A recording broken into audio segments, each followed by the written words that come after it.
Alright, good evening everyone. Oh, I almost napped a little bit too long going into tonight's stream. Oh my god, thank god I woke up and I checked the clock on my PC. I was like, wait.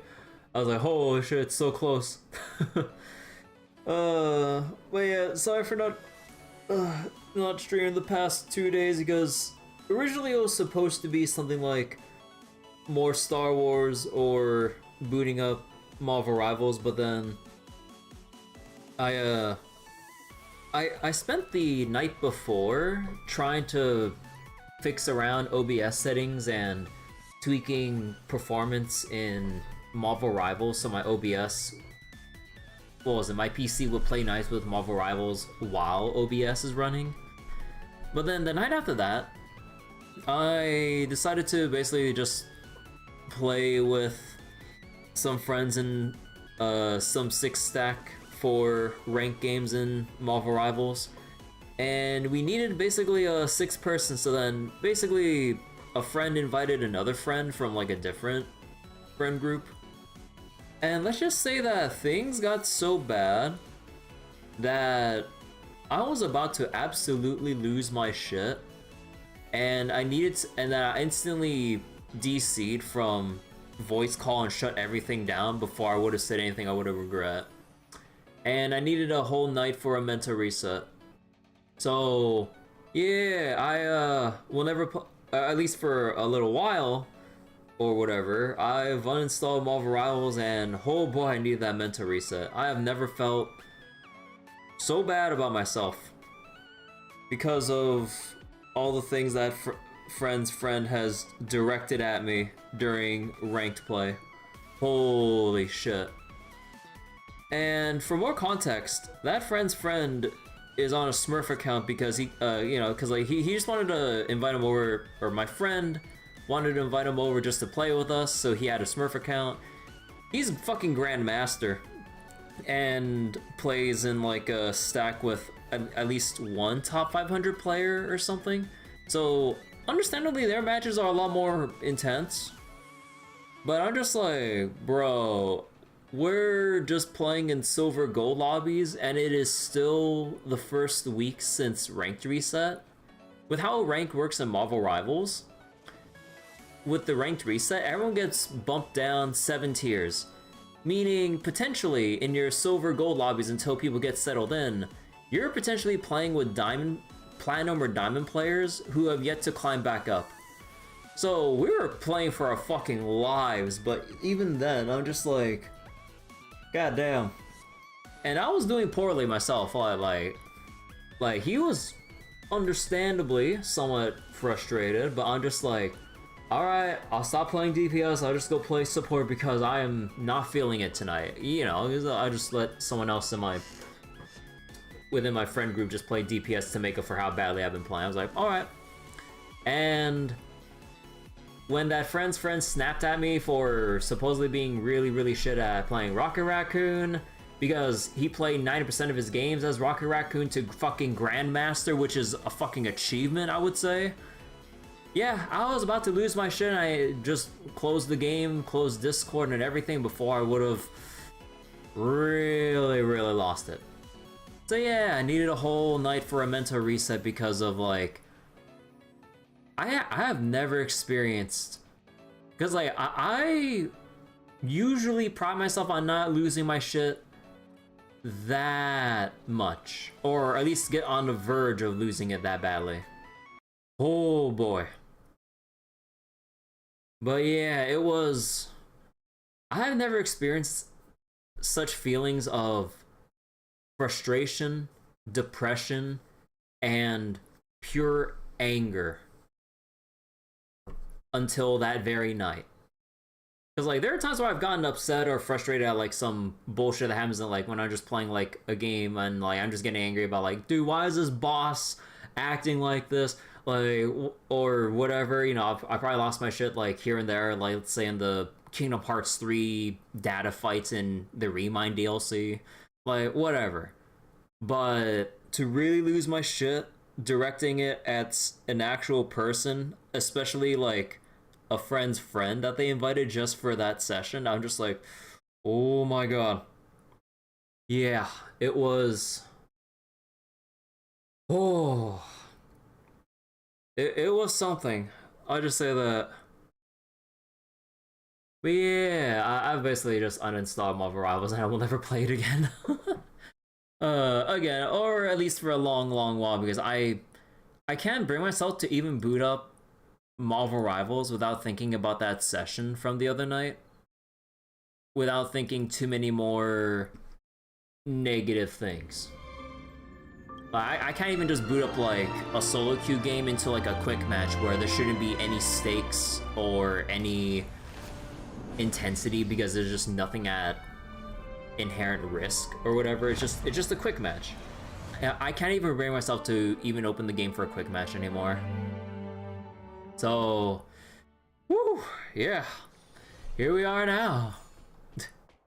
Sounds like multiplayer shooters aren't really my thing. No, they are my thing. Like I haven't really played it on stream, but like I've played a bunch with my friends, like Apex, back in the day, Overwatch Season 1 before Overwatch went to absolute shit. Like played a shit ton of Team Fortress 2 for hundreds, if not probably like at least 1,000 hours or whatever. Like I remember playing a fair amount of like way back in the old days, Natural Selection 1, and only a tiny bit of Counter-Strike. What other stuff have I played? Don't remember off the top of my head. But it was just that one interaction with that friend's friend that really put me in a very bad place mentally, because he just kept shit-talking me the whole fucking night. And I'm just like asking my one friend who invited him over, is like, is he always like this? Like, holy shit. Cause like, and the thing is, this wasn't the just the only time I've played with him. Cause like, this is the second time. So then it wasn't that bad the first time because we were winning games. But the other night when we're just struggling because of, you know, just either underperforming in some regard or just miscommunications or some other shit. I'm just like, damn, it's like, that's how you get, like, when we're just getting our shit kicked in fucking low-ranked games, because I haven't even put in a tenth of the time that friend's friend put into Marvel Rivals, because, you know, that guy's in fucking Grandmasters and he's just smurfing just so he can, you know, just play with us. But I'm just like, holy fuck. Anyways, I think I talked enough about that. Like, I just needed another night to just mentally reset and everything over all that was said wasn't said and done. But yeah, no, I like multiplayer shooters and stuff. I just like, I usually don't play them all the time on stream, or sometimes I'm just more inclined to just watch my friends play more than anything.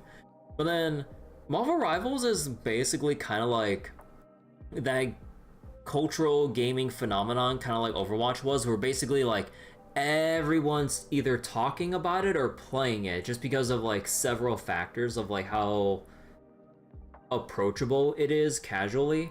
It has an IP that people can really get behind or already love or invested into. You know, Marvel, like who isn't into Marvel? Or kind of like with Overwatch initially, that everyone's like really getting into like the characters, the lore, the cinematics and all that stuff. Like everyone's talking about it. People who weren't playing games or who haven't played games were then playing it or something, and it was just like that very rare phenomenon that people are actually just collectively getting together. And whether or not you wanted to get into it just because of like everyone else getting into it, or hero shooters are your thing or not, it's just like, you know, it's like a unique experience to be a part of. Kind of like when, you know, like I said, when Overwatch 1 initially came out, it's kind of like we're having that moment again with Marvel Rivals.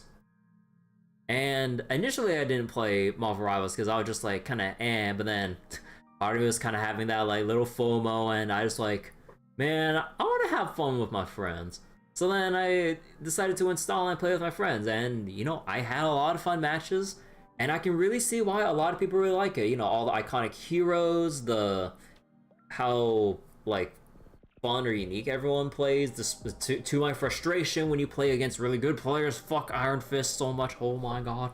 But yeah, like it all just, it's not really just like a Marvel Rivals thing. That the whole thing that I just went over was just because of that one really bad experience with that friend's friend. Because I was not ready for how aggressive he would be on comms. Like, if I resort to playing Rocket Raccoon of all heroes, that's basically when I resign myself to going, okay, I've had barely any impact playing any other hero. The very least I can do is play Rocket Raccoon and shoot floating, bouncing healing orbs that don't need too much effort in directing to support the team, to at least do something to keep them alive and just, you know, have some, albeit small, impact. But then when we lost my final game of the night, that friend's friend said, "Hey, get the fuck off Rocket Raccoon. I'll show you how it's fucking done." And I'm just like, oh. And then I just logged off before I would say anything I wouldn't have ever thought about saying to a person. I fucking hate, like, toxicity in competitive multiplayer games. Like, Cool. I was like, even in a fucking 6-stack, that's how you talk to people, like, who are all, like, we're all supposed to be more buddy-buddy compared to, like, let's say you're solo queuing and there's, like, 5 shitters on your team that really don't know what they're doing. It's like, okay, like, you're just talking shit to strangers. But then in a 6-stack where most of us know each other, I'm just like, come on, dude. Like, don't bring the vibes down. Like, yeah, maybe shit would get depressing if we get our asses kicked, but, you know, like, we all know each other. Just calm down, keep the vibes up, and then just go next, because these games are really fast. There's no point in, like, chewing people out over a match that ends in fucking 8 minutes because of how fast we lost or something, you know? But sometimes when people get very competitive, and I get if people really like enjoy the experience of winning in a competitive setting, or like not even just a video game, but just any competition. But just like, read the fucking room with like who you're with. That's all I gotta say. Anyways, okay. I know I said we were gonna get off that topic earlier, but okay. Let's focus now. So let's go look at the little text messages here about that came up with the 3.0 update. And then after that, we're gonna go do some pulls for the Herta. But yeah, I just want to get all that off my chest earlier. Anyways, let's go read. Alright, so hey. It's been a while since the conductor greeted us with a hey. That means time for a warp jump? We're gearing up for a warp jump, aren't we? Exactly. Regarding our next destination, a passenger has given us a special tip. As usual, we'll discuss this at the navigation meeting, be in the pilot car. And Himiko. Hey, the space station sent someone over with gifts. I asked the express conductor to leave the items in the pilot car. Please come and help yourselves. What are the gifts? This sounds like Asta's doing. Oh, someone as rich and eccentric as her sent us. It's all snacks and supplies and some interesting gadgets invented by the researchers. They said they wanted to repay us for our kindness and help back at the space station. Everything is a small token of their appreciation. It was nothing really. They didn't have to do all this. I have no interest in the gifts, but I appreciate their sentiments. Wow, I'll be right there. By the way, make sure you come along, Kirby. There's a little robot in here that would be perfect for you. But why me? This is all a bit sudden. After some discussion with the conductor, we figured it would be best for you to take it. Pompon was going to use it as an express cleaner, but considering how busy you always are, Kirby, you can probably use a little assistant. This robot's all yours, @Kirby. Remember to visit the pilot car for your stuff. We got snacks here. Let's see, speaking of snacks, there are certain passengers I would like to remind not to sneak off and eat all by themselves. Make sure you leave some for others. Marge. Himiko needs to see you and asks you to return. Seems to be something about the nameless. Oh. Huh. I mean, I guess we can go do that. Actually, I'm not sure how... Actually, how does this work? I guess we don't have to reset the states or whatever to... What is this? Then the vortex, 240 of these things? Oh. Alright, so... Okay. With Herta, there's also... Fucking hell, dude. Lingsha, Fei Xiao, and Jade. And I really, really like how good Jade is and just like her character in general. But this is fucking evil because I want Herta, her light cone, Jade E1, and Jade light cone. On top of just wishing I had extra idolins for Lingsha, Fei Xiao in general, but let's be more realistic about this. Oh. Beaker's the tap, please. Hey Bobtron, how you doing? Yeah, that's also the other evil thing too. Robin is coming up after Herta to pair up with Aglaya and everything. And I'm just like, bro, like you are... I'm just like, Mihoyo, please. We do not have enough pools without having to bust out the wallet to try to like I'm not saying like there should be enough free jades to go around to literally get every character every time a set of banners comes up, but I'm just like, this is ridiculous with the amount of banners available. On top of like the light cone banners. Like, these are so many different banners for characters and light cones that we barely have any Jade to work with. And this is Jade that I've saved up through the monthly pass because I've just basically given up and just like ended up buying the monthly pass at the very least. I'm just like, bro, ain't no way. But yeah, let's go to the character trial real quick and just show off the Herta. But yeah, it's insane that on top of all of these banners, we have our usual, our expected Aglaya, but then Robin. Robin already has her second rerun, turn boosting herself over any other person that should have gotten their rerun earlier, just because Robin's so good. I mean, I want Robin because I've tried for her twice and haven't gotten her because I just ran out of Jade.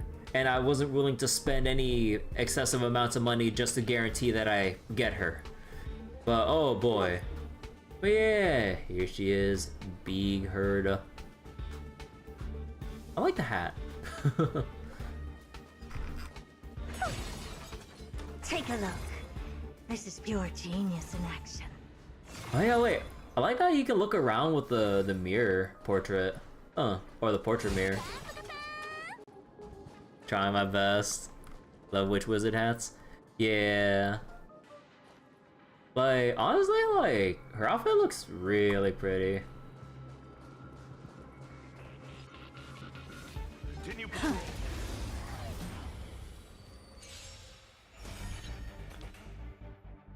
But yeah, like, to basically sum up a lot of Herta's kit, basically, she passively applies stacks on all enemies as she or other as Herta or other party members hit any number of enemies. Ideally, the more enemies you hit all at once, the better. Her ultimate transfers stacks and prioritizes it onto elite enemies or bosses. And once you reach max stacks, actually, let me double check real quick.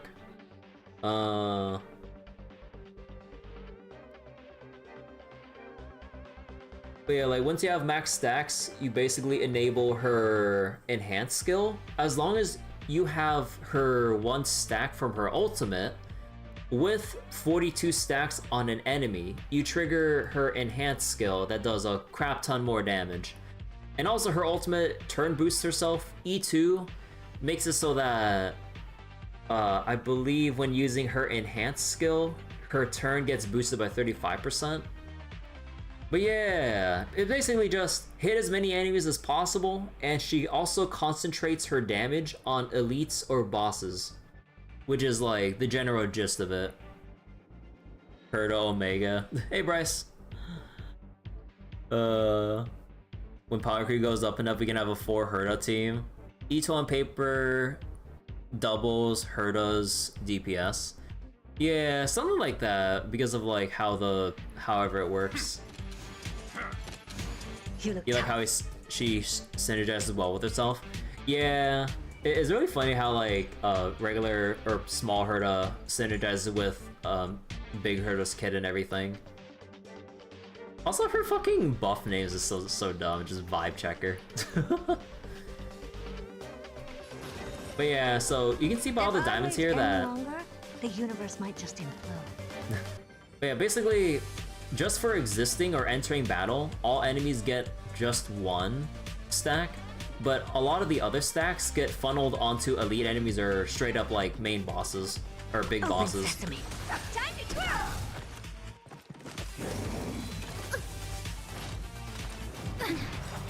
Curiosity is a dangerous thing. But yeah, so with those enemies dead earlier and with small Herta doing a follow-up attack on all those enemies, all those stacks funneled onto this big guy.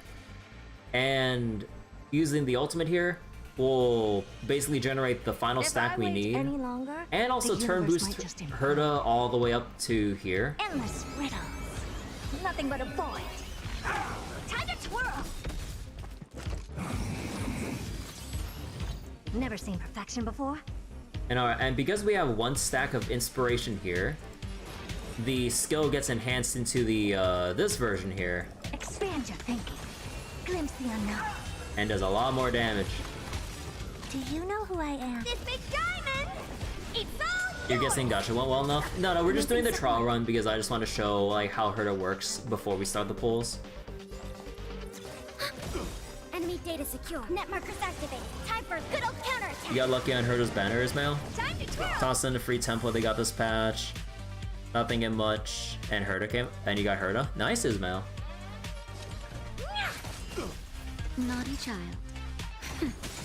Curiosity. Oh, whoops.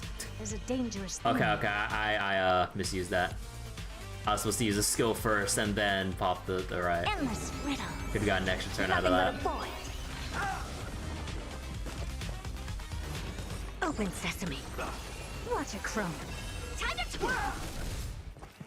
But yeah, with how Herta's kit works with managing enemy stacks and when to pop her ultimate into enhanced skill and everything, I would imagine she's not the most full auto friendly. You gotta think about when to pop stuff instead of like just throwing everything out as it comes up.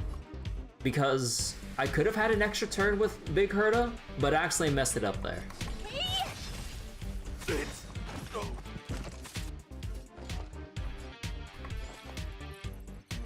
Ready for another? That's a pass for you. That wow, you kid. There's more to the game than just full auto, guys.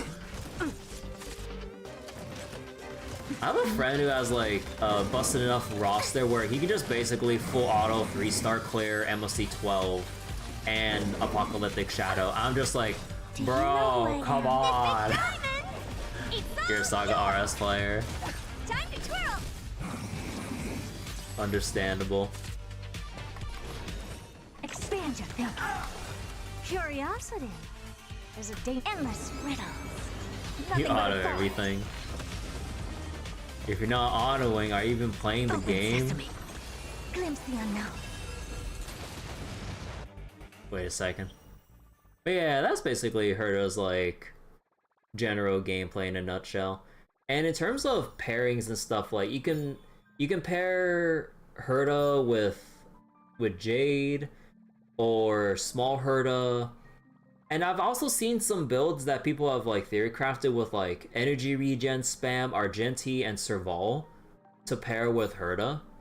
Because the idea is just to like have so many ults pop or just go fast enough where you just spam AoE so that you just generate as many stacks as humanly possible.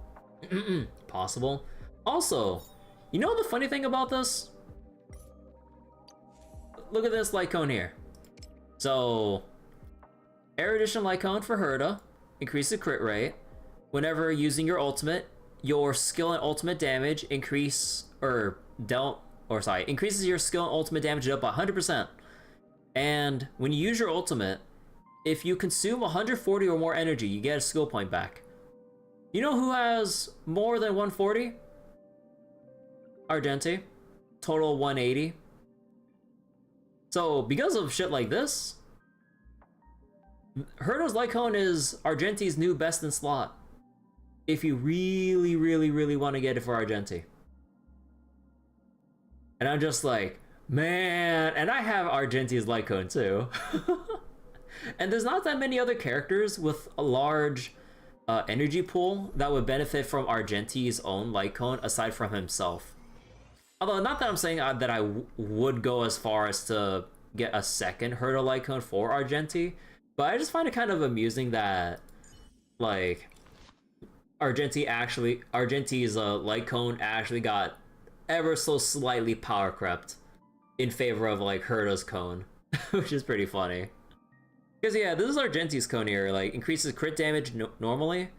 When using ultimate, increases damage by how much max energy the ultimate needs to use, up to a max of 180. So, mathematically, that checks out to, let me see again. 180 times 0.36. Like roughly 64% extra damage on ultimate. But Herta's light cone basically increases it by 100%. Not just for the ultimate, but for the skill too. So you basically do double damage, technically not double damage considering all possible buffs added together. But basically you have 100% extra ultimate and skill damage compared to just ultimate damage only. And the crit rate doesn't really matter because you just kind of balance it out where no matter what, you just want your crit rate to end up being at 100%. So it doesn't matter about how much crit damage is here present for equipping this equipping this at all.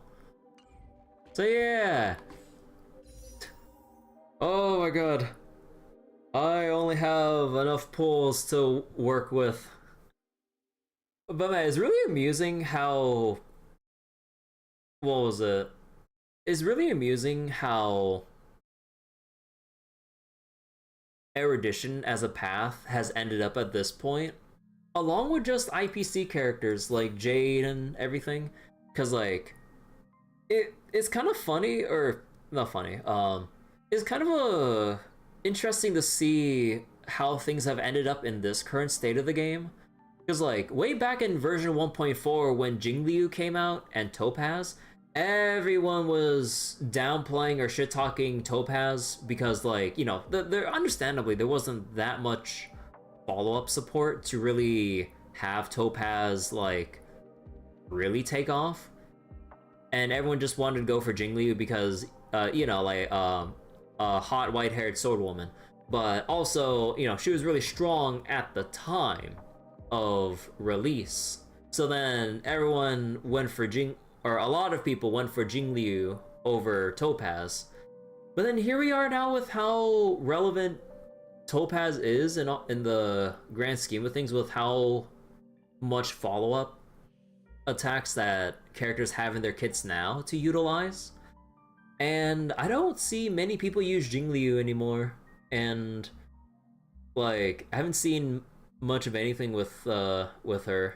Which is like, I mean, I do feel bad for people who do have Jingliu though, because I know some people have like E6 Jingliu or E3 or something like that. But yeah, and then you have like when you fast forward to the next IPC character with Aventurine, and people were initially downplaying, going, "Oh, he's not that good" or whatever. Look at fucking Argenti. Not even now, even just like a patch or two ahead of when Aventurine cycled out, and then everyone's like, "Oh my god, he's so strong! Look at look at shields and everything, his damage if you get him like E6 or something like that."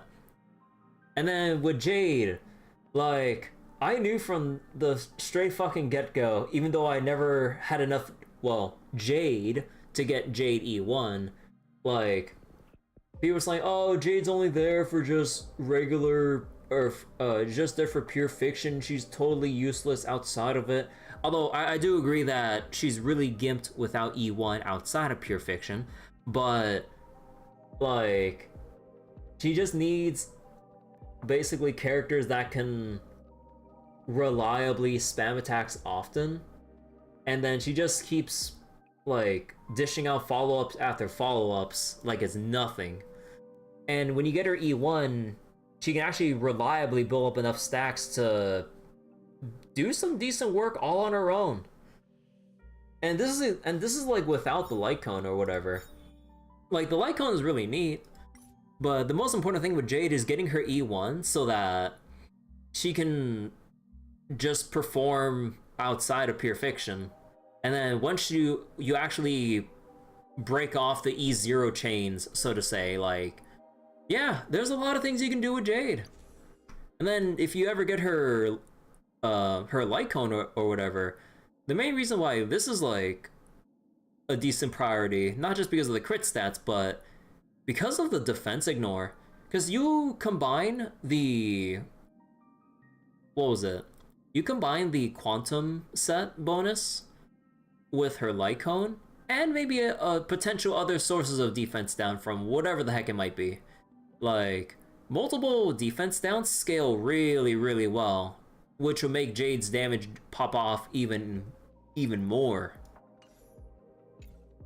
But yeah, it's amusing how things have gotten to this point, where most characters that people have downplayed have scaled really, really well into this current patch, or into like the game's lifespan right now. So Jingliu should still be fine at E6, otherwise she's in a sad state. Yeah, like at E6, like Jingliu, I mean, she better be doing some work at E6. But yeah, like if she's not at E6, like I just haven't seen much like shown or much talk about Jingliu anymore. I'm like, aw. But I mean, that's kind of the nature of things, because, you know, not just because of like just balance scaling in the long game, but like in the long run. But, you know, everyone likes talking about the new stuff that comes out more than anything. So your current Herta team is 2 Hertas, Robin, and Ho-Ho, Ismail? Ah, man, I really want to get Robin like in the next half of the patch, but we will have to see. So, all right. Hey Wiz, how you doing? Has the despair begun yet? Not just yet. It's about to begin. I was just rambling on and on about people's initial impressions of characters, and then how the characters ended up now in the game's current state of balance. But yeah, okay. So, in terms of like my entire goal with this, regardless if I even have the jades or the luck to pull it off, we get Herta, E0, and then actually I wrote it down somewhere, hold on. Okay, Herta E0 just so we can get her, Jade E1 so I can actually use Jade at any other point in the game, and then Herta E1, because Herta's E1 you want to prioritize over the light cone, just because of like when she's using her enhanced skill, it counts additional stacks, and actually let me see, calculates the number of interpretation stacks, additionally counts more stacks on the one target with the most stacks. So basically it like super funnels even more interpretation stacks on the big enemy, or on your primary target of the skill. And then instead of like resetting the stacks to 0, it resets to 15. So you could just have Herta's enhanced skill come up that much more often. And then E2 is like, she gets her inspiration stack on battle start without needing to pop her ultimate. And when using her enhanced skill, her turn comes back that much faster. It's like, it might not sound as much as E1, but getting your turn back, like you basically like remove 1/3 of the weight for your next turn as Herta. That's insane. But yeah, E4 is kind of a nothing burger. It's kind of weird. It's just erudition characters are sped up by 12%, which is, I mean, it's a decent buff, but E4? This sounds like something that should be on a major trace or something. So your sweet spots are E1, E2, and E6.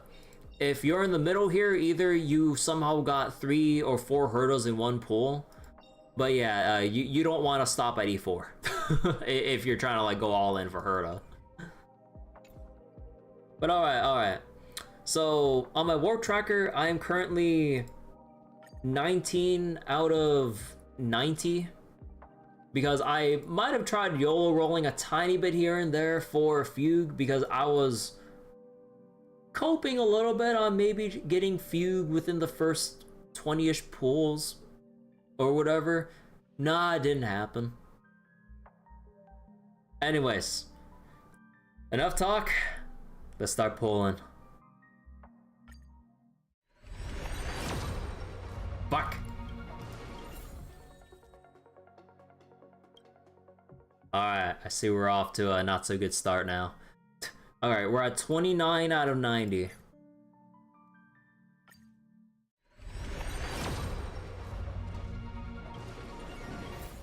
Fuck. Okay, we are at 39 out of 90.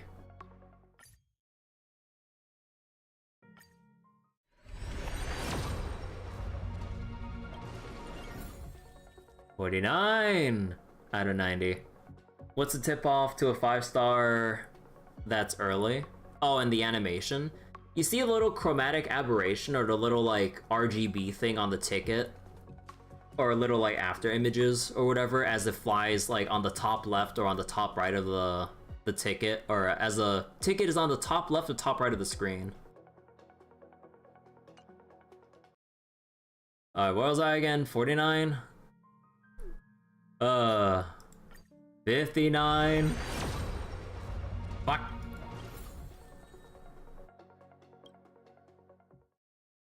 Uh, 69. Nice. This is it. It's the nice pull. But please, please. I'm still at risk of 50-50. Please.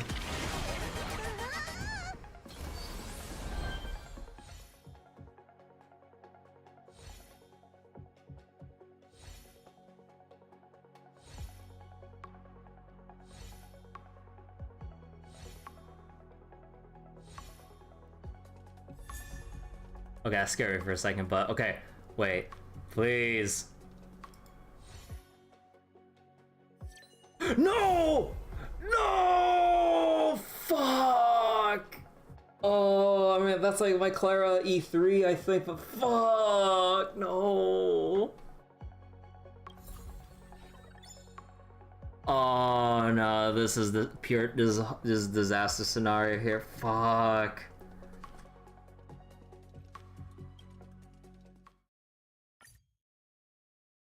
Alright. 5-star right after, I hope. Well, and because that was a 5-star at the very end there, so I'm on like, so this is like 10 out of 90 again.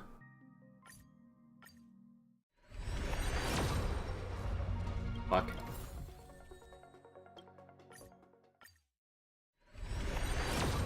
$30. Fuck.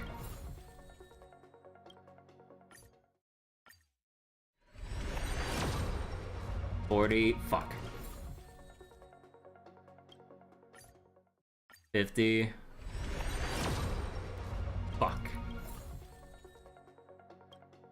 $60.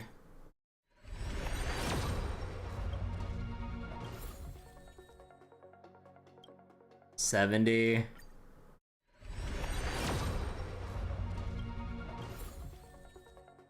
Oh, fuck me, dude. Oh my god. 71.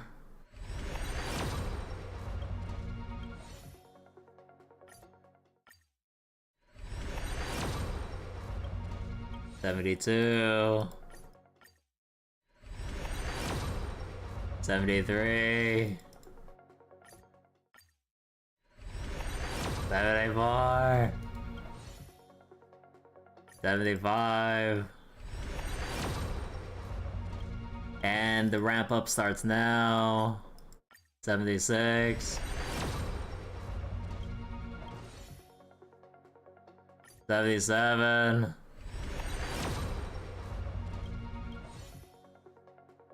78.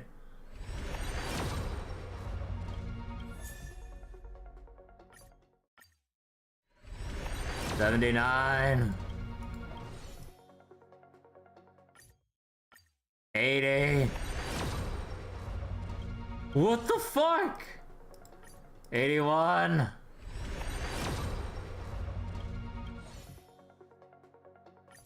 82. Oh my god, that's so bad. Oh my god, dude.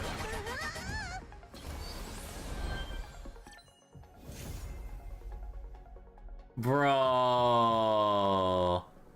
I had to burn through all the, oh my god, dude. This is the disaster scenario that I was so scared of tonight. Holy fuck.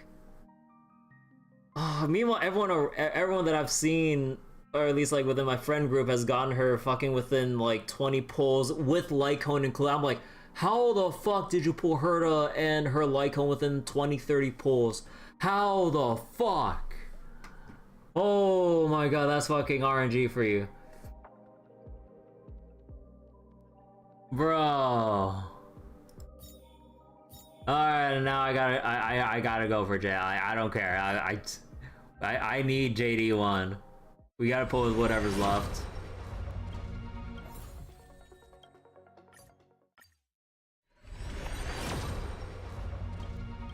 Nope.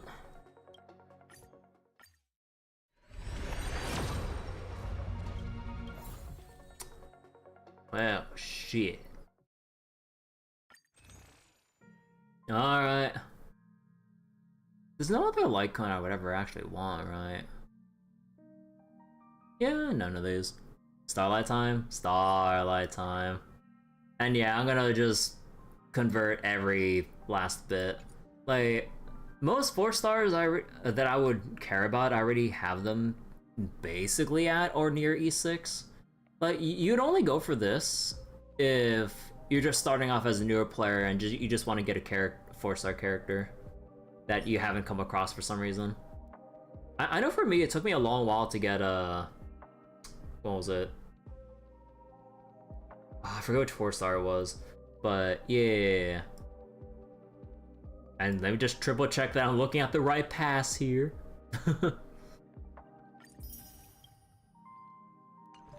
Surely. Surely.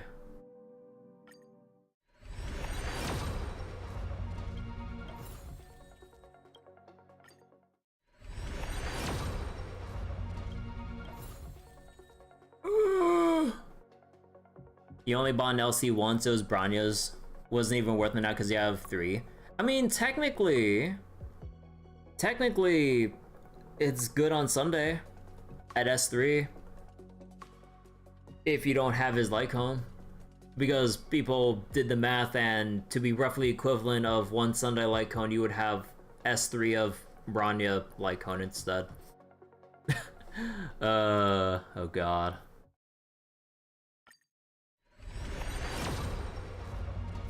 Ah, god.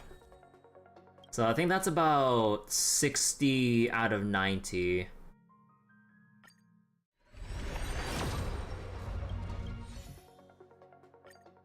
$62. 63. And 64. Ah, heck me, dude. Fuck. This was terrible. You just get the LC at that point? Yeah, like you just get Sunday Lycone, because like even if S3 is like the light version of Sunday Lycone, it still has drawbacks, or like doesn't have as much as you would. What was it? It doesn't generate SP as quickly because you need it through ultimate spam only. Sunday, it's like skill and ult, or either one of the two, and you need to use it twice. So then like using the skill or ult up to 2 times, it generates a skill point. With Sunday, you're always going to be using your skill, and you'd be regenerating enough energy into your ult, so you basically get that guaranteed 1 skill generation every like 2 turns or some shit. Give or take. Right at the cave and get him on the rerun. Oh god. Oh, heck me, dude.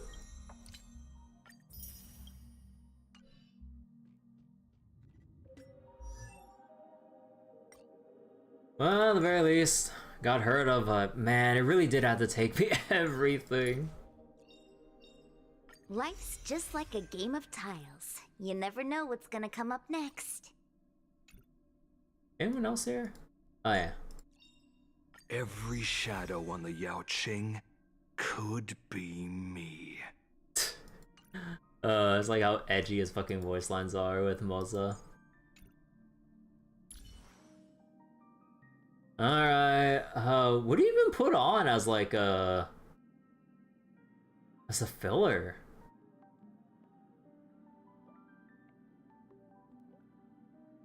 Wait, I actually didn't think about it, because I didn't think my luck would be this fucking bad. Like, oh my god. Okay, wait, what do you put on Big Herta if you don't have a light cone?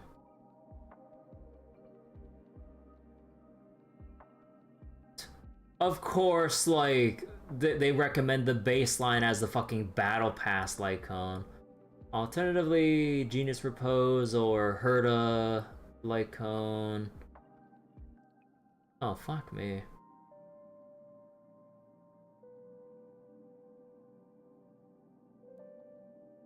Huh. Himiko Argenti.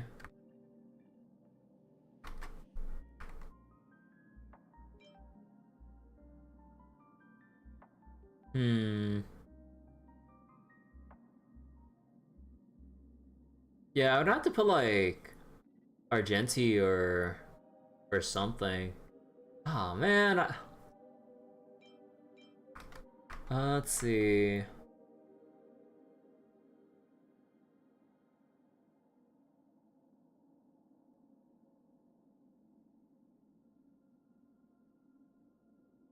Oh, we can put on Genius Repose in the meantime.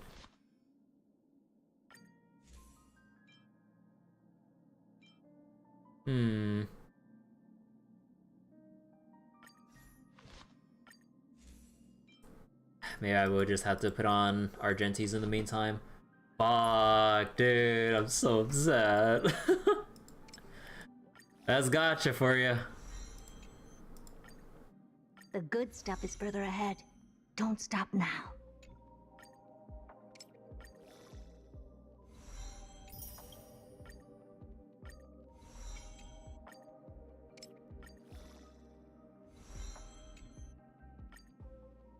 Oh wait.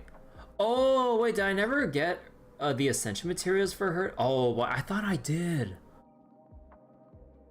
I got all the traces, but I guess I forgot about the ascension materials. Oh shit.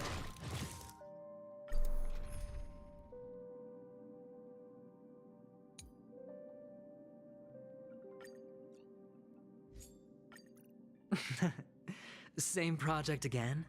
Oh, with you here, I've got nothing to worry about. Actually, hold on. Where's Thinks, oh, here it is. Don't be nervous. Just cooperate with me like you did before.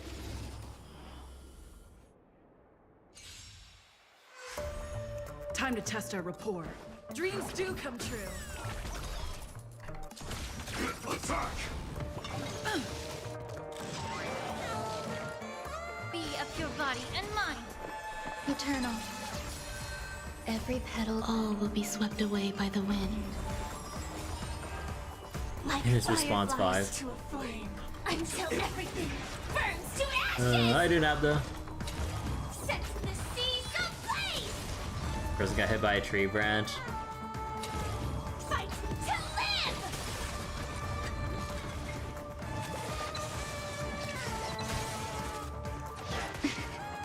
It was a slapstick comedy. Ah, get out of here. From set to the seas ablaze!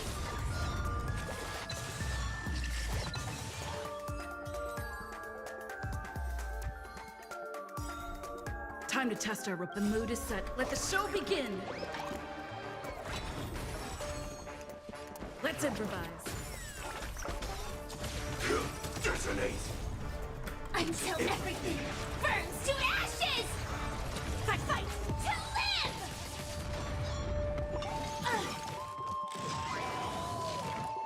Time to cleanse the filth.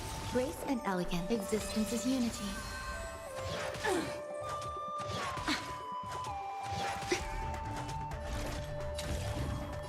Set the seas ablaze!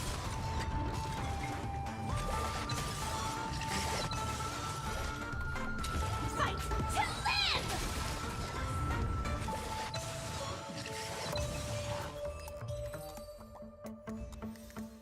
If I remember correctly, we need 65, right? So wait. Alright, well, let us pilot Sam. I mean, she has to wear the whole suit and stuff. And then she literally needs it as life support, given her lore and everything. Because, the reason why Firefly could walk around in the dreamscape was because it's a dream. Outside of it, her disease or whatever it was will progress and she'd die. Something like that. Time to test our rapport. Dreams do come true. The mood is set. Let the show begin. Attack!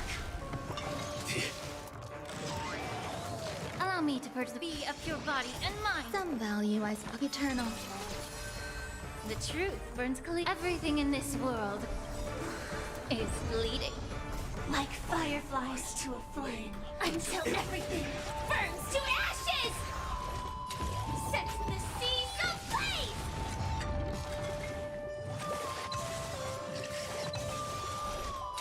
Fight to live! I'd heard a rose go terribly. My entire plans is just up in flames. Because I failed the 50-50 and went super late into the next pity for actually guaranteeing Herta. And now I'm just trying to see if I can salvage anything by getting JD1, so I'm in complete despair right now. Time to test our rapport. If I want break even so we can swap in Rappa. Yeah, that'd be nice too. I'd be fine with that, Sarah. So like, Rappa's one of the best DPS right now, so your team of Herta, Rappa, Himiko, Sunday would be pretty deadly. For an attack. I mean, yeah, Rappa can spam a lot for Herta stacks, I'd imagine. Let's improvise. Wait for Blue Archive Fest banner next week? Ah. Detonate! May the foul time to cleanse the filth. There's more to life. Existence is unity. Every petal, all will be swept away by the wind. Get it together. Sam in position.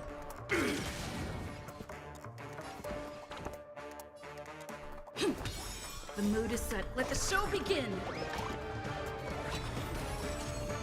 Like fireflies. Zetica, please. Until everything burns to ashes! Set the seas ablaze! She's in. Fight to live!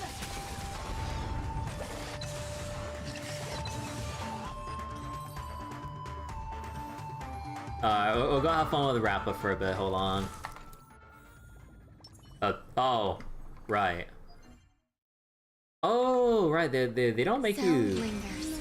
Please stay tuned. Incense ascends, entwined with ethereal clouds. Stagnant...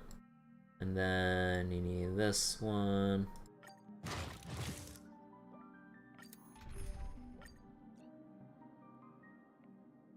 Oh, I guess it needs to wait a little bit. Is there a way to manually refresh?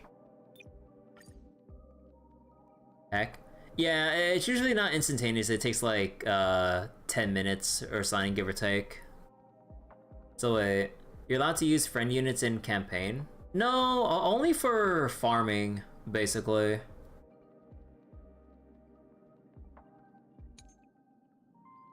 But if I refresh the catalog here, oh, you can't refresh. Yeah, and actually it'd probably take a while. Oh man. Sorry, Sarah. We'll have to do that next time. Where is things? Here it is. Don't be nervous. Just cooperate with me. Eternal. Time to test our report. Let's improvise. Join the battle. Detonate.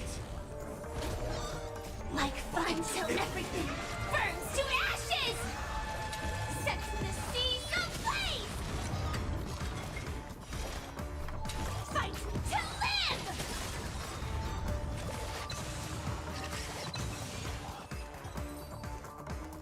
Alright, how many more do I need? I need about 40 more. Oh god. The mood is set. Let Oh the wait, show that's too begin. early. Ah, whatever. Time to test our dreams do come true. Attack. Still the same old. Time to cleanse the filth. Some value existence is unity. Like fire until everything burns to ashes! It sets the seas ablaze! Fight to live!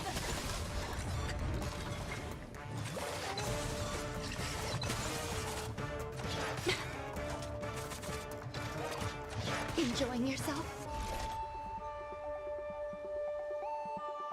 You got Miyabi and ZZZ. Yo, nice. Sets the seas ablaze! Rhythm get messed up. Yeah.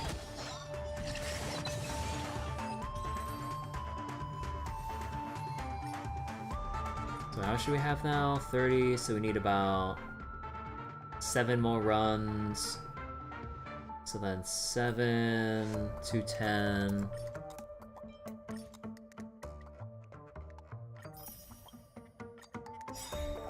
The mood is set. Let the show begin. Time to test our rapport. Let's improvise. Detonate.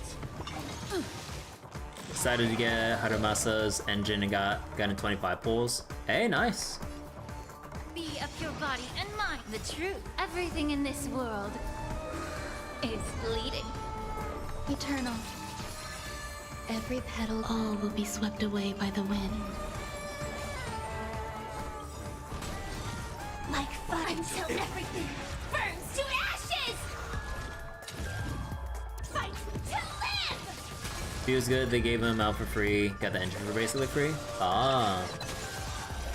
Sets the seas ablaze! It really does feel so different seeing E2 Fireflies, like holy shit. Time to the mood is set. Let the show begin. Dreams do come true. Stand in position. Attack. Made the felt time to cleanse the filth. Existence is unity.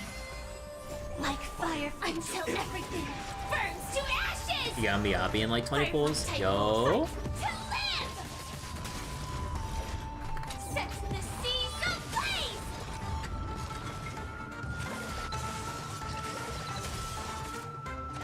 Still the same old. Fight to live! Take your positions.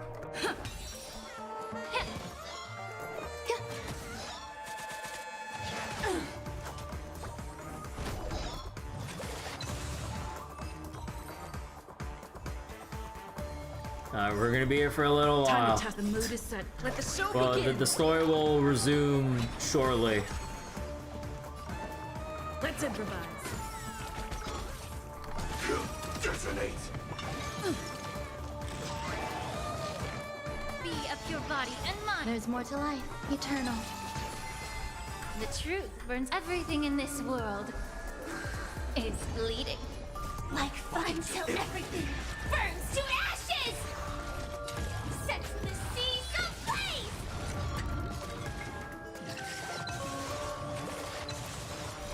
ZZ's really good. You can't recommend it enough. Oh yeah, no, I played a bit of ZZZ when it came out and everything.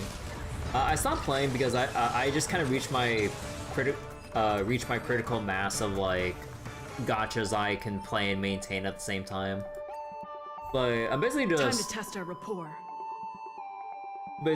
kind of like entrenched in with Fate Grand Order, Grand Blue Fantasy, which is on cruise mode, just like Fate Grand Order, and actively playing Star Rail. Don't miss the best Trying timing for an to attack. play and maintain another game on top of all that is too much for me. I tried ZZ for a bit. I really like it, especially all the story, the animations, the like really over-the-top physics to a comical degree. Like I like everything about ZZZ. Part of what stopped is how long dailies took, which they have fixed from what I've seen. You know, with the TV mode stuff that I think they removed and reworked or repurposed. So they fixed a lot of things that I had issues with, but I don't think I can bring myself to reinstall it just because of like the amount of time I need to just spend on it in general to get to that cruise mode point. Dreams do come true. But yeah, no, Mood is set ZZZ just is a good right. game. Let the show begin. Joining the battle. Attack! Every petal, all will be swept away by the Oh, I wind. actually want to do that. Nah, whatever. May the Faust be of your body and mind. Eternal. Like fire until everything burns to ashes! This fight to live!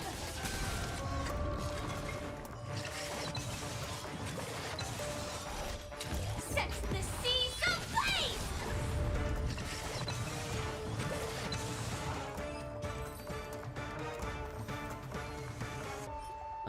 Couple more. Time to test our. Let's improvise. Detonate! Allow me time to cleanse the filth. Existence is unity. Attack detected.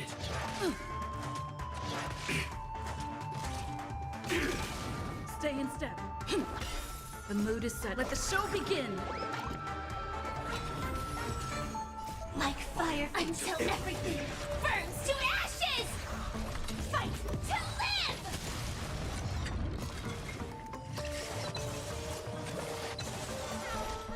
Sets the seas ablaze!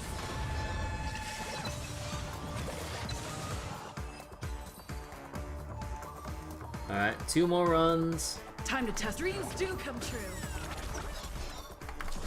Attack! May the Faust and be of your body and mind. Eternal.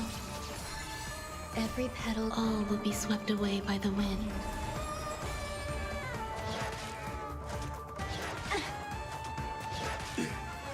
Salmon! Let's improvise. The mood is set. Let the show begin. Like fire until everything burns to ashes! Fight to live!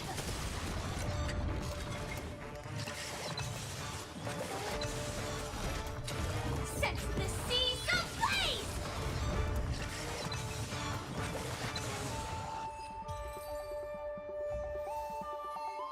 Alright, one more. Time to test our rapport. Dreams do come true. Joining the battle. Detonate! Time to cleanse the filth. Existence is unity. The mood is set. Let the show begin. Serview is better than Star Rail right now. Like firefly until Too everything much random yapping. burns to ashes! Uh, Type 4 in I position. don't really have too much issue with what a lot of people have with yapping or whatever. I don't know.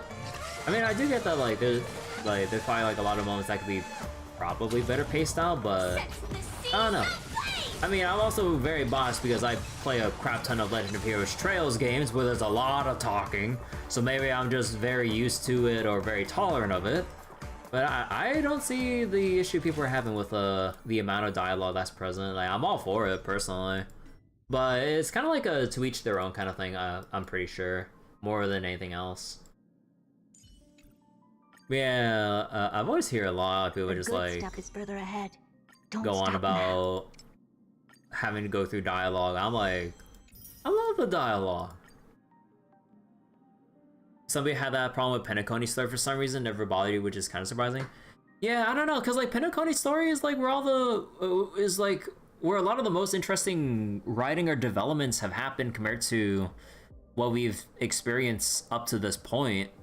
So then, yeah, like I've seen some people that I know go through Penacony, and they either super skim all the dialogue or they just essentially skip through or auto or mash click through all the dialogue of characters they're not interested in. There's one person I know that really hates March 7th. So despite what her role might be in the main story or even like side quest, he would just auto mash through anything that March says because he hates March with a passion. For further context, that he is gay, but even despite that, like despite like what March might actually have in terms of like story presence or whatever, he would just auto mash through anything related to March. He really dislikes all the cutesy kind of girl characters or whatever, like characters like Himiko, Jade, or some other things like that. He wouldn't mind, but yeah, just like characters designed like March, it's just like he I don't know. So some people get very hung up on very specific things and just mash spam through characters they don't like or things in story that don't interest them. You can understand that for some of them. Guess you got invested in the lore early on. Small hints and references that keep you interested. Yeah, there's like a lot of like things going on in the background or things that people say to signal some things, and if you kind of read between the lines, it gets like pretty amusing there. You go like you start picking up on stuff. But yeah. So wait, you're not a big fan of March mostly because she seems to hate every dialogue option you chose? That can get a bit too much. Can't imagine logging into a game daily to grind if you hated the main cast. Hey, March 7th. I mean, like, everyone has their own preferences with characters and all. It's just like whenever I like because like every now and then, like me and my friend group, when we get on Discord, sometimes they'll stream some Star Rail or some other stuff on Discord as they're either doing like story catch up or doing some other content. He, without fail, always skips anything and everything about March, or hell, even to this day, at least as far as I know, he has still not done the Ghost Hunter squad on the Lawfu with the Ghost Hunting squad with Ho-Ho, Gunaifen, Sushong, and the Trailblazer. He still hasn't done it because he hates that cast with a passion. Similar reasons to March. So, and he would rather spend money on the game than try to farm up Jade by completing content of characters he hates. And I'm like, damn. The good stuff is further ahead. Don't stop now. He would rather spend money than try to farm Jade if it involves characters he despises. And that is like a mindset that I'm just like, huh. The good stuff is I get the characters he might not like, but I mean, there's like free Jade right there, but he'd rather spend money than actually interacting with, or having to mash spam through quests with characters that don't resonate with you.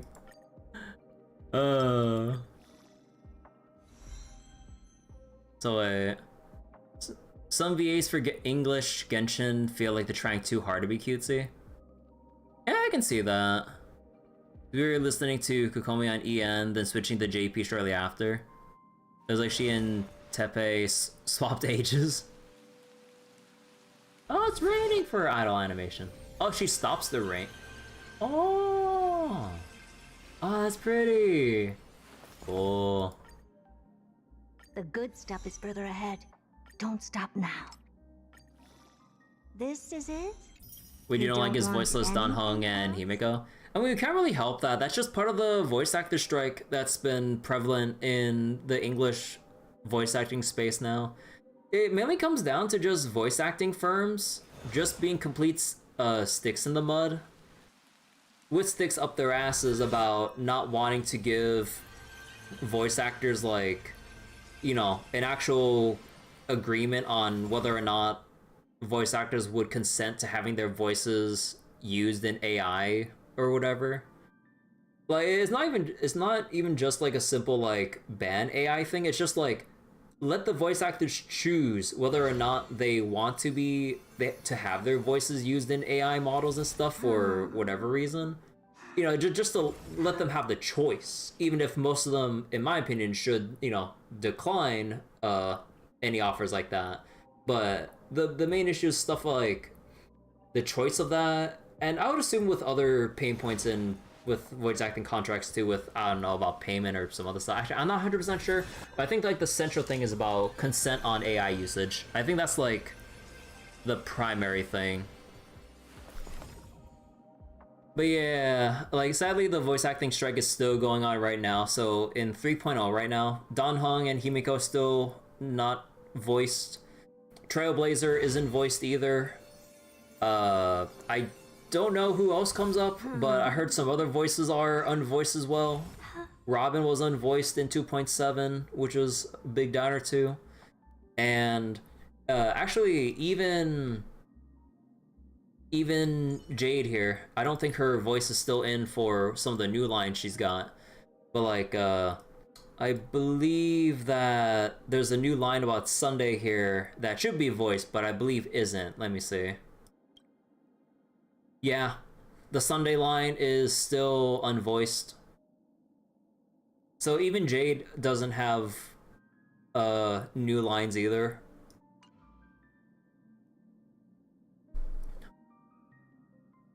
So why does it make an entire story chapter for March 7th where you can only play as her, you're forced to pay attention because periodic quiz on what happened in that chapter with answers and questions randomized? You would expect to focus on March in the main story is getting closer, so March haters beware. Yeah, I mean, like, given like the backstory with March and all, given like how she was encased in ice when the Express found her or stumbled upon her, she lost her memories. There's got to be at some point some main story update to really delve into like March's like memories and actual memories in history, and not get like cock blocked by the Garden of Remembrance and stuff like the Messenger and everything during that like one side quest earlier.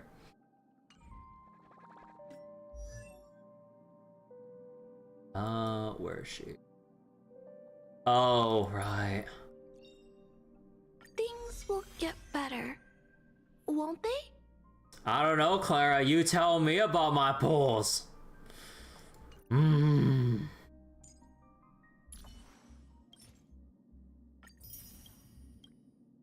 Why you should say that, Clara?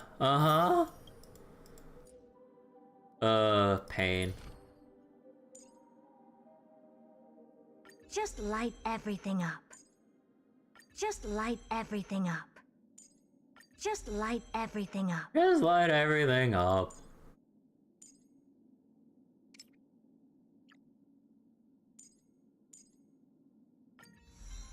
You didn't get any words from Violet because she's E10 for you? Oh, God. Pain. Alright, now we just gotta spam through all the levels here. I even farmed extra trace mats because I was hoping to get a light cone too, but heck me, dude.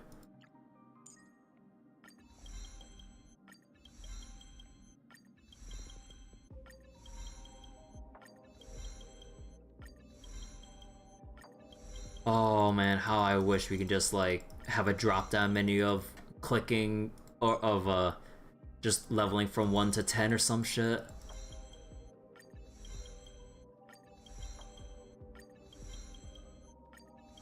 the similar levels of fucking friction in Path of Exile where you just gotta feel every level up you give yourself. Just gotta feel it, man. Oh, she has speed traces? Oh shit, wait, how much speed does Herta have normally? 90. Oh. Oh.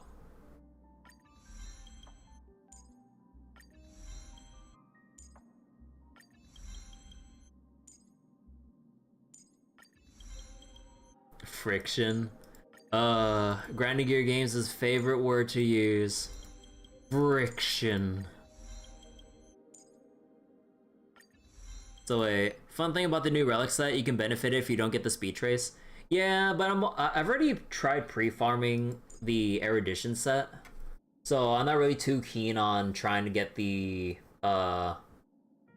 slow speed set. Even though I can see potential use for it, although maybe not on Herta, but like on Jade or whatever. But if you the thing I've read up, if you already farmed everything you have for Jade, you don't really need the new set for Jade. Like, she can use it, but if you already farmed for her with the regular Quantum set, then there's not real much point unless you want to suffer. You should not be grinding that hard. Ask GGG that. So it's a good idea. Ubisoft delayed Assassin's Creed Shadows, launching same day as Trails to Daybreak. I mean, I'm pretty sure Trails games aren't on any gaming company's radar for what releases to compete for. The overlap would be so low, it should even be a blip on their radar. Like, as much as I love the Trails series, like, being realistic, like, no game company should be thinking about clashing with fucking Trails series of all things. Like, Ubisoft should be worrying about releasing at the same time as, like, let's say, like, a new Spider-Man game that comes out or some shit. Like, that is what they would have to watch for or something like that. Or, you know, other big AAA releases that... It's basically, they need to worry about actual AAA releases within that space and not some niche-ass, like, RPG.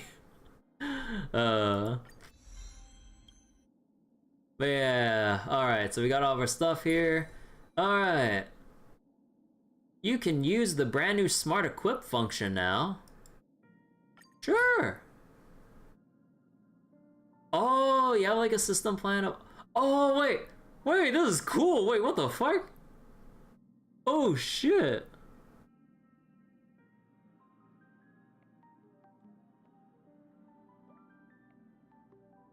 Oh.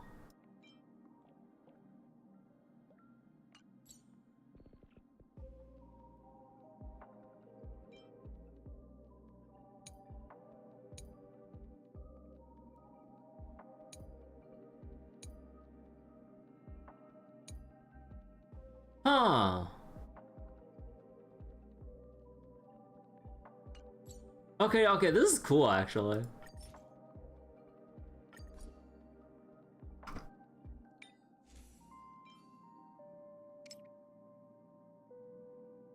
Alright, so equip this, though. Dude, that crit rate is abysmal. Holy crap. And if I remember correctly, my erudition set doesn't have any speed. Yeah.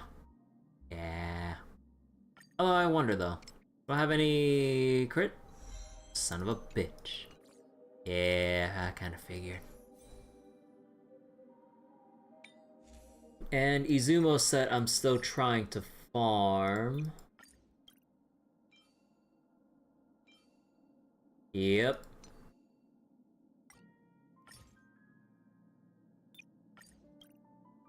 Yep. Set farming never ends. It never does. Unless I think I'm lucky. Fuck. One more time. Alright. We hit crit rate. Fuck.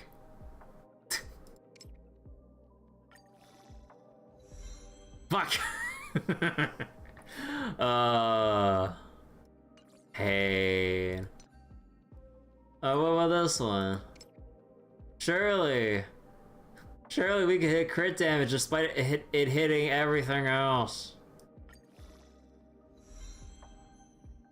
I mean, speed's nice and all, but I really need the crit.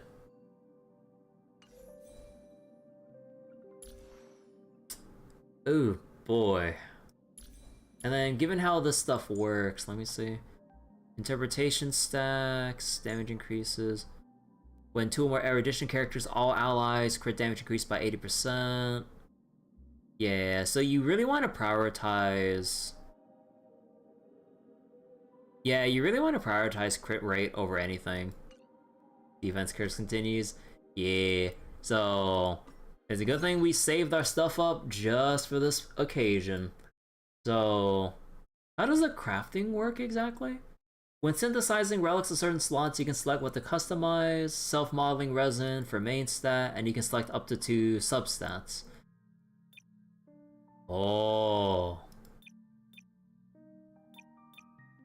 Oh. Oh yeah, wait. Oh, right, wait, you need 4 resin if you want to grab 2 specific substat. Oh my, I forgot about that. Oh shit. Yeah, it goes by a 1 cost or a 4 cost. Oh my god.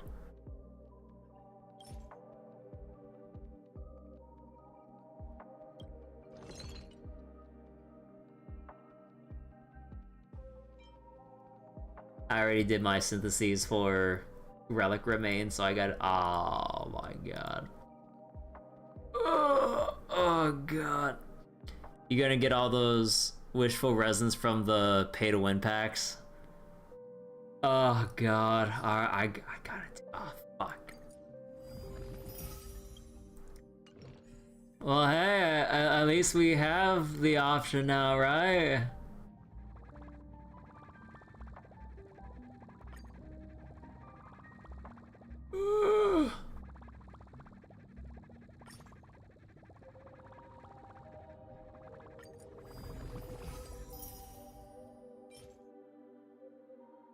There's that flat HP there taunting the fuck out of me.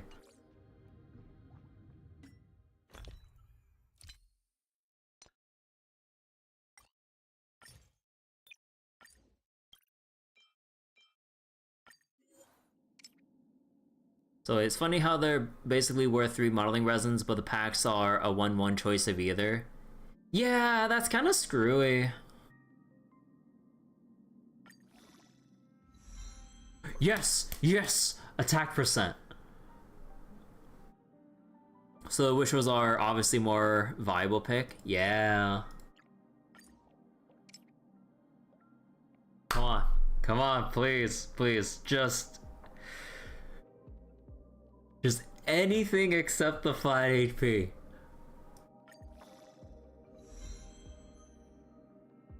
I mean, yes.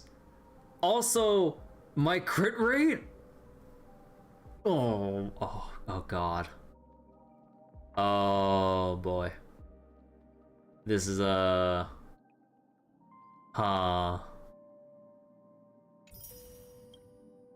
okay, Houston, we have a tiny bit of an issue here.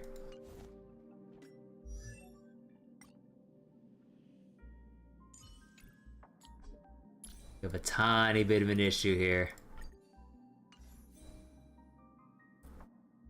The best kind of relic, 3 crit rate, 23 crit damage. Oh yeah, big crits! What fucking crits? I only have 54%!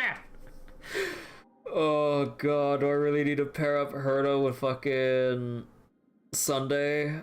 Oh god.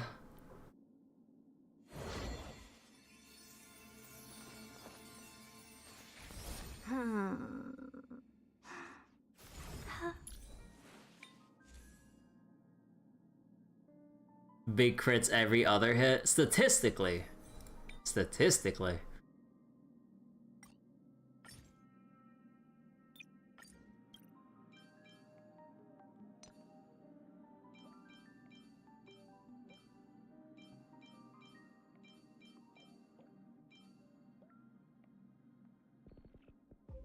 This is a gacha game. Oh yeah, wait, it doesn't count the same path bonus, so technically that's 12 crit. So that's 66.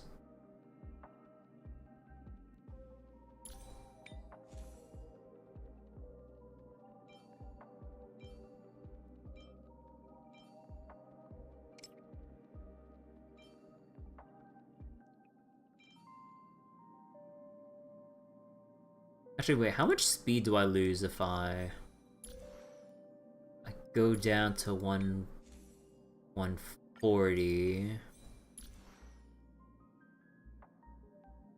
Okay, so rounded down, so this thing has like 4.5 speed. Oh, I think I have to live without it. So then, ideally, I'd probably want...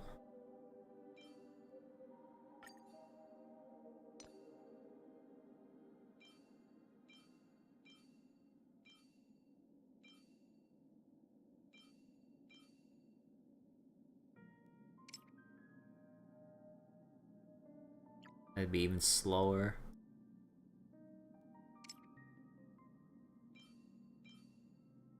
And yeah, I don't have any other, let's see, erudition, any crit rate. Yeah, and it'd only be this one.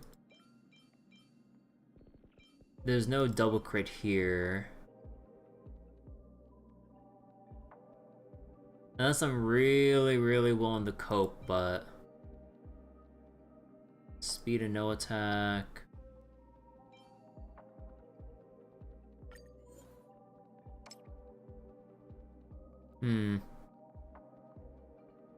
So wait. You have a bunch of arts like that, or artifacts like that on Furina. It works on if a character can get high crit rate outside of substats. Kind of sustaining is on my mind for the team. I initially, assuming I would have gotten Jade E1, it would have been something like, hold on. Would have been like Herta, Jade, Linksha, with Linksha being the debt collector, and then, okay, I'm not sure about like who the third character would be in that team comp, but yeah, it would revolve around those three. I want you to lend me some relic XP. Don't worry, look, this is gonna be the god tier relic. All 5 going into crit rate. You heard it here first. Fuck!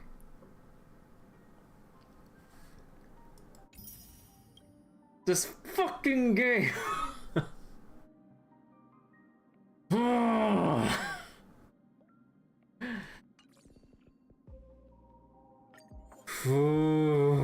Okay, so not worth it on that.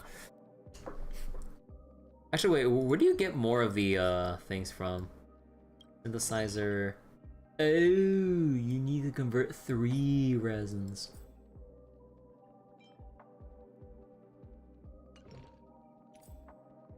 Then I just use the die. I would much rather use the die on like... Actually, oh fuck, what would I use it on?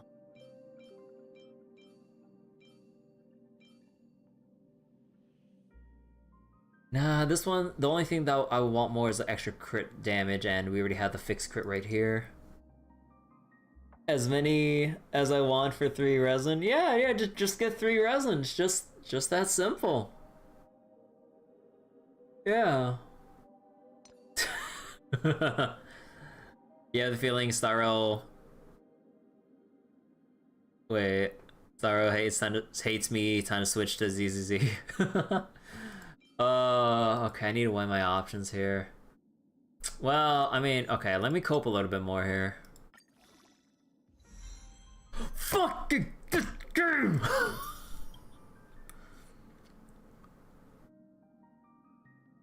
Oh, you gotta be kidding. Love relics? I love relics. Oh man, I'm gonna cope even harder here, don't mind me. Alright! Alright! We got we got 3 hits on crit. I don't have to waste the, oh whoops. Actually wait, let me try the smart equip thing. So is there like total effective?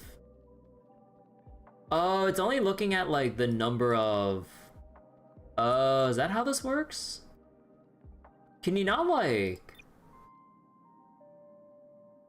you can't do what like Fribble's relic calculator does and like set weightings to like what particular crit stats or substats you're looking for. It just counts like the number of enhancements regardless of like whether or not you would prefer having one stat over the other. Ooh. Oh wait. 1, 4, 2. Wait, what?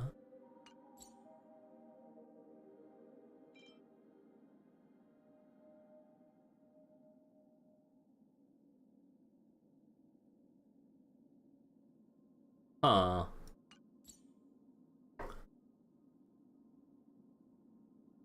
Interesting. But yeah, wait, I think, let me see. Actually, where's that piece that I just enhanced? Yeah, I'd switch this one in. And then, actually, wait, let me double check with Sunday real quick. Cause like, I had him specifically speed tuned. So you're at 143 precisely.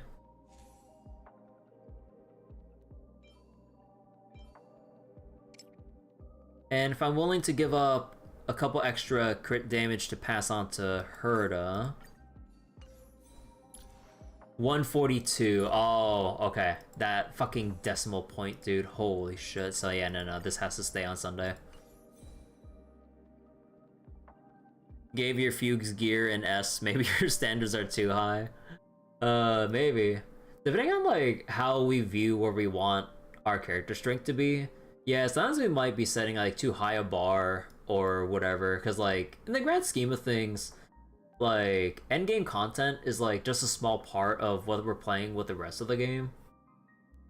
So then, you know, you can still do like basically 95% of the rest of the game just fine without perfectly min-max substats or whatever. 4 perfect subs or discard. You're goddamn right. But yeah, wait, let me see here. So then 66 plus 12, that's 78. 78. I mean, technically, if I had Herta's light cone, that would bring me up to 90%. So I would need to squeeze in 10% extra crit rate from somewhere.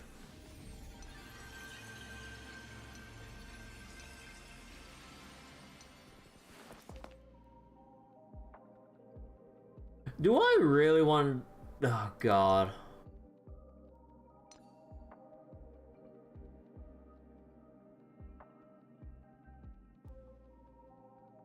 I am not using my one reroll and coping that hard for this piece. No, I am not doing that.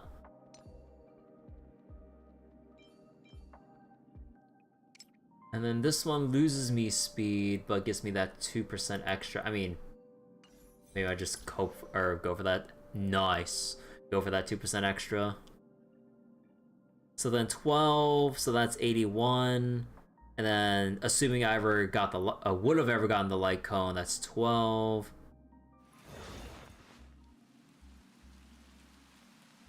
So 81, 93. Yeah, that's basically close enough. Yeah, I think I'll have to live with this. 14% defense. Oh god. Oh yeah, wait, I still have standard pulls to do here. I was hoping to save for Mr. Rekka or whatever, but then I guess like he just not coming out or something, or at least not for a long ass time, so fuck it. Although it would have been mega copium because like you would have to get him through regular warp and not like through rate ups on a banner. So I just go spam out my pulls here for standard.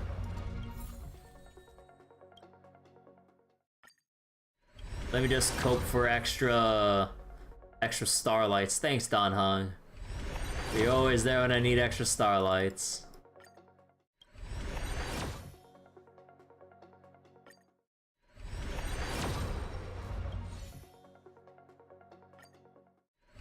Go for Yanqing, no. No. The boy does not exist.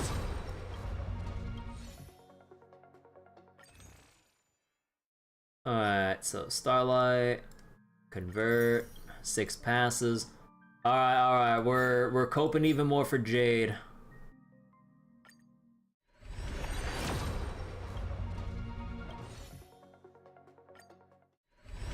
He has existed for you one too many times.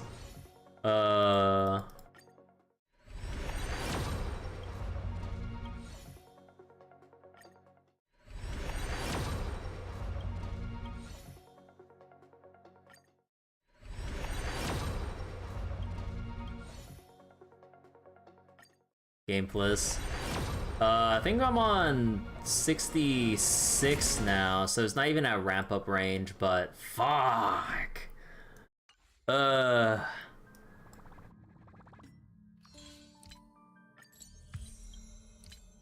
Wait. Oh, more copium. Wait, I can single pull again on standing and pray for more starlights. Oh. Oh. Oh, no, another pass. Oh boy. Let's go. Fuck. Oh boy, that's not enough. Good night and pull well. I think it's still been hard enough on me. Yeah, like, I had, like, a very good set of RNG with, like, winning 50-50s super early in.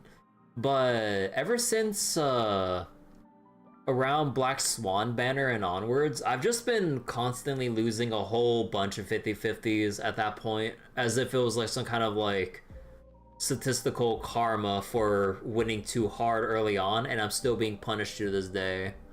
Like, it's been really rough.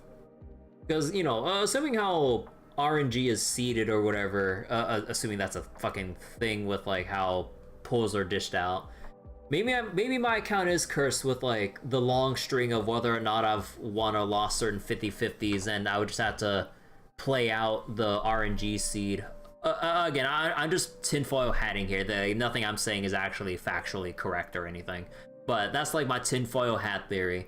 Everyone has like their own specific RNG seed for whether or not they have won or lost 50-50s.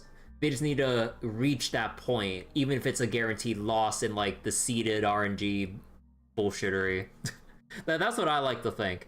And I had like, and I was just given like a lot of good 50-50s early on, but now the rest of my seed is just curse as fuck. Like that's what I like to think. Alright, is there anything else here? Yanqing and Clara, why is it then when I lose 50-50? I mean, funnily enough for me, like, I've only recently, well, despite the back-to-back, like, lost my 50-50 to Yanqing only within, like, the latter parts of the 2.x patch cycles.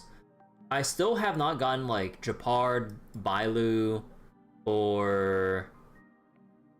Actually, oh yeah, just Japard and Bailu at that point. Yanqing was the most recent standard 5-star I haven't acquired yet, to my dismay. But the constellation prizes would just be, at this point, like... Or just in general, Bronya, Himeko, and Clara. Because at the very least, they're a lot more usable compared to the others. Like, well, not so much, sadly. Japard kind of outclassed, and even though there's not that many shield generators in the current state of the game, because lol. And then, like, Bailu, not a good healer because she doesn't cleanse debuffs, and if you're at the point where you need to revive a teammate, there's something wrong with your team or the fight's too hard for you. And Clara can still do some work on her own, although wildly depends. And yeah, like, Himiko's, like, aged like fine wine, where she's doing really well with, like, either just like your classic Herta Himiko comps in Pure Fiction, or you combine her with Lingsha with Harmony Trailblazer for the Himiko Hybrid Super Break crit comp, or you have Bronya in general because turn boosting is pretty invaluable. Not having Firefly as a sin. I tried pulling for her. It just never happened. Okay, I think we spent long enough like going over all of this. Let's actually head into let's actually go do some story now. Oh, I didn't set my team for hold on.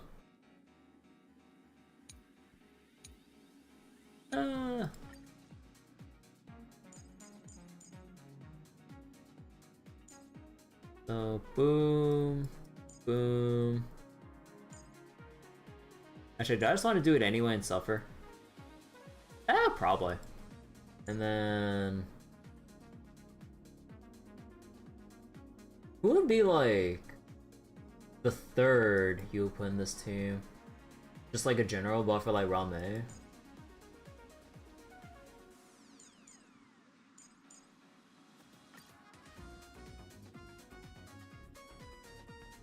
I'm actually not 100%. I'm actually not 100% sure. Just let me look up like a general recommendation for the Herta.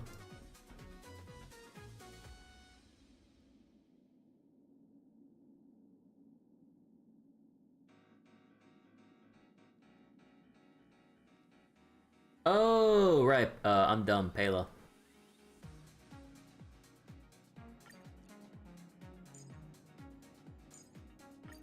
Actually, she has... Wait, I still have her equipped, right? Yeah. Oh, right, wait, okay, before I forget and accidentally do away with a lot of my light cones, hold on. Remembrance light cone. Lock it in. Impose.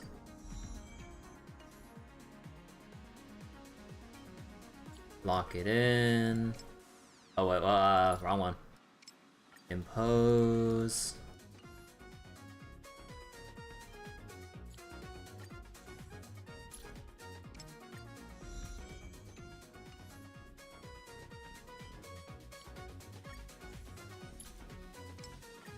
There we go. We probably don't need too many of the Remembrance light cones, but you definitely want to have, like... You probably want to have some on hand, just in case. Okay, so how do these work anyways? So wait, Memo Sprite turn starts, where and Memo Sprite get a commendation. Each stack increases damage dealt by 12%, stacking up to 4 times. The Memo Sprite disappears, the buff... Okay, so this is just a general damage up when Memo Sprite is available. When summoned for the first time, recover a skill point. Okay, I don't think this one's that great. Unless like, there's a very specific plan for like your turn 1. I guess. But yeah, no, I think like, maybe this one probably had the most use just because of like, the damage it does provide. I got a solution to my crit rate Herta. Remembrance MC E1. Oh, I don't know anything about Remembrance, or I don't know anything about Remembrance MC, so we'll have to see once we actually progress. Alright. Let's do the little mini quest here real quick before we progress with the main story. This shouldn't take too long, right? Oh yeah, I wonder if this actually is voiced, or if this whole thing is supposed to be a voiceless side quest thing. Oh, you can change your volume settings mid-cut, mid-scene. Oh, that's so nice. Holy shit.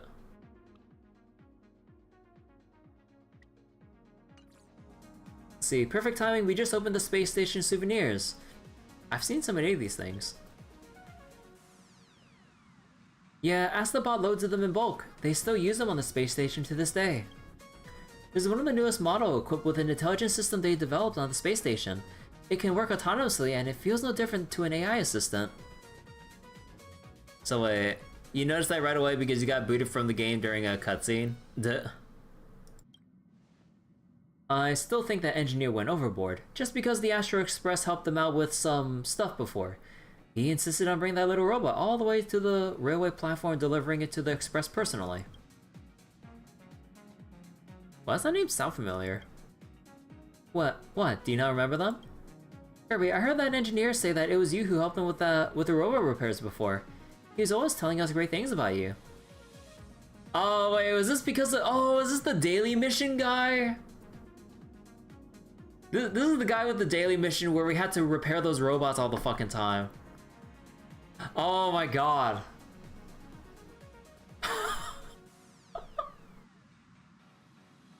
They actually made a side quest for the daily mission guy? We may have helped the space station with a few things in the past, but they were just little jobs. I really think the researchers are being too kind. These trivial things really don't take out too much of our time. These trivial things really don't take out too much of our time. Plus, the Astro Express and the Herta space station have always maintained a good relationship. It makes sense that we help them as much as we can. You all have that much time on your hands? Well, what do you think a trailblazer should do then, Kirby? Oh no. Exploring new worlds is more important. I didn't realize you felt that way, Kirby. If you ask me, our journeys are long, and it's not like we're dealing with earth-shattering events every single day. We spend most of our time dealing with trivial matters like this. But it is precisely these kinds of small menial tasks that form a trailblazing expedition. Can we just get someone else to do the menial jobs? I see, so that's what you think. How about this? Why don't we do a little experiment? Why don't you go and see how the people that received help from the Astro Express on the first world we visited after you join us are doing now? I think you might discover something quite unexpected. Happy face. Himiko lightly tapped the top of the little robot to activate it. New visitor detected. Scanning. Scanning complete. Express trail data downloaded successfully. Navigation system engaged. There hasn't been much data uploaded to it. It will still need a massive amount of external training. Take it with you, and it will gradually grow smarter as you travel. Destination confirmed. User information will be recorded on arrival at target location. Does this mean you're exiling me? Why would you think that? If anyone's being exiled, we've taken the Express crew's tiniest member, wrenched them from Pom-Pom's arms, and given them to you. I think it's better to take this as me asking you for a favor than considering it exile. I actually wanted you to take this little robot along with you to do some field training. This way it'll become more suited to your habits. Kirby, there's no need to fret. Just pay attention to what you feel in your heart in each area you go to, and go see just how these trivial jobs we did for people affected them. Destination has been added to to-do list. The user can activate the navigational protocol at any time. Alright, let's go now. If you run into any trouble, you can come back and find us anytime.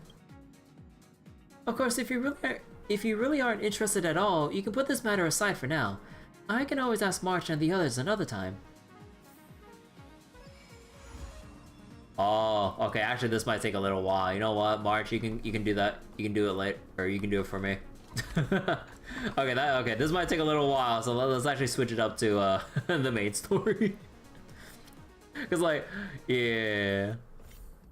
Alright. Who's ready for... Please stand by, passengers. The navigation meeting will be starting soon. Who's ready for voiceless characters? Certain voiceless characters. Woo! But yeah, again, I know I said it already, but I really hope things work out for the English VAs with the voice actor strike and like getting firms to actually like give them what they want contractually and all that shit. Oh boy, alright. Black Swan isn't joining us? She doesn't think it's right to join in on our vote when she's only hitchhiking with us, so she's waiting in the party car. Though she did say that she believes we'll end up deciding on Amphoreus. Let's prove her wrong! That she can read our minds. I'm sure everyone has a destination in mind. Where's Sunday? Oh, he isn't joining us for the navigation meeting. He went to the party car to rest. Don't worry about him. An unexpected destination could be a great starting point for Sunday. Let the control freak lose all control, send him to Washtopia? Send him to a Washtopia. That's unexpected, all right. But let's not do that. Alright, let's start voting on our destination. Since everyone's here, Pom-Pom will start presenting our options. First up is the oceanic planet of Lushaka. Hey, that's where that like one planet ornament is based on. Mr. Mikhail's homeworld, Lushaka was hit by rising sea levels after the Stellaron disaster. Though, I'm not sure how things are on the planet now. Next, we have Melustanin, the agate world. That's where Idrilla the Beauty ascended. Idrilla? A world of undying allure. It's also said to be one of the initial sites of the Stellaron disaster. Probably not the safest choice. Come on! I want to revive Beauty! Come on! What? Given the Express's fuel situation, it's worth us thinking through our options carefully. And finally, the most adventurous option, the eternal land, Amphoreus. Ah, a planet not recorded in the data bank, and a world even Akivilius never set foot on. But if this trailblazing expedition works out, it could solve our fuel problem. See, the Express can soon achieve perpetual motion. We don't have a choice this time. No one wants to go to Endostar. No one wants to go to a Washtopia. No one wants to go to Endostar? They suffered an ambush by the Antimatter Legion some time ago. According to the IPC, the enemy was repelled, but Edo Star placed their planet on temporary lockdown. Oh, lockdown? I'm afraid there's nothing we can do there. One day we're gonna find out what happened to Adrilla and there's gonna be a lot of goofy knights involved. Yeah, we either have like a whole hodgepodge of like goofy ass, intricately adorned knights or armored knights and everything. Or you'd have like Argenti being the odd one out and everyone just being like super serious or traumatized in their journey trying to search for Idrilla, like through whatever hells they've gone into and back. Although I need to reread like the actual lore bits of the Knights of Beauty within the simulated universe or divergent universe, because there are like bits of info probably there that we can kind of like infer from. Will they be comparable to Knights of the Round Table or Paladins from Fate? Amphoreus does have something to offer, unlike the other options. Yeah, that'd be funny if like they're as like as deep or silly as the Knights of the Round Table or the 12 Paladins or something. Plus, it's a completely unknown world. What better place to trailblaze? Washtopia, come on! I feel the same. While we know nothing about Amphoreus, we know the other two worlds aren't exactly safe options. Anyway, if it's a risk we're taking, we might as well throw in some adventure for good measure. You're wondering how a group of Knights of Beauty would be presented? Yeah, I'm really curious about how the Knights of Beauty would be. Like, they'd be pretty kick-ass, like, just seeing all the Knights of Beauty, like, an ensemble of, like, the Knights of Beauty all, like, together and stuff. Like, yeah, I'd be really curious.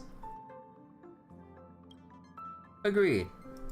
See, even Don Hung wants to see, like, the group of Knights of Beauty. No, just kidding. So everyone's leaning toward the uncharted world. It seems we got a crew of like-minded adventurers on the Express. That includes me too. I'm for Amphoreus. Looks like Pom-Pom's voting plan won't be needed after all. Nights of Beauty be women in. I don't remember exactly what the dialogue from Simulated Universe, but at least the Nights of Beauty that we've heard, I assume a fair amount of them are male knights. Although, I would imagine there's probably some female knights in there, but I'm not 100% sure. Although, again, I would need to reread the Simulated Universe entries for details on the rest of the Nights of Beauty. Armored bikinis? Nah, Zedek, go home and we'll go watch Bikini Warriors. New Dan Heng path involve a quest where he trains to become a Knight of Beauty. Bro, I'm just saying. Path switch for Dan Heng for following the path of beauty. Dude, that would go fucking hard. I would love that. It's official then. Our next stop is Amphoreus. Great! I'm looking forward to the conductor's jump announcement. I'll be in my room freeing up some memory on my camera. I'm going to have to snap tons of pretty pictures this time. Don't forget to share the good news with Miss Black Swan. I better start packing up too, or should I go chat with some more with the others? Kirby, this is your first time exploring beyond the astral charts, isn't it? Are credits going to be useless there? That's quite the detail to fixate on. Perhaps you should be worrying about language barriers instead. Barriers? But we'll be fine. Let's just say I have a backup plan. I'll reveal it when the time comes.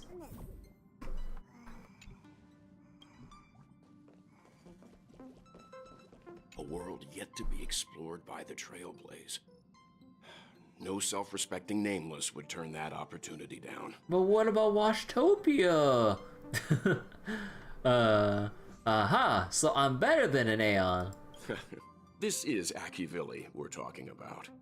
In the first instance, every one of their stops was a world no human had ever set foot on. The Astral Express has always traveled along the silver rail laid down by Akivili, so we don't normally get to venture into a world beyond the knowledge of the Trailblaze. But this time, we might just get the chance to add a brand new stop to the Astral Charts. I don't mind telling you, I'm a little excited.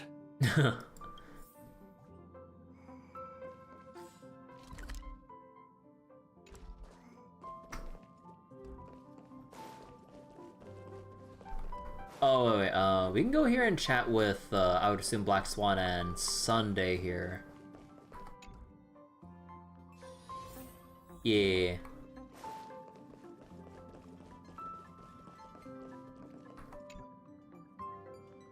Ah, you're here. I hear the Nameless are going to Amphoreus. A very wise decision. Let's see. Why is Garden turning to us for help? Why do you want to go to Amphoreus? Who'd you hear that from? Why do you want to go to Amphoreus? Memo Keepers traverse the worlds only to collect precious memories. Have you heard that before? It's my duty to salvage unknown memories. And the Amphoreus that has been revealed by the garden's mirror is like a treasure inside a display case. Dazzling, yet out of reach. I need a sharp nail to break through that glass. And that's where you come in. Only through trailblazing can we reach the heart of Amphoreus. Cut through the thick mist and bring the world's memories back to light. I trust you won't disappoint me. Oh. Okay. Sunday, buddy. You're telling jokes again. Looks like you've decided on your next stop. We're going back to Penacony. No, God. We're going to a Washtopia. We're going to Amphoreus. I see. No comment from you? Those who embark on a long journey simply need to set off. Oh. I look forward to the journey ahead. Oh, okay. And I assume, you know, going up there is where I need to pack up my stuff, so we have to go back here so we can talk to March and Danhong.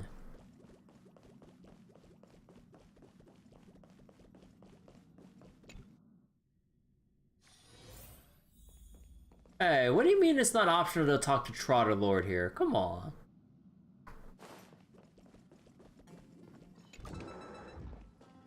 Danhong, how you doing? I can't provide many details about our destination this time. You can ask the Memo Keeper if you want to know more. Oh, the databank's getting a huge update. Uh-huh. I suppose there's a lot to do. I'll disembark with all of you this time. We've never had this many passengers on board before. Still not used to it. Why don't you head to the party car first? I'll see you later. Trotterlord, we should have gone to Washtopia. Based. Oh, hey, great timing. I just turned on my camera and was looking through some old photos. Can I ask you something? What's your favorite part of a journey?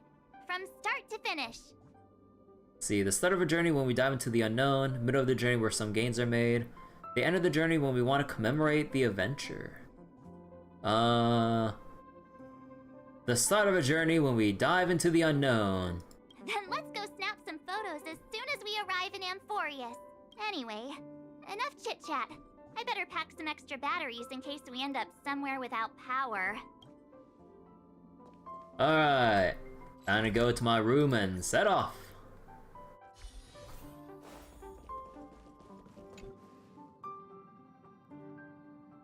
After much deliberation, you realize that insufficient preparation is as no good as no preparation. You might as well toss your luggage aside. Never mind, having some preparation is better than none. Even formalities have their place. Looks like it's about time. Should find a spot to take in the views during the warp.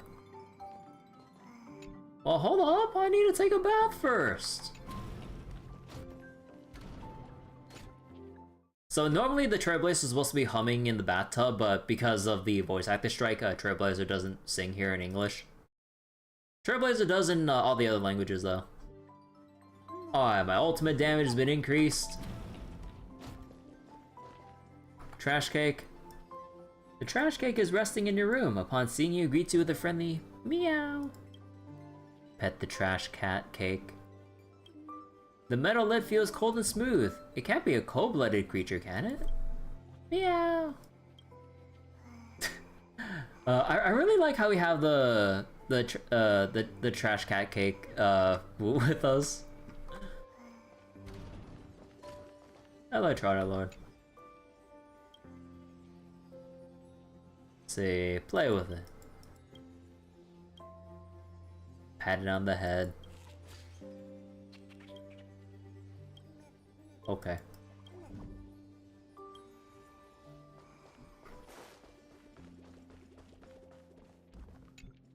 No, I don't want to turn the lights off. Okay, there we go.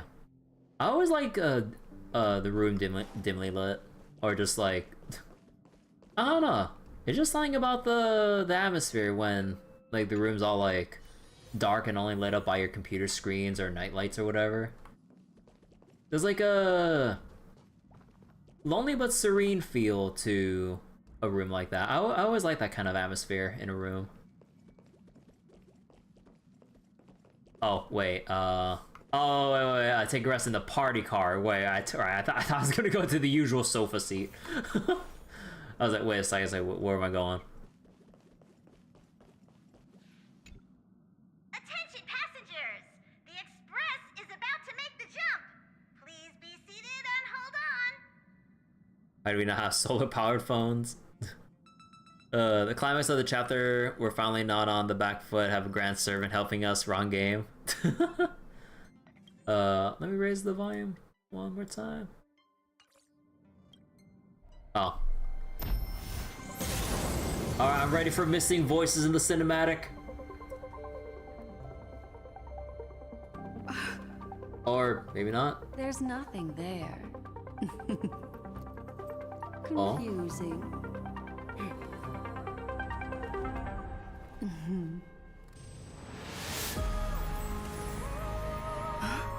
The answer lies hidden in the starry sky. Oh. Here it is.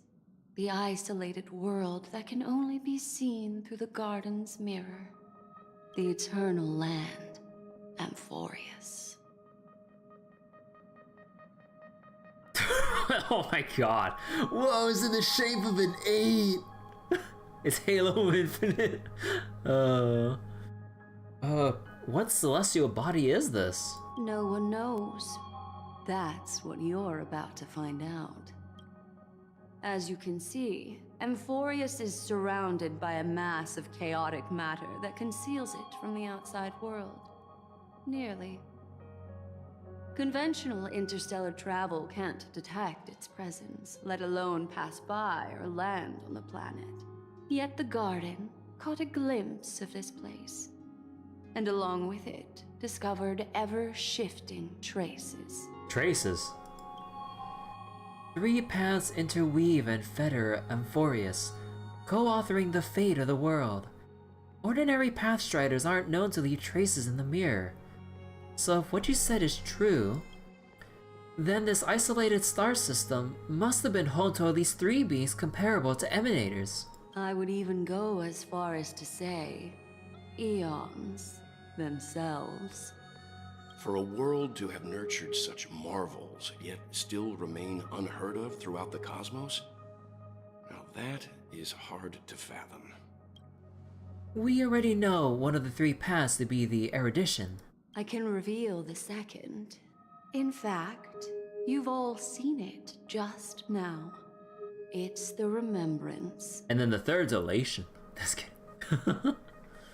I see. Then it makes sense that a messenger of the garden would be capable of unveiling Amphoreus for us. What about the final path? Finality. Unfortunately, fate is keeping the third path a mystery. I don't know what it is either. Fate? Stay Night?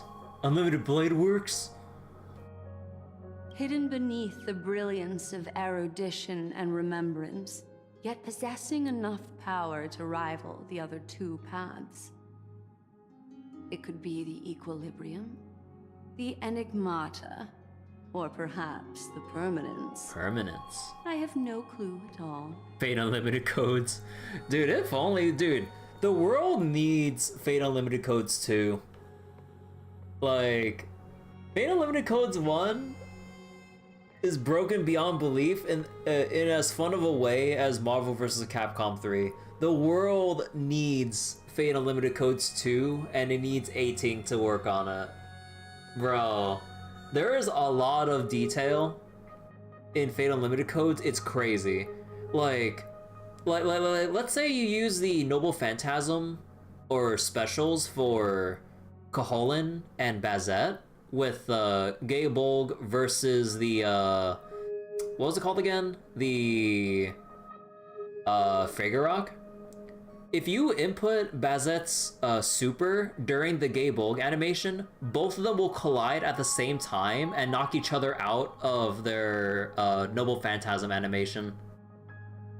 It's that small detail that's fucking awesome. Because you know the whole thing with Gaybolg, like it always hits its mark, but Fragorok will always intercept it. So then if you input Bazette's thing during Koholin's Gaybolg animation, they'll both take hits. That's so cool. Like, say what you want about like how busted or unfun it'd be just to get comboed to death all the time with like something as broken as like Fate Unlimited Codes or Marvel vs. Capcom 3. It's all the little details and the flair and the flashiness that is the main reason why people like it so much. Also, you know, the IP. But yeah, you have all those like little details and interactions. It's like amazing. Like, oh my god, like even though like I tried dabbling into Fate Unlimited Codes, my hands are I cannot play that game. It is too execution heavy for me to even comprehend the basic ass combos. But then you know a combo system is fucking busted when you have Medusa not only doing like an actual mix-up, but it mixing you up with the camera because of like all the bullshit she can do. I'm like, and she's not even like the top tier or whatever. I think like top tier is like Koholin, Who else was like top tier? I forget. Gilgamesh? No. I forget. But yeah, even then, there's like a lot of other cool stuff too. Even like, I remember people saying that Shiro's technically considered bottom tier, but you can still do some good work with Shiro too if you actually practice with them. So it's just like, it's an amazing game. Like, you just look up all the combo or tournament videos out there for Fate Unlimited codes, and it is just a delight to just watch how dumb it gets. Anyways. This white ribbon of light encircling Amphoreus might very well be a product of the 3 interwoven paths. Only when path striders of the Trailblaze enter the center of the vortex will its true nature be revealed. Product of 3 interwoven paths? Still, we know far too little about the planet. What's more pressing is finding a suitable landing site. We could end up over an ocean, in a vacuum without oxygen, or worse yet, in the middle of a lava field. We're turning back! Next stop, Lusaka! Throwing in the towel already? I don't think we're at that point yet. Looks like someone is all set and itching to get off the train. Wait. I think we might be missing someone. See, hey, where's March 7th? Yeah, I was wondering where that chatterbox had gone. Really? Who? All 4 of us are... Oh my god. Where's March 7th?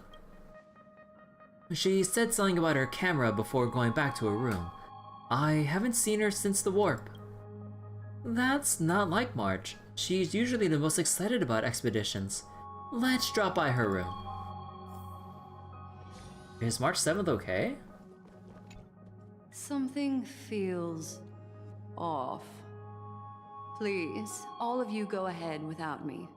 I'll join you later. They even give March haters an option. Yeah, I don't know.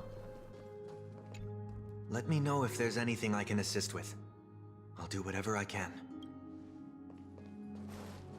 See, seek out March 7th, who seems to be out of sorts. When setting off, March 7th seems to be feeling unwell. Oh. Oh no.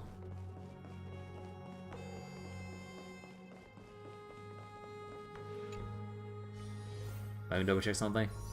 Damn. Where's... Oh, just the game tools thing here. Nah, I'll get that marker off later. March, are you in here? Yeah. Sorry, guys. I don't know what's wrong. I just feel really weak after the warp. Did you come down with something? Is it motion sickness? Are you possessed? Did you come down with something? I doubt it. Pretty girls aren't supposed to get sick. Miss Black Swan, could you take a look at the memories in this room? Gladly.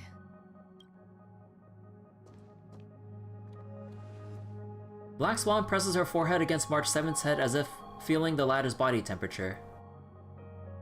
I'm seeing March 7th hit by a sudden bout of weakness in her memories, as if something was weighing on her.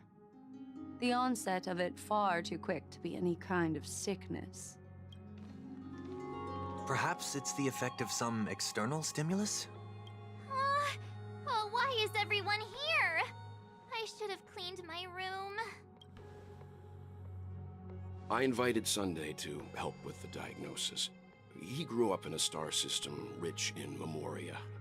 When it comes to mental healing, he's quite the specialist.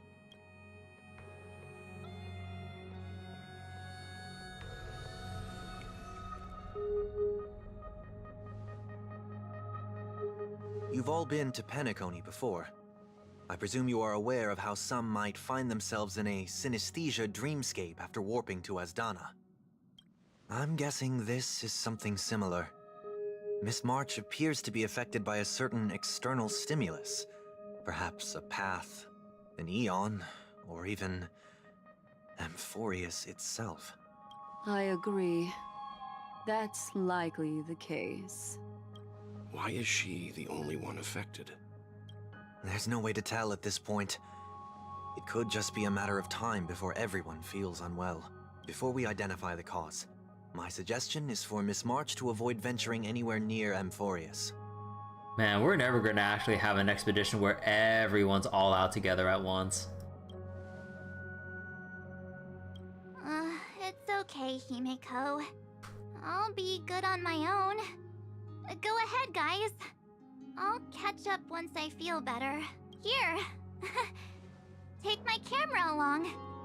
I was planning to take photos when we got there, but looks like you'll have to help me with that now. Leave it to me. No, how could I leave you by yourself? 3, 2, 1, cheese. No, don't waste the space now. How could I leave you by yourself? What's with the melodramatic turn? I'll be fine. Why don't we take our discussion outside so March 7th can rest? Yeah, you guys go on ahead. Don't worry about me. I'll be back to being my hyperactive and adorable self by the next time you see me. Now, don't forget about those photos, okay? I'll be checking the camera. Okay, the lip syncing like is a little bit off with like the voice and everything. Seek your companion's opinions. Interact with companions. Do you think March 7th's past could be connected to Amphoreus? No, that'd be too much of a coincidence. I haven't seen anything related to 6-phase ice yet. It's more likely that some kind of energy on Amphoreus affected her before any of us. Kirby, I want you and Danhan to take the lead in this trailblazing expedition. Are you up for it? Sure, we work well together. Pretty sure we're gonna need more help. What about the rest of you? What about the rest of you? Amphoreus is a crucial stop, so everyone on the Express has been roped in to help in some way or another. Venturing into the unknown world is a task perfect for you youngsters. I'm sure you'll both have each other's backs. So we're staying behind to take care of the grown-up stuff. Well. Chin up, well, you'll get your chance out in the field. Someone should be taking care of March 7th, too. I can do that. I'm fine with any arrangement you have for me. Great. Sounds like we're all good. Come with me to the parlor car then, you two. I've prepared a backup plan before our departure, but I didn't count on having to reveal it so soon. So soon? Suppose there's a lot to do at disembark with all of you this time. The absence of March 7th has introduced a new layer of uncertainty to this trailblazing expedition. To keep the expedition on course, Miss Himeko decides to activate the backup plan.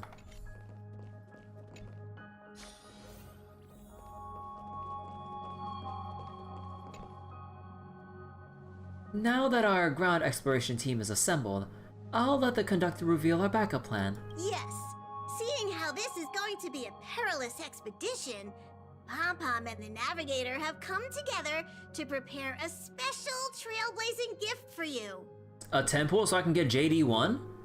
Your very own car!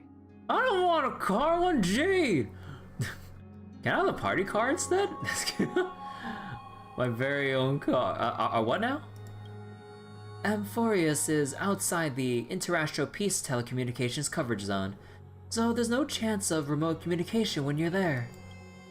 Uncoupling and using one of the Express's cars as your landing capsule is the best way we can ease your exploration. It can also be your safe house once you're on Amphoreus. Yo, and hey, we also learned how to drive too on Penacony. So hell yeah! The car you're getting has its own thrusters, so just buckle up, and it'll take you into Amphoreus and land you somewhere safe. Probably. Let's see. Powerful engine to send cars blasting off in space. The Express is more multi-purpose than I thought. Only in extenuating circumstances. Don't go thinking you can detach cars from the Express every which way, alright? Get going whenever you're ready. Pom Pom can't wait to hear about your exciting discoveries. I'm ready.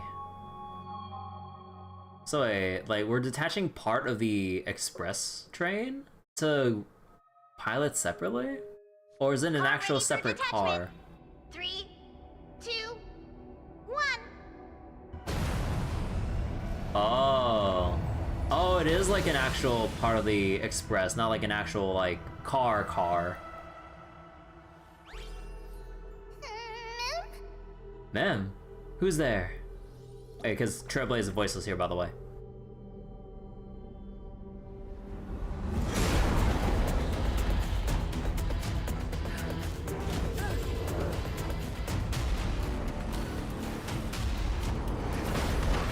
Oh, we're hit!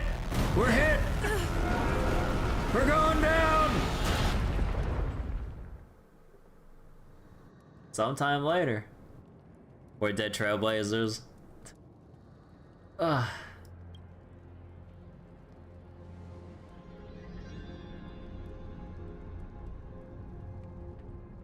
Nice safe house.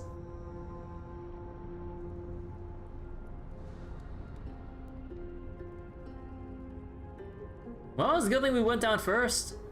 Otherwise, everyone would have gotten taken out. Danhong?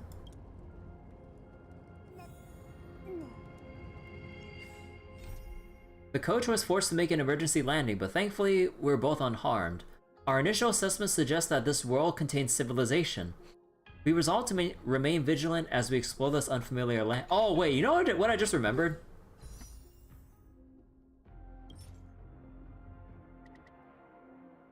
I can convert the shards from the monthly pass. Although, but the pack here.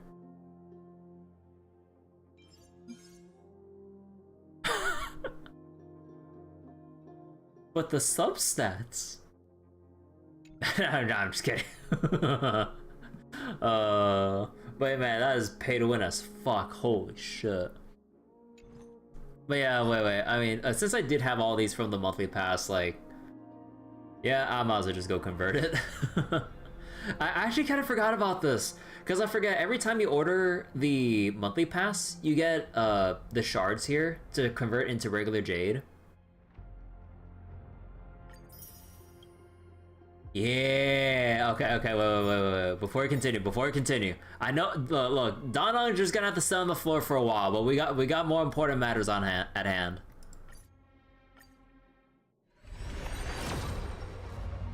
Fuck. Please, Jade. Please. I'll sign any deal, please. Just let me get your first Eidolon. Fuck.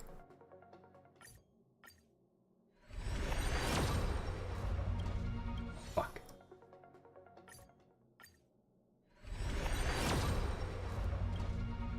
Fuck. God damn it. I tried.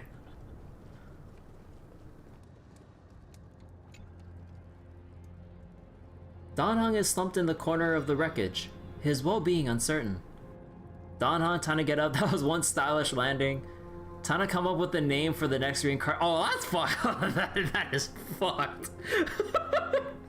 Oh, that is fucked. Holy shit. Oh my god.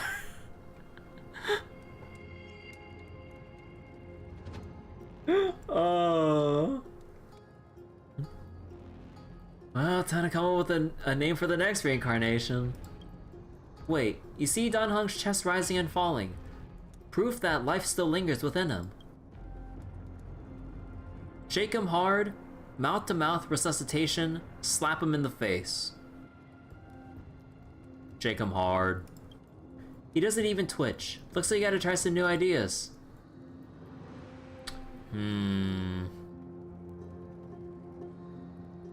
Kiss.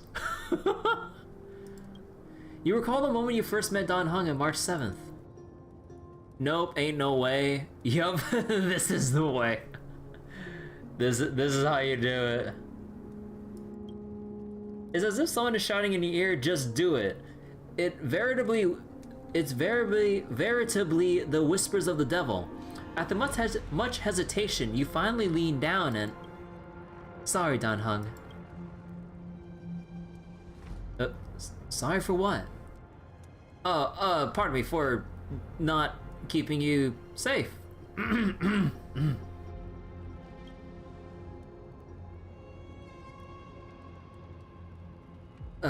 How long were we out for? Enough time for me to convert extra shards into Jade to get JD1, but not much time has passed. You passed out when our car got hit. I blacked out too, but not before dragging you out. It's a good thing we were in the car, or we would have been crushed to pieces. We should try making contact with the Express. Kimiko, we've made a smooth landing at Amphoreus. It looks like there's a civilization down here. Smooth landing, my ass! I'm starving, Pom Pom. Farewell, my friends. I'm starving, Pom Pom. The car's blowing up. Pom Pom, drop some food down quick. Message failed to send. Aw. I guessed as much. It's no longer working. Looks like it's just the two of us out here now. And Tusper. Let's find some place to set up a base of operations first. This statue and the buildings you've seen so far point to a civilization here in Amphoreus. We can only hope they're not hostile toward outsiders. It's dangerous here, we should leave. Are we back to being fugitives again? Who cares, we're only here to trailblaze. Are we back to being fugitives again? Ma'am!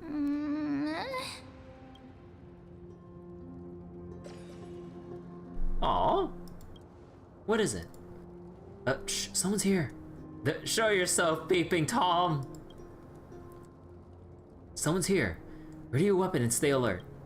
Let's find out what's behind that gate.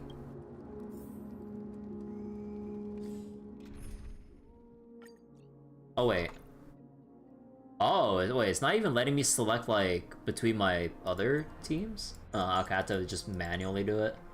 Fine, I'll do it myself.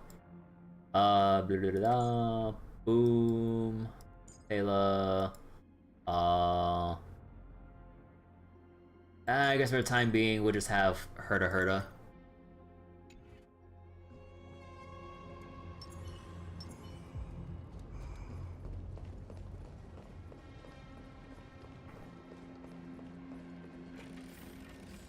Oh, whoops.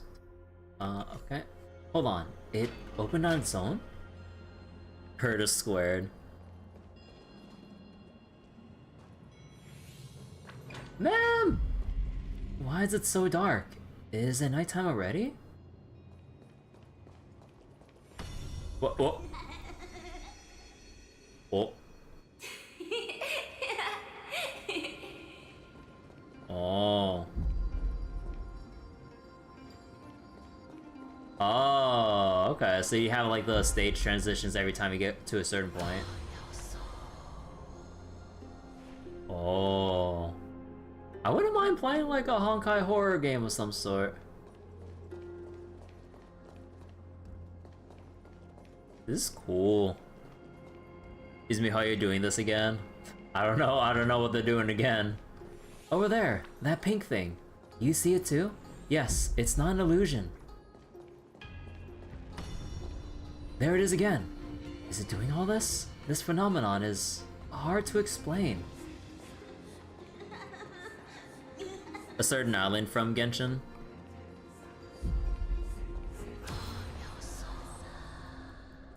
Oh, I like the atmosphere here.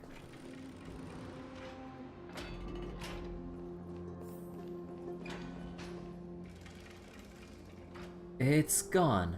That happened too fast for us to make any sense of it. Did you see what the creature looked like? A rabbit of sorts. It's unlike any of the known species in our databank, but I guess that's to be expected.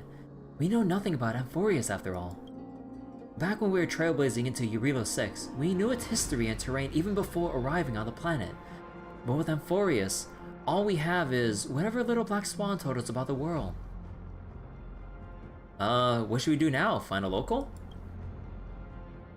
I'm afraid we must plan for the worst. Putting a potential language barrier aside, that was a powerful attack on us just now.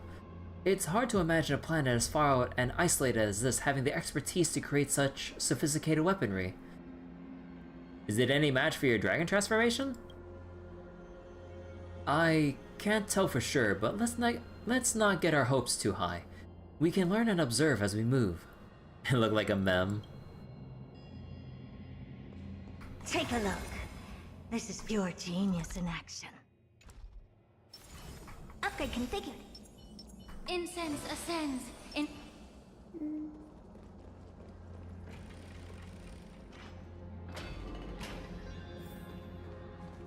Now that's one monumental city gate.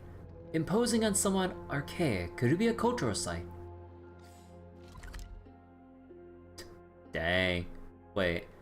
In the silent, eternal night, a silver meteor streaks across the sky, poised to bring the brilliance of trailblazing to this dark land. Oh no! The meteor has crashed! But the core of the star, the great trailblazer, has safely arrived after all. Wait, is it truly safe?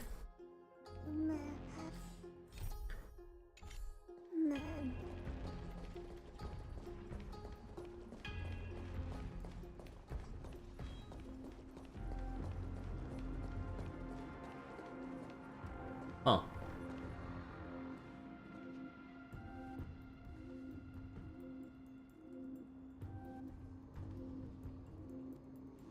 It looks like no one lives in this area, and that strange creature from before is nowhere to be seen, but... Look at that! Atlas? A giant sphere!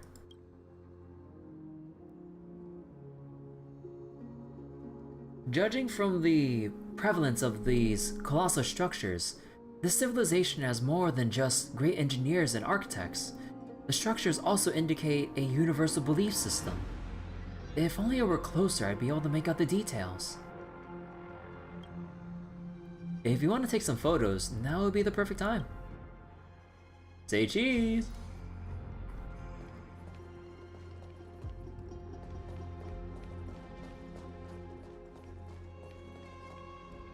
Aw. A humanoid statue with a rather comical pose. You can't tell whether it's dangerous, best not to get too close.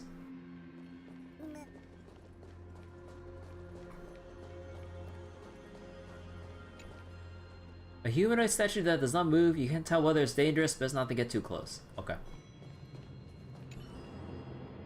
A giant sphere stands between heaven and earth in the distance. At its top, the sky appears torn open. Or rather, it seems to have willingly opened a circular rift. Inside, a swirling vortex churns, and the clouds periodically reflect a golden glow. If March 7th were here, she'd definitely use her girlish imagination to come up with some whimsical and creative metaphors for the scenery. Unfortunately, it's up to you to take on the team's photographer duties for now. Photograph the distant giant sphere.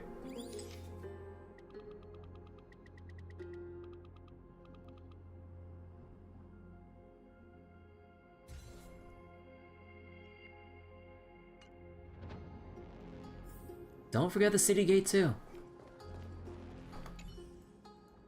Across the cliff, the Grand Palace gates remain silent, unwilling to reveal any of the history and secrets hidden behind it. What could lie within the gate? You can't help but let your imagination run wild. Bloody carnage, chaotic banquets, bottomless abyss. Then you regain focus, hearing a playful voice softly whisper in your ear. Snap out of it and click the shutter already. What? Photograph the cliffside gate. Thanks, Marge.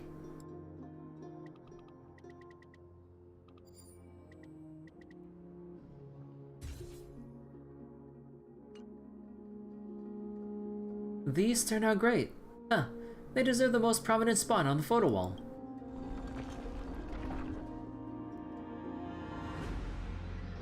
Oh, no, don't give me this weeping angel shit. No. Huh. Something's wrong. Watch out, Kirby. I'm sensing hostility. These things aren't breathing. Inorganic life forms? Looks like they want to keep us here. With a dead end and a cliff edge behind us, there's no other way out. We're going to have to fight them. You can't say it's trailblazing until you land a hit with your bat. Let's do this. What is that stat just sculpted at? I mean, they are sculptures. Attacking enemies a certain number of times can destroy their war armor? Oh, you had to armor break them? Oh no, oh god.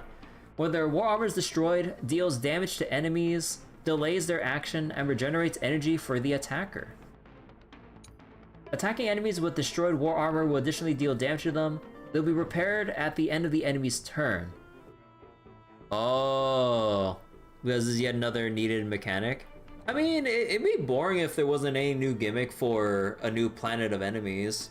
So I'm down for whatever new stuff they put forward, honestly. Because otherwise it'd just be boring, like, you just go to like do break gameplay or just your box standard stuff. Like, yeah. I mean, we'll have to see how this actually feels in practice, but I mean, it sounds cool conceptually.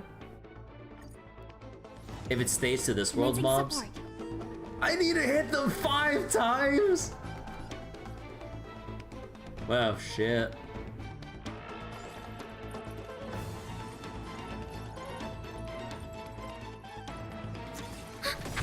Enemy data secure. Net markers activated. Time for a good old counterattack. The truth burns clear as a flame. Everything in this world is bleeding. Oh, wait, so, wait. Did this enemy here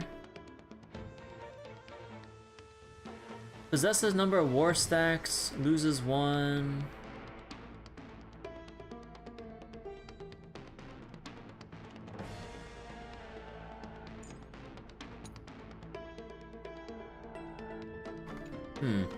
Feeling tired already? Do you require invigoration? Yeah. Open sesame. Time to twirl! Enemy targets detected.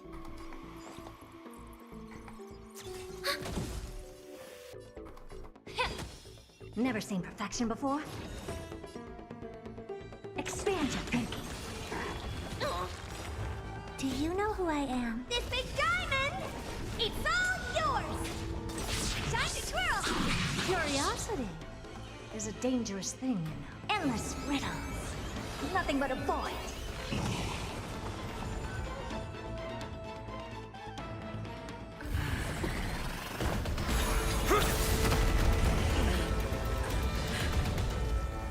Oh. Who this? Look out! You've got something interesting.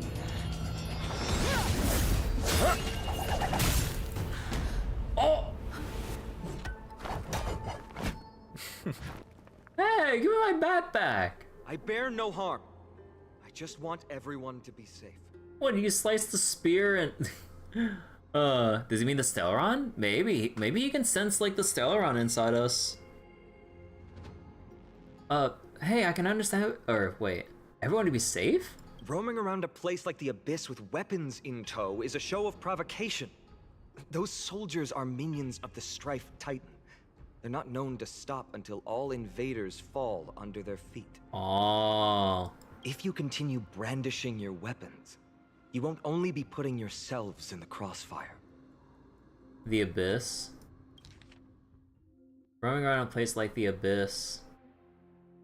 Is that like a similar thing in, like, Genshin or whatever? Their looming blades will come down on the heads of the innocent. Genshin PTSD.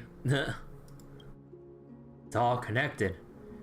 A civil approach gets your message across all the same. It's difficult to tell if you're friend or foe when you appear out of thin air. Even without your weapons, a great power still lurks within you. I could be putting myself in harm's way for all I know. I'd be unwise not to take precautions. So, care to share the reason for dropping in on us? Visitors from above?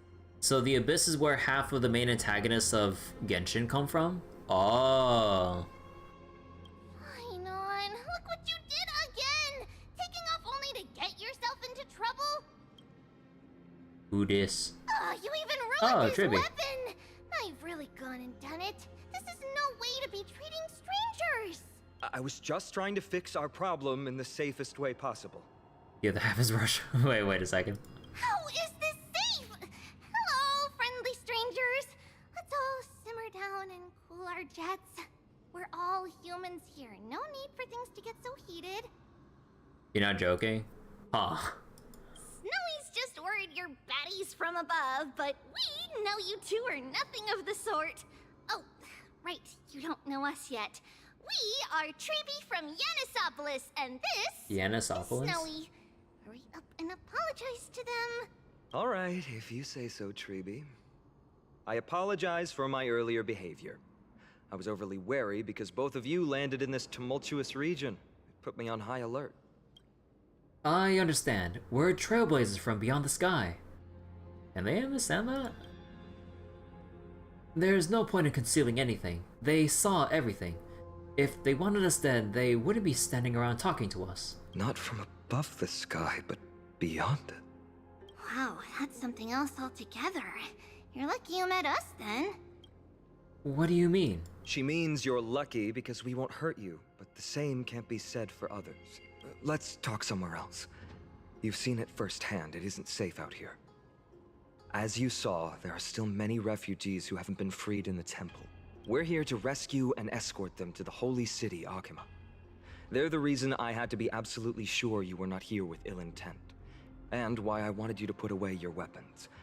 If something were to occur, they would have no way of protecting themselves. I'm Finan, from Ides Elysiae. Sorry if I offended you just now. Finan, Ides Elysiae. I preferred it when you were being combative. A little longer, I showed you what I could really do. That's an unusual name.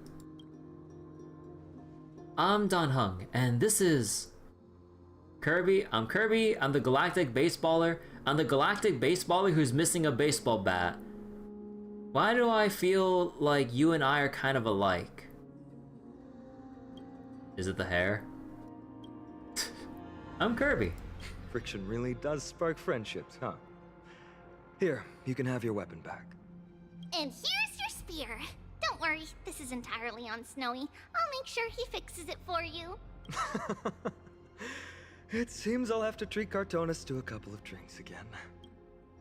We've just arrived and still have many questions. If you two can ensure our safety, traveling together would certainly be the best choice. Please, lead the way.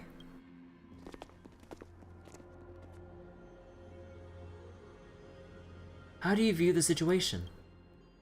There's more to this Finan than meets the eye. I agree. To disarm you in a flash and even snap my spear, he's no ordinary person. He is also quite cautious, keeping his distance throughout the whole conversation. I tried probing for more information on Amphoreus, but they both casually glossed over it. Conversely, I believe this indicates he doesn't believe he can easily subdue us. If things take a turn for the worst, our best bet is still going to be resolution by force. Their appearance was suspiciously well timed. Yes, the timing is suspect too. The spear that destroyed our car is definitely man-made. I suspected they might have staged the encounter, but these refugees, they're clearly not pretending. For now, it's reasonable to assume they're not on the same side as the attackers. How is it even remotely possible that we share a common language? I've been trying to come up with possible theories for that, though the answer still eludes me. Perhaps like Eurilo 6, Amphoreus was served by the Silver Rail eons ago. But the databank would at least have some record on the planet if it were true. The way the girl uses we and us to refer to herself is unusual too. I doubt it's just a habit of speech. But compared with our other suspicions, sharing a common language is the least of our concerns right now. Let's get moving and hope the problems will resolve themselves naturally. About your spear. Though losing the spear is unfortunate, we gained some important insight. Amphoreus' weapon forging skills are on par with the craftsmanship that forged a Cloudpiercer.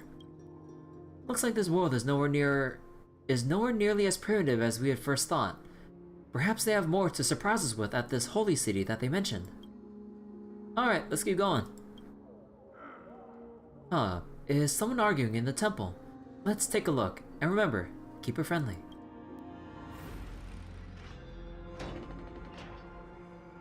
Take a look. This is pure genius in action. Upgrade configured. Incense ascends, entwined with ethereal clouds. Alright, no navigation. Can I run around? Oh, that's why I can't run around. Can I talk with any of them? No. Yanis, if you only you're still here with us. No, I will never agree to that. Virtus, you acted on your own to ask the Chrysosaires for help? To bring us into their so-called holy city, no less. We are priests of Yanis, born as footless birds. How could we possibly endure being confined to one place? We've lost far too many to Nikador's forces, Mr. Noldus. I only want for everyone to settle down somewhere safe and to be able to sleep soundly. Lose your faith, and you lose everything. Do you seriously think you can seek shelter in Akima? Nowhere is safe with the end times looming. I've said my piece. Leave if that's what you want. Everyone else is staying in this temple, where we enjoy the protection of Yanis, the Gate of Infinity. The Gate of Infinity? Don't make this decision in haste, sir. I appreciate the concern, esteemed Chrysosaire. But please, respect that we have the right to choose our own fate.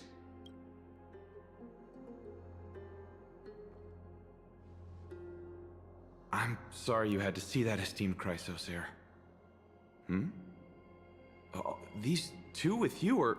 Travelers from afar. They're also headed for the Holy City. If memory serves me right, you are... Virtus? Please, you may call me Finon. What was that just now? It's an honor you remember me, Finon. We are priests from Yanisopolis. Armies of the Strife Titan destroyed our home, forcing us to flee across many lands until we arrived here. A few days ago, I watched another companion fall to those monsters, and I was shattered. I offered a prayer to Akima, thinking the answer would take time, at least enough for me to convince Mr. Noldus. I didn't expect your arrival to be so swift. Every place has their fair share of troubles. The elder spoke of the end times just now and claimed that no place in Amphoreus is safe. What did he mean by that? Excuse me, sir. Everyone knows about the prophecy. How is it that you... Virtus, right now we must focus on convincing Mr. Noldus to return. The Abyss is swarming with fierce enemies and they have no way to defend themselves, leaving them vulnerable to all kinds of danger. My friends, I have a rather bold request. The two of you are quite capable. Might I trouble you to fetch Mr. Noldus? Treeby will join you. She can also answer any questions you may have. Please give us a moment to discuss it. Finon interrupted me as I was trying to gather information from that refugee, and now he's saying that the girl will answer our questions. His intent is obvious. He's hiding something from the refugees? Yes. I believe he thinks it's worse for others to find out we know nothing about this world. He wants to hide the fact that we're visitors from beyond the sky. There's a rift between us and the locals, so let's play along with Finon for now. We can also learn what Treeby thinks when we're alone with her. Alright, we'll go. If we're to be companions on this journey, it's only right that we offer assistance where possible. You two are truly honorable. I'll stay behind to guard Virtus and the rest. Go quickly and come back safe. Try to speak with Triby alone. Let's see, we had initial contact with the people of Amphoreus known as the Chrysos heirs. Then followed two of them into the temple to explore. They claimed their purpose here was to rescue the refugees, yet there seemed to be tension and strife among the people. Don't have enough Jade yet. I'm sure you two have a ton of questions, don't you? As for why we should speak in private, that's because quiet places are better suited for communicating with one another. But the road ahead is cut off. Let's see, are you going to carry and fly us across? You're not about to ask me to jump down, right? Don Hung is finally going to be able to jump? Oh my god. Don Hung is finally going to be able to jump? What are you talking about? Judging by your reactions, you aren't lying about being newly arrived travelers. In that case, don't blink or you'll miss the next part. Also, Snowy wouldn't dare make plans for us. It's more like the other way around. All right, silence, please. We are about to summon a miracle. We, thy humble descendants, doth surmount the myriad of passages of Yanis to stand before thee and receive the scales of judgment. O selfless arbiter Talantin, declare us innocent in the name of the law. Weigh the fruits of the present in exchange for the sweetness of the past. We summon thee, Orynyx, to lift thy curtain of memory. Oh. Once again, stir the ripples of past reverie. Reverie, trails, that's good. Oh. Oh. Yeah, you blink and you'll miss it. Holy shit.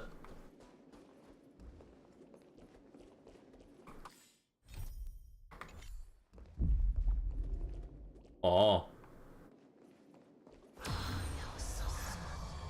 See. How is that possible? Did Orynyx's prayer fail? My two friends, don't stray too far away from us. Whoa. Stop panicking. As long as we're with them, we'll be fine.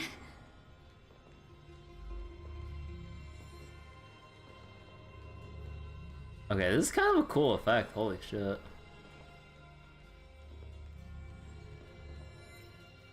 Isn't there like a similar thing in the... Amazing, isn't it? Now that we're here, we can speak in peace. Wasn't there like a similar thing in like, what was it? But why does it feel a little too quiet? What game or games was I thinking about where you can kind of like switch between what seems to be past and present? Oh yeah, there's like a mission like Titanfall 2 with that. Was there a thing in it's a shooter called Singularity, I think. BioShock Infinite as well? I don't remember. I did it have that? I think there's probably some other games that did a similar like overlapping past present map overlaid on top of each other. You just needed like a toggle or state switch to go from like one layout to the other layout within like the same level. Yeah, there's actually now that I think about it, yeah, there's a lot of games that do that.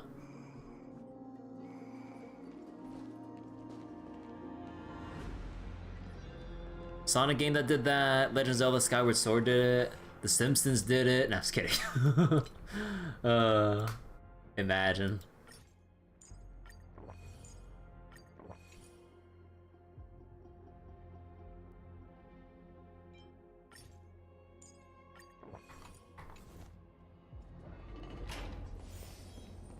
Keep moving forward and catch Noldus, who's deep in the temple. A girl named Tribute aids the refugees to lead them out of danger, using her remarkable ability to replicate space and time. The group is now preparing for a safe departure to Akama.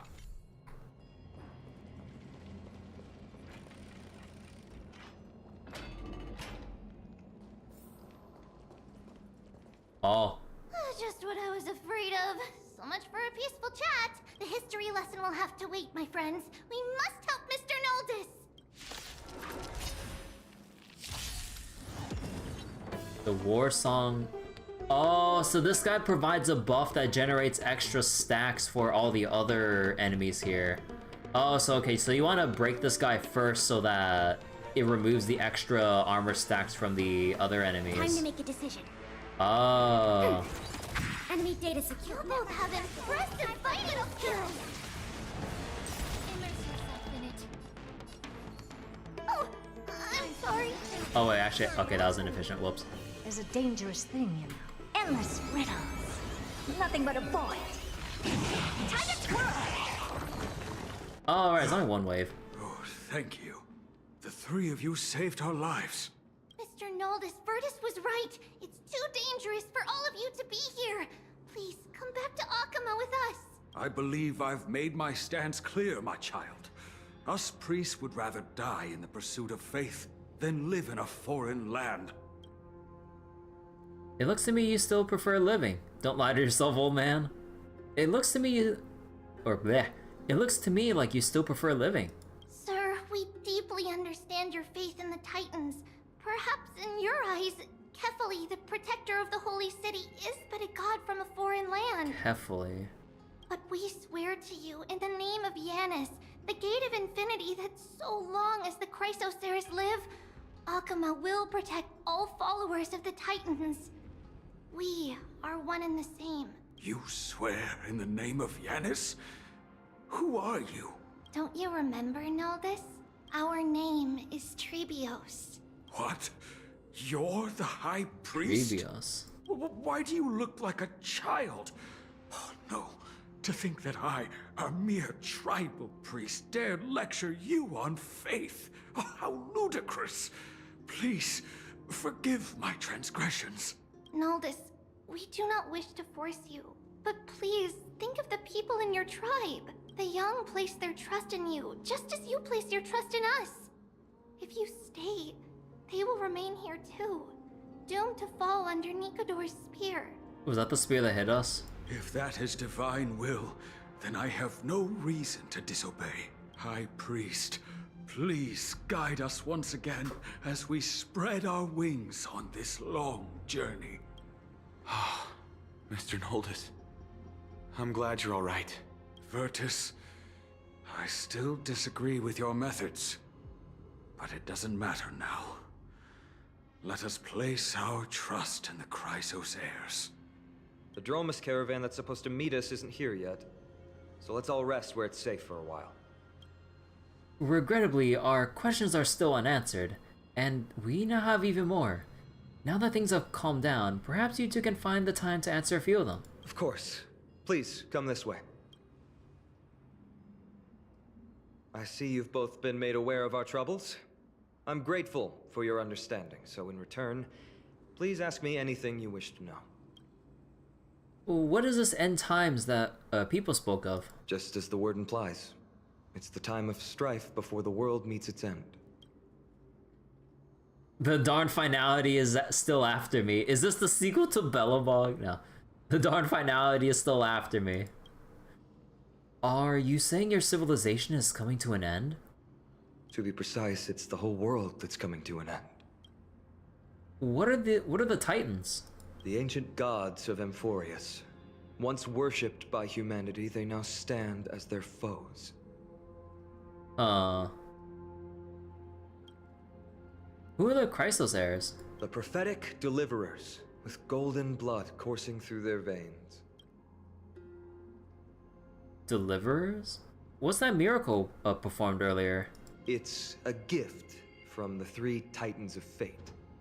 With their blessings, priests can awaken shadows of the past to alter reality. You're putting it too lightly. Don't make miracles sound like a tool you can simply use at will. That's all the questions I have for now. Your answers are too concise. I'm sorry. I guess I'm not good at telling stories. Yet a tedious and overly long explanation isn't ideal either. Let me think. Oh, right! Virtus and the others are priests from Yanisopolis. They should be adept at playing the lyre. How about playing a song for our two friends? There's a ballad that's been passed down in Amphoreus since ancient times. Oh?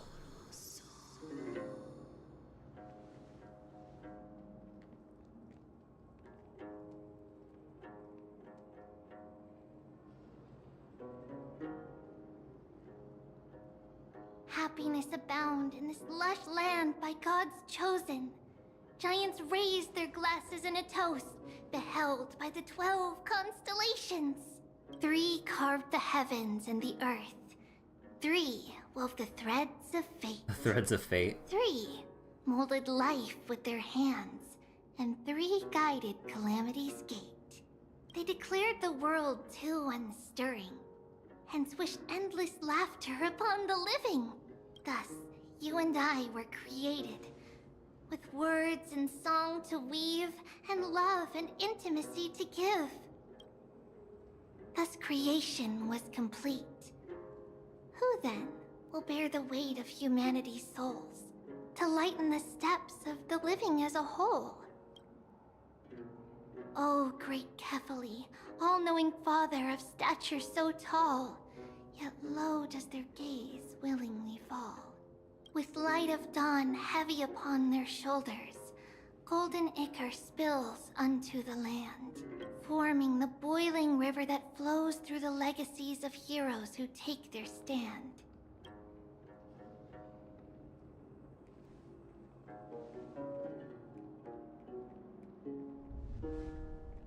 Huh?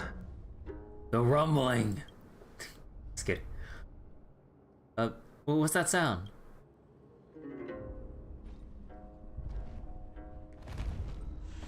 Oh. Oh, cool.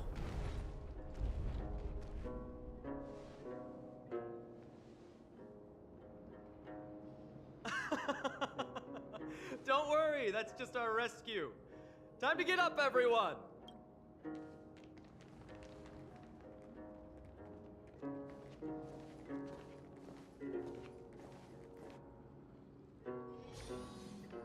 Ride the Dromas and head to the Holy City.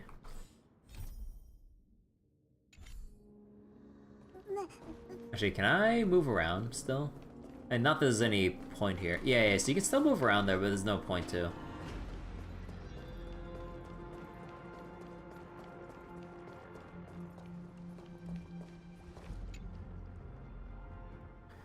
What magnificent creatures. These large, mild-mannered creatures are called Dromas. They're humanity's most loyal companions. We'll be relying on them to get us through the rugged mountain roads on the way to the Holy City. Dromas are very docile. Even first-time riders can steer them easily. Here, give it a try. Remember to hold the reins tight. Rides a shoe pup. Oh my god. Ride the Dromas. You see all the white shells jutting out from the Droma's limbs and plan to use them as footholds. The Dromas let out a dissatisfied growl and easily tosses you several meters away. This is our idea of docile! I forgot to mention, don't touch their white stone humps. When the Earth Titan blessed these creatures, it said they also stuffed their ill tempers into these humps. Carefully ride the Dromas. See? Easy, wasn't it? Everyone, how did you find our lyre performance earlier? We've been in exile for many days and haven't touched our instruments in a long time. I fear our skills have grown rusty, and we've made a spectacle of ourselves. No, not at all. Your performance was wonderful, sir. It's been a long time since we sat together like that and sang ancient ballads to our heart's content. I'm grateful to all of you for reminding me of those glorious and peaceful times. Looking back now, I admit I was too stubborn. Perhaps you really can save Amphoreus from its doom, just like how the 4 of you heroes saved our very lives and faith today. See, I don't really get it, at least things unfold quite nicely. Even including the 2 of us! Suffering's bad for your health, and it won't help your faith much either. That's why it's our inherent duty as Chrysos heirs to free everyone from suffering. It's also the reason for the Holy City Akima's existence. The only human city left in our present day. The only human city left? Hey now, don't be so serious. You're bringing the mood down. Anyway, in short, the Holy City is absolutely safe. Everything will be fine once we get there. Is everyone properly seated? Then we're off! Next stop, Akama! The back of the drone is like a cradle. You gradually fall asleep and the caravan will arrive at Akama. Son of a bitch!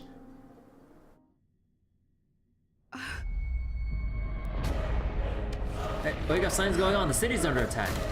Oh yes, Dana is trying to talk to us.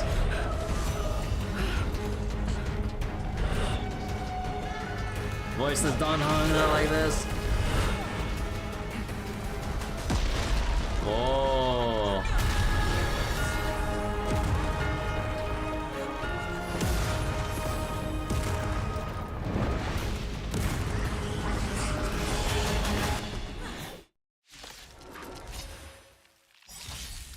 Enemy targets detected. See, you call this safe, this is not how Tribute described it at all. See, these are the enemies we met in the Abyss. Seems like this attack is also the work of the Strife Titan. Be of your body and mind. Expand your thinking. Do you know who I am? This big diamond! It's all yours! The truth burns clear as a flame. Everything in this world. Perfectly saved. Yeah, perfectly saved. What are you looking at? I won't pray. Commencing support. Allow me to purge the root. Yeah. Open sesame. Enemy targets detected.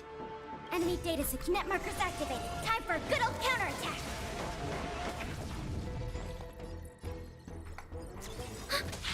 Curiosity is a dangerous thing, you know. Endless riddles, but the answer is nothing but a void. Time to twirl!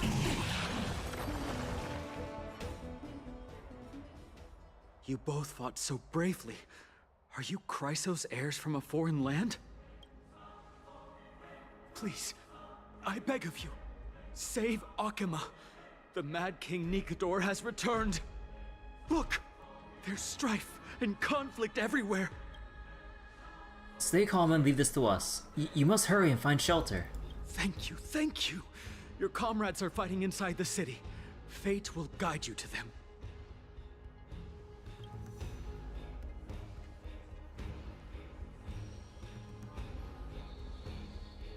I expected the Holy City to be a strong sanctuary, but things are less peaceful than I thought. Let's stay here and lend our support on the battlefield. Do you think this Nikador is related to the destruction? I don't think so. These Titankin have obvious differences to the Antimatter Legion. Our priority now is to find Finon.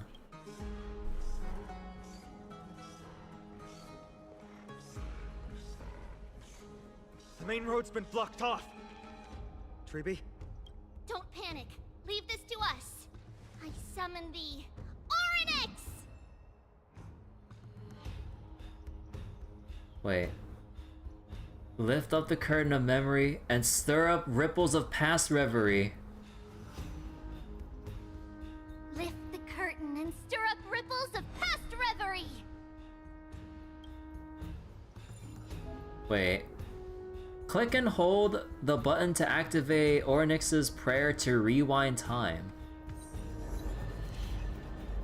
What if you let go? Ooh.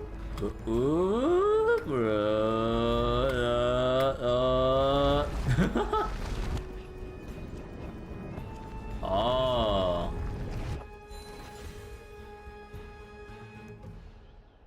How's the situation? It's you two.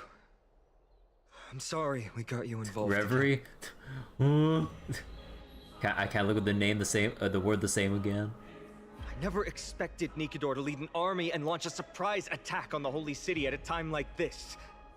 They and Kefali have always been mortal enemies, but Now they've gone mad like a vicious beast.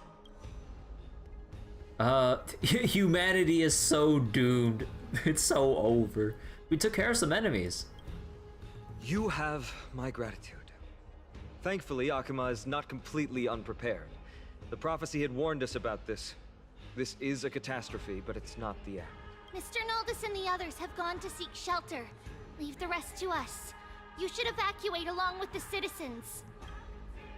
But I thirst for battle. No, that's kidding. We can help.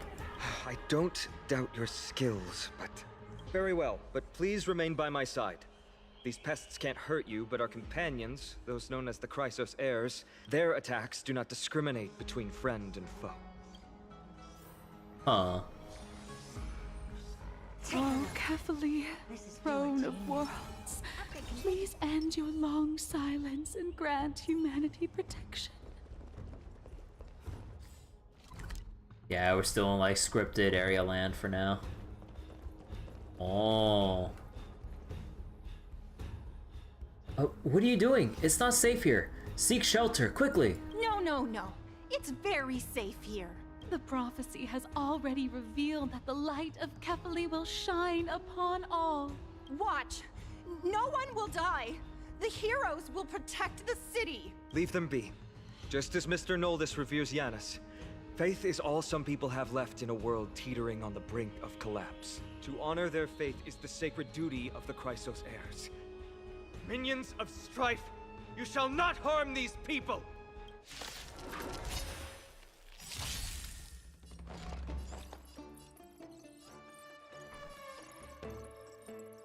Ready for another?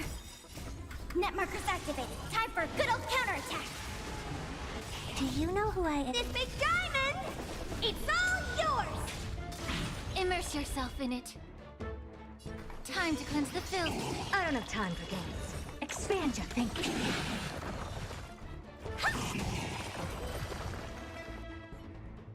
Bodies everywhere. How could so many enemies have made it to the front gates? Where were the city guards? Snowy!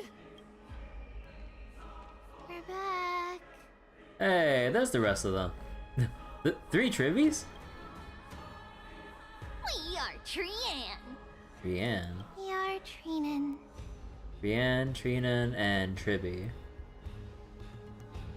We are Trivi. Wait, no! Now is not the time for introductions! I love how the thing with their hair, like, Trivy has both eyes showing, Trinan has one eye, and then Trinan has like... Wait...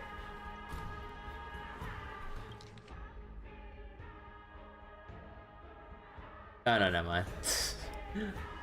The surprises never cease in Amphoreus. Snowy! D has been trading blows with the main forces for what feels like forever. From the skies D? to the city. Hurry up and assist him! Who's D?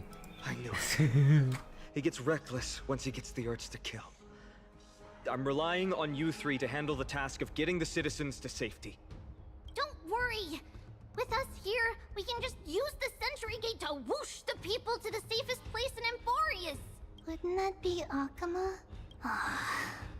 Stop messing around and help the people! Anywhere is fine, just send them to somewhere safe. Don't worry. Although they are a little childish, the trio are experienced Chrysos heirs, and one of the pillars of Akuma. Therefore, they can definitely be trusted. Well, let's keep on moving then.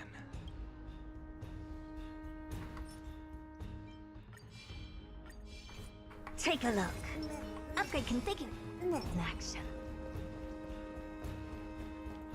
Well, hold up.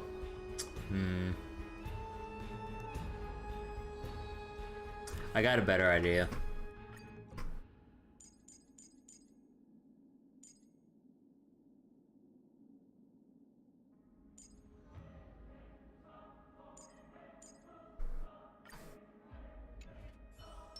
Sound lingers. Let's say something.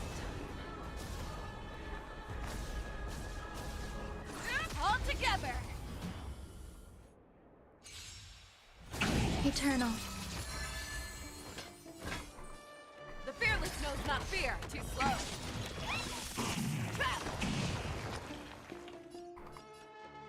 I venture forth to hunt forever.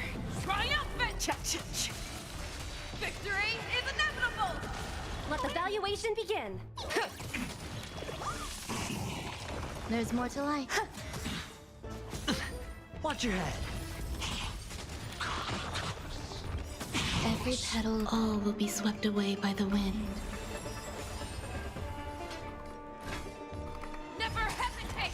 No! That won't do. Hedge your I bets. venture forth forever. Triumphant! Victory is inevitable!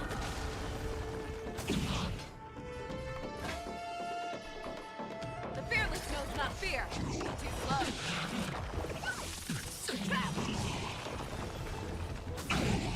The market is unpredictable. Right! Investing in victory means playing the long game! Never hesitate! No!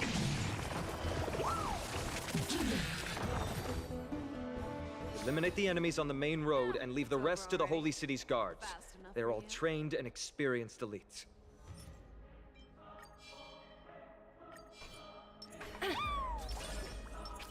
Sound lingers. Lord Finan! Finally here. Quick, save the Grand Craftsman. He is surrounded by enemies! What? Cartonus! Hang in there!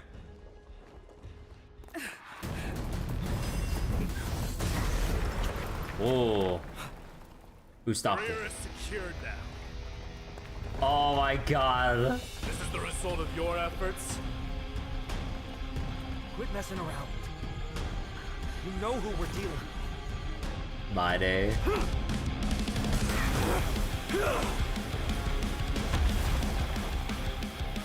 Dude, this music right now. Deliver. Is this Mere child's play. A true fight between us would shatter them with the aftershocks alone. Who are you? Enough, Mighty. Are you trying to destroy the Holy City? I venture forth to forever. Triumphant! Victory is inevitable!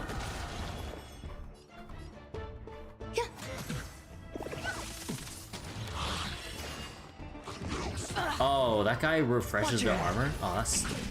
Oh no, not their armor, just Show me buffs what them. you can do. I'll give you 5 seconds. Never hesitate! No! That won't do. Sure, I'll play along. Some value, I suppose.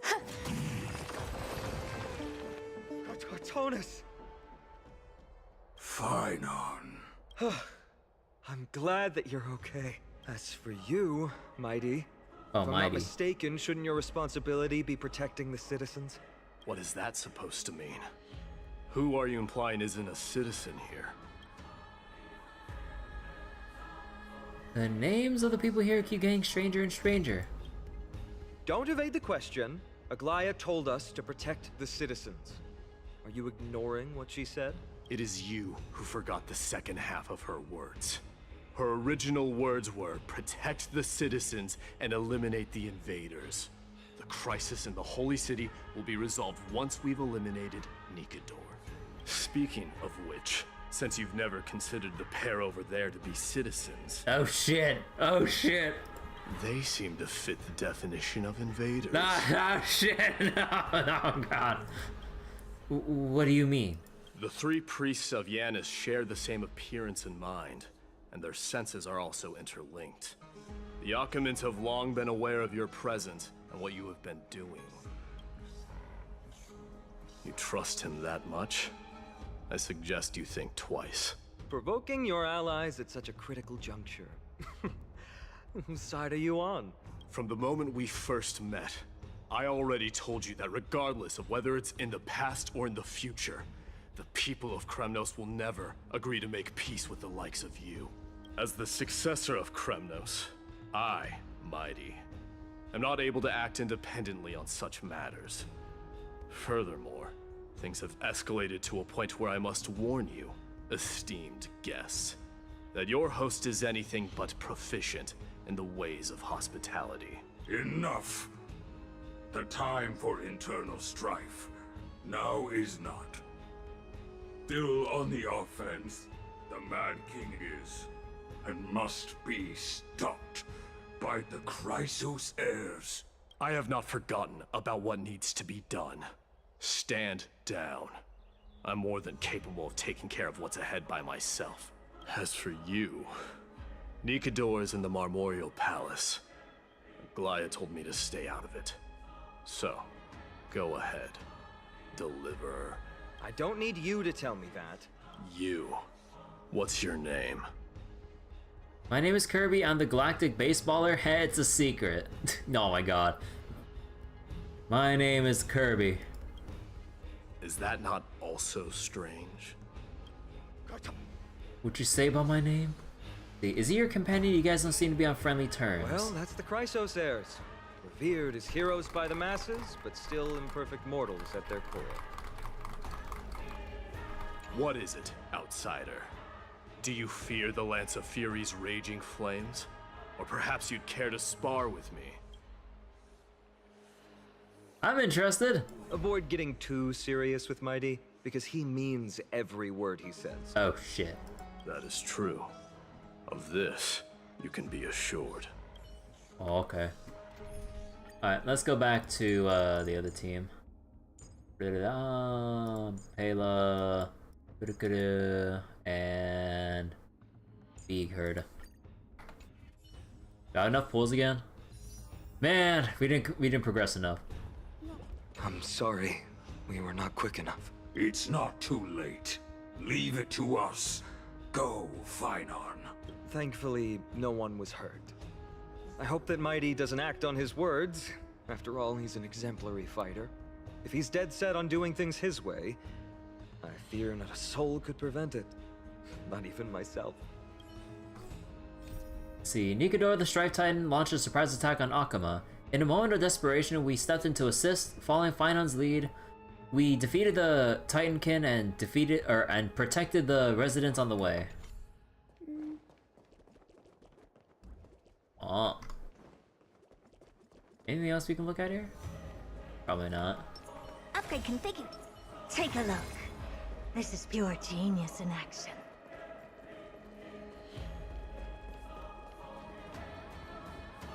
Oh, a little like waterfall thing here? Cool. I like the architecture for this place. Like, huh. Oh. What a mess. I don't see any more residents. Have they evacuated? Yes, Treeby acted with haste. This is Marmorial Market, the most important residential and living area in the Holy City. Pushing through by force would undoubtedly result in needless casualties. But now our backup is here. Lord Finon, and the two guests. Oh, her. Welcome to Akama.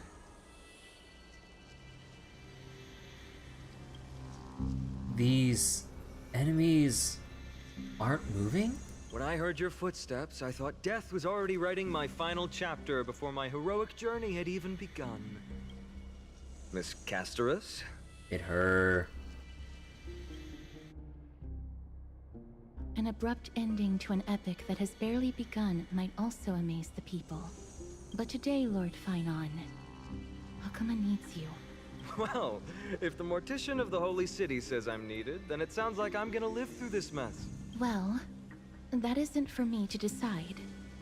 All I can do is clear the obstacles and guide you to the place of Nikador's descent. Dear guests, if you would, I'd like you to please follow me and kindly keep 5 paces distance.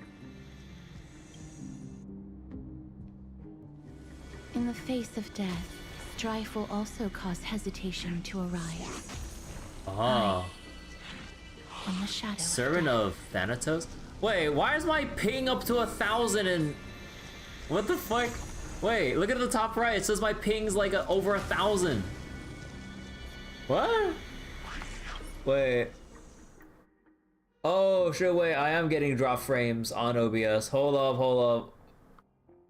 It's giving me warning signs. Okay, no, I think it buffed out now. Okay. But, oh my god. I was like, wait. Why is my ping going up?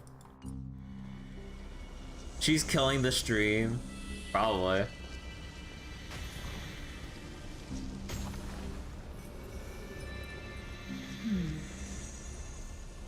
There are also some enemies who are difficult to subdue by presence alone. Just being around her. The scent of blood.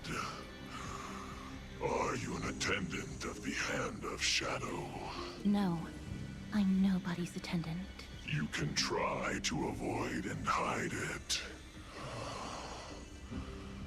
But you obviously came from the world of the dead. Akama. Chrysos heirs. What cowards.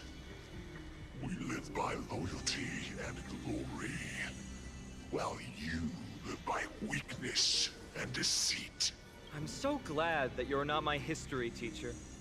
How much can we trust the words of someone who has sunk so deep into madness?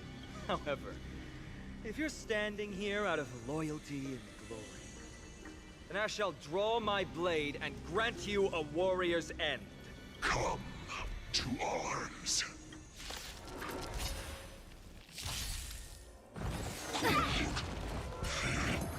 Oh, shit. Alright. May the foul stench dissipate quickly. Be a pure body and mind. The truth burns clear as a flame. Everything in this world is bleeding. Expand your thinking. Time to twirl! Curiosity is a dangerous thing, you know. Endless riddles. Nothing but a void. Oh, okay. I don't know why I assumed otherwise, and I didn't look at this part here, but for some reason I thought the enhanced skill. Oh, that's why you need her light code. Oh, the universe might just implode. That's why you need her to light code. No, I'm dumb. I'm dumb. I need her light code.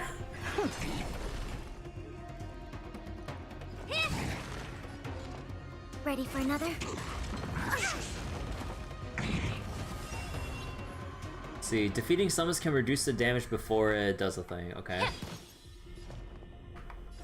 Open sesame. Glimpse the unknown. Time to twirl!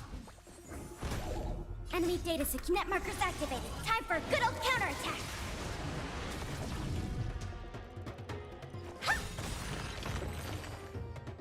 As you wish. Lady Aglaya once said that your time is extremely valuable and shouldn't be wasted on unnecessary conflict. I have the power to lay them to rest. I was about to say the same. It's pointless to waste your strength on these pawns. Let's go. It's time to face strife. Once there, you must turn into birds and fly toward the final battlefield. Miss Casterus, why aren't you joining us? I must stay here and ensure that these soldiers do not destroy the city. Although faith is more important to the vast majority, there are still quite a number of citizens who care more about their worldly possessions. I understand, but... There is no need for worry. The citizens have already been evacuated, and the only living things in the vicinity are the three of you. As Lady Aglaya instructed, no civilians will be affected by this. Do excuse my impropriety. Well then, I'll see you later, Miss Casterus. Be cool. Then, could you all quietly leave?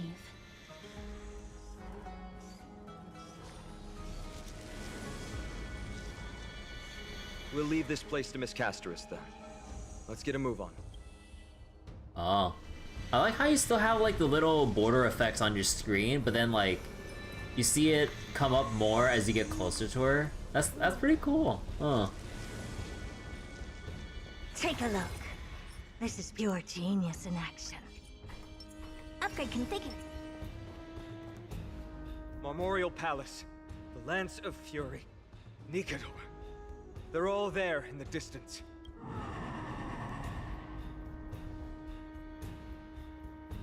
Mommy, I'm scared. Don Hung, is that your stomach growling? What's that sound? What a horrifying battle cry. Is that a Titan? That battle cry once crushed all in its path. It knocked down foes and allies alike, leaving people as fragile as reeds in a gale. My limbs trembled uncontrollably as my weapon clattered to the ground. I could hear nothing but the frenzied and shameful beating of my own heart. Fear. This is why the Strife Titan is revered. If a warrior can face this terror and still step forward, no trial thereafter can shake the weapon in their hand. You two, if you wish to retreat, this is your final chance to do so. It's fine, I already died a number of times before. It's fine, Don Hung's already died a number of times before. No, that's so bad, that's so bad. Oh my god. Oh. It's fine, I died a number of times before. Looks like the both of you have indeed braved many dangers. We have no interest in the Titan rights. As trailblazers, lending a helping hand to unfamiliar worlds is simply our duty. Trailblazers? What an interesting concept. Surely on your worlds there must also be a Titan which is revered by the masses. Okay, so this world actually doesn't know the concept of trailblazing. I mean, true. I mean, Akivili has never set foot on this place, so has never been touched by the trailblaze. Huh. There's no need to further confirm your resolve. We shall soon cross swords with the embodiment of strife. And yet, faced against this menacing threat, your resolve only gleams more intensely. Let's get going. In the era when Kefali had not yet fallen silent, none could stand as their equal. Today, we inherit the duty of the gods, safeguarding the inhabitants of Amphoreus. Stand with me and become heroes! Cinematic? Oh, okay, no, not yet. Enter the hidden passage. Oh. A secret passage created through the power of a Titan. Once a full picture of the path is up shit. Rotate the clues and assemble the pattern. Once the progress bar is full, you can quickly move to the target.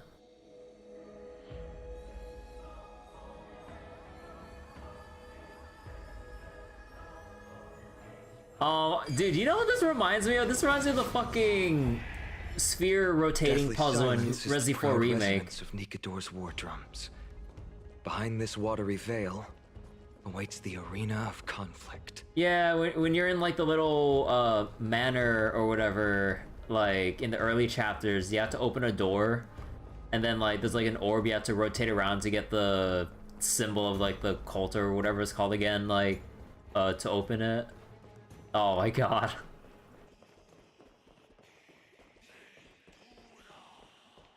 Who's wailing? My head is feeling as though it's being ripped apart. Stay strong. Recall your convictions and everything you hold dear.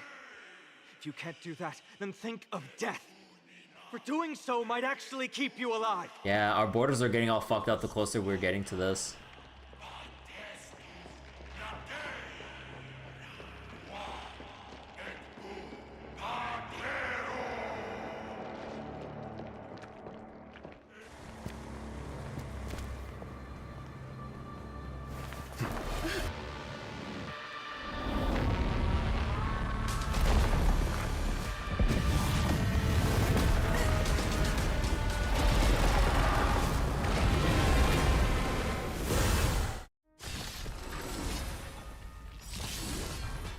Savage God, Careful. Mad King Incarnation of Strife. See. Weaker. Also, So, more distorted?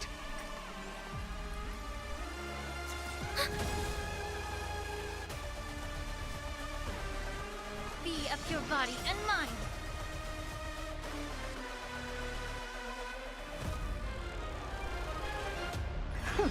What are you looking at?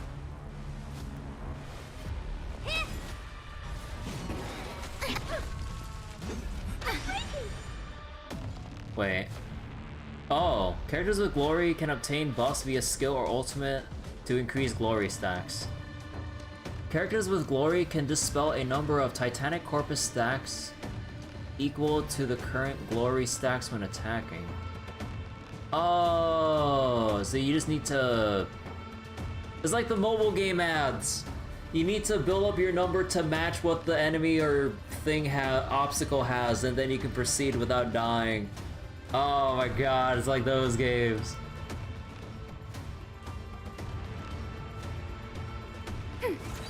Enemy data secure. Net markers. Oh, and I need to use skill. Whoops, not basic attack. Whoops. Time to cleanse the filth. Never seen perfection before? Open sesame. Curiosity is a dangerous thing. Endless riddles. Nothing but a void. Expand your thinking. Watch it crumble. Cast aside all distracting thoughts. To me, I shall withstand their wrath.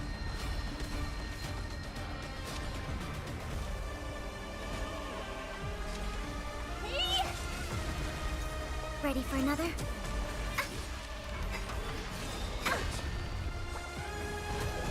The truth burns clear as a flame. Everything in this world is bleeding.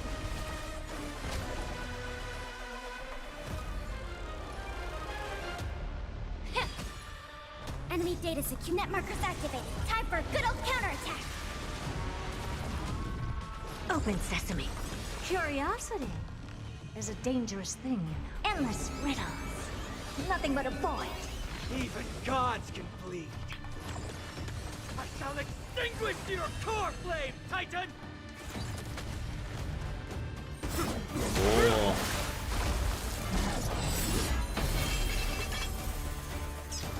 What? Oh. Move.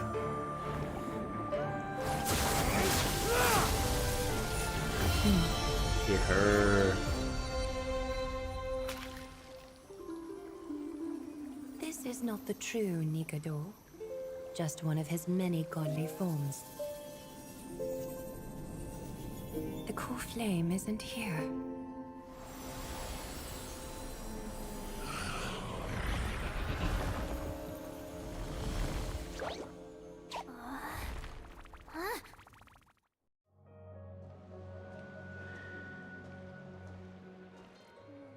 New allies of Okima, welcome to Amphoreus. While this welcome banquet is far from elegant, it has helped to remove any misgivings that we had. From this moment forth, you shall be treated as distinguished guests of the Holy City and of the Chrysos as... Hello, Lady Aglaya.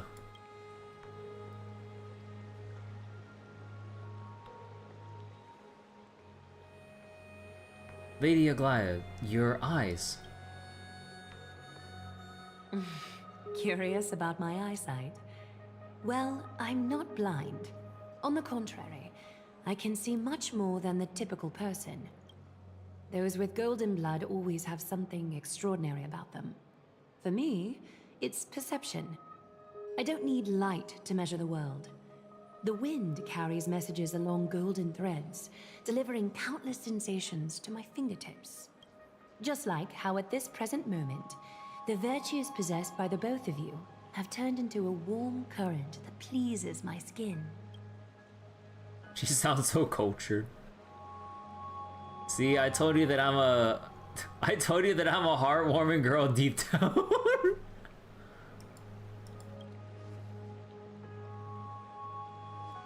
She was just speaking metaphorically. A manifestation of Nikador. Could it be that my trial has not arrived yet? By following the threads of fate, you have begun to write the opening chapter of your story. How do you feel? Well, truth be told, I don't feel any different. I anticipated a greater challenge. When Trianne followed those escaped soldiers, was that part of the plan too? Naturally. We have long foreseen this attack and didn't intend to waste such a golden opportunity. After Nikador succumbed to madness, their fortress disappeared into the fog, with no one being able to ascertain its location anymore.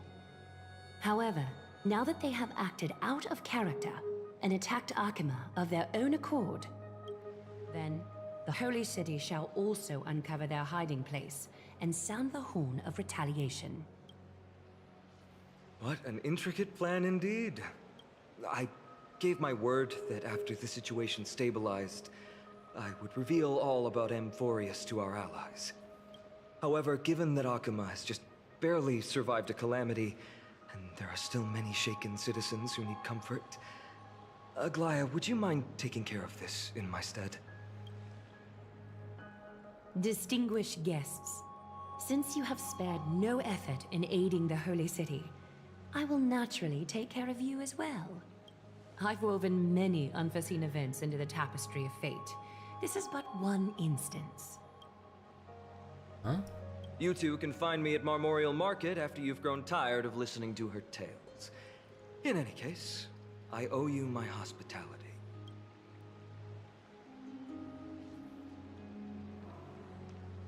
Now then, where should we begin? Exposition?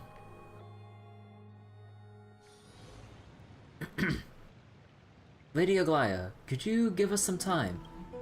We'd like to get back to our mission now that the situation has calmed down. We want to lay down a beacon of the Trailblaze here.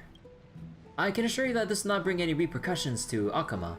Think of it as a ceremony when traveling to someplace new. Beacon of the Trailblaze. No problem. Go ahead. Oh. Oh, right, the space anchor.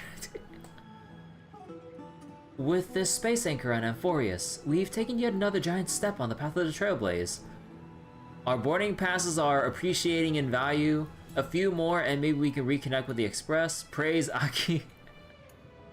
A few more and maybe we can reconnect with the Express. What an interesting way to mark the start of your journey. I grow more and more curious about your cause. But please, let me first properly extend my hospitality to you. The conversation we must have will likely be quite lengthy, so why don't we go somewhere more suitable for that?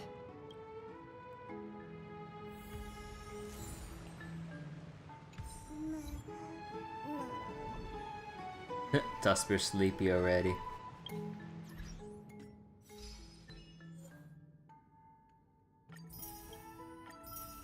Open treasures 120 times in M4. Oh! That's a lot of treasure.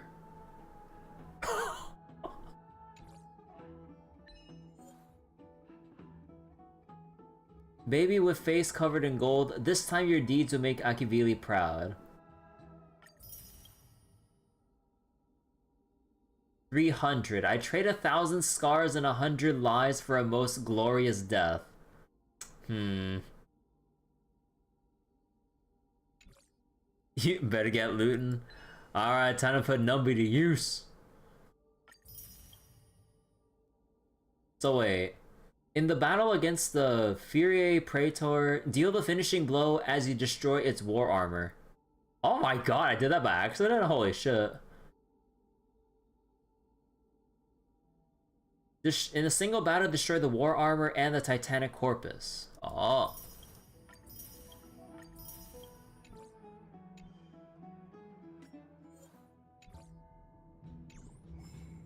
Alright. So. Oh, whoops. So, we progressed the Vade's story a little bit, huh? Oh boy, you know what that means.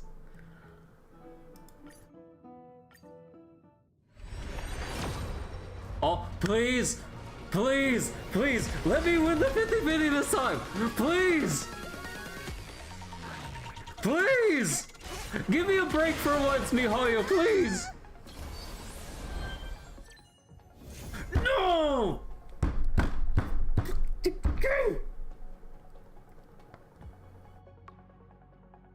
Bro. Are you fucking serious? Come the fuck on, dude.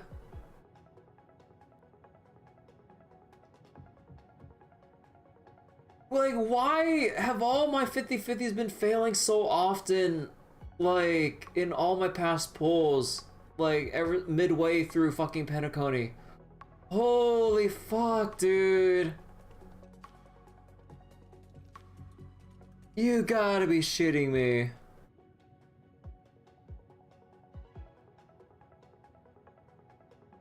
Like, it's... Ah.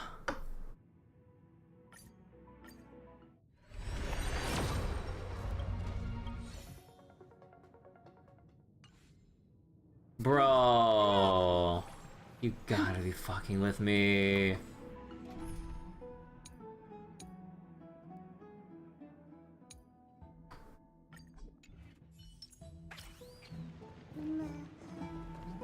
Listen to the Titan's echoes. Chalice of Plenty, Ogosa? As the honey brew spills into the ocean, waves bloom like flowers. In the clamor of great waves and drunkards, all awoken amongst the oh wait, playing? Oh, is this supposed to be? Wait, is it? Are these supposed to be voice like audio nodes?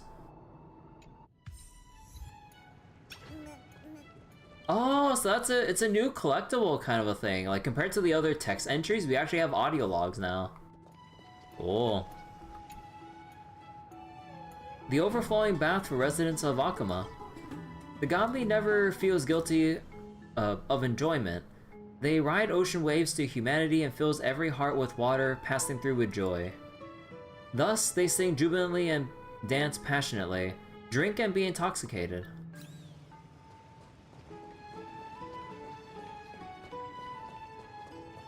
I'm sorry, this route is not open yet.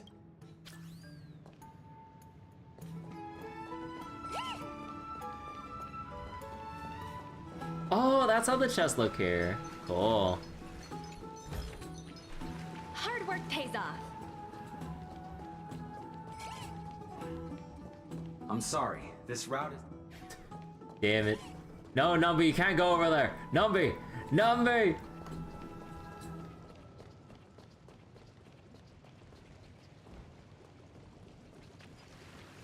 Oh, this is a breakable? Oh, that's just the healing thing. They have like food and everything in this like public bath place. We're here at Marmorial Palace, Akima's public baths. Normally, this place would be much livelier. Catch. All this time I've relied on these wings of mine to fly. Who would have thought in the water I can fly just fine without having to flap my wings?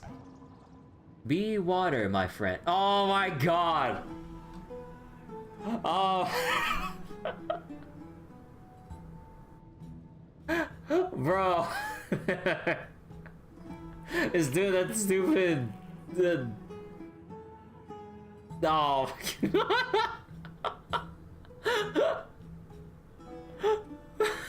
I forget what it's called, but it's a stupid emoji thing. Butterflies and souls, okay. Chirping secret. Nymphs with blessings are everywhere in Amphoreus. Approach and interact to collect the nymphs and bring their blessings to Aglaya. After collecting all the nymphs in the area, the garment maker will begin deciphering the prophecy and may provide unexpected information to unknown surprises. Oh, lore.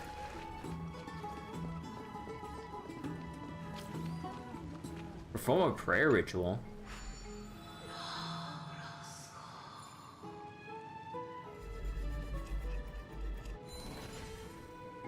Perhaps you get another blessing with your prayer.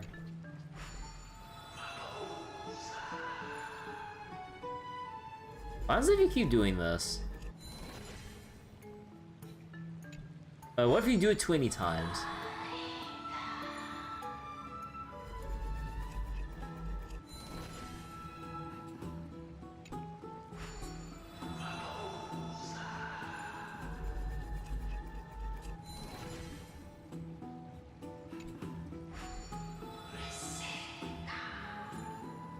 We'll just leave it.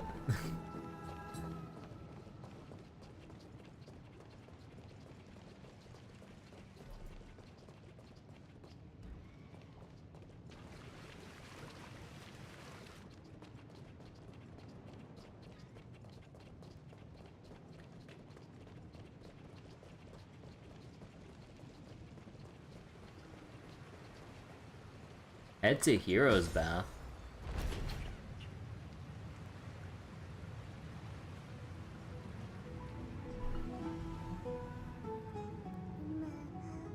Oh. Cool.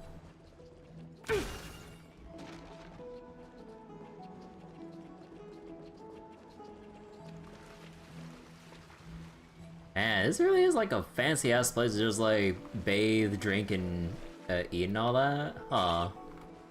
Oh, treasure chest.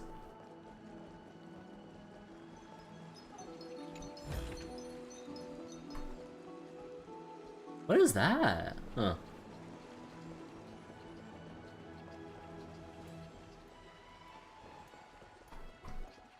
Chrysos Air Bathhouse. After the era of the Titans, only the color gold is considered holy. The floating bath is looked up by the people, as the heroes return triumphantly among the chorus. The chosen heroes wash away their fatigue and immerse their senses in the golden blood, touching the fire of the future in their dreams.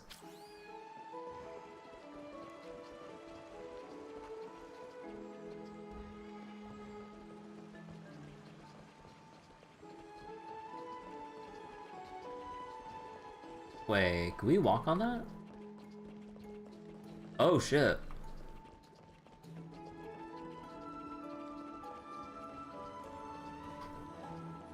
Wait, we can go all the way up here, but there's like... I mean, I'm pretty sure we can go up here, but wait, who's this?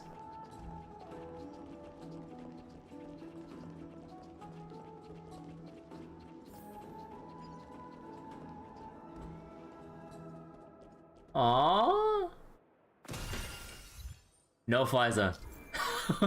A mysterious object blessed by Yanis. After breaking it, movement speed will increase for a certain duration. Really? Oh shit. I'm sorry. This route is... Oh. Oh yeah, wait, holy shit, my move speed.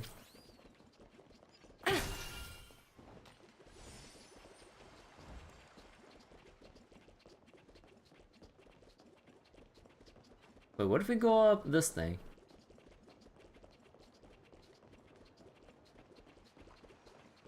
Nothing around here? Oh, wait, oh, wait. Oh. Look! The golden pool waters are pouring down from the skies. How much power and might is contained therein? Rainwater is equal opportunity. It falls on both the rich and the poor, but not in this pool of water.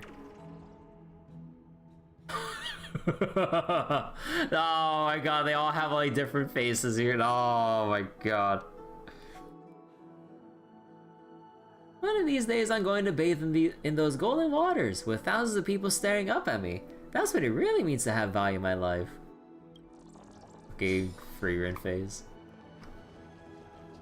So this is what it's gonna be like catching all of the butterflies, huh? Alright.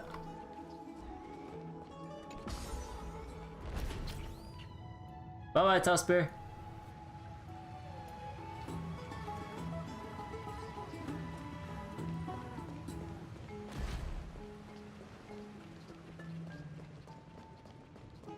Yeah, so far so interesting with Amphoreus, and we're just in the bathhouse too.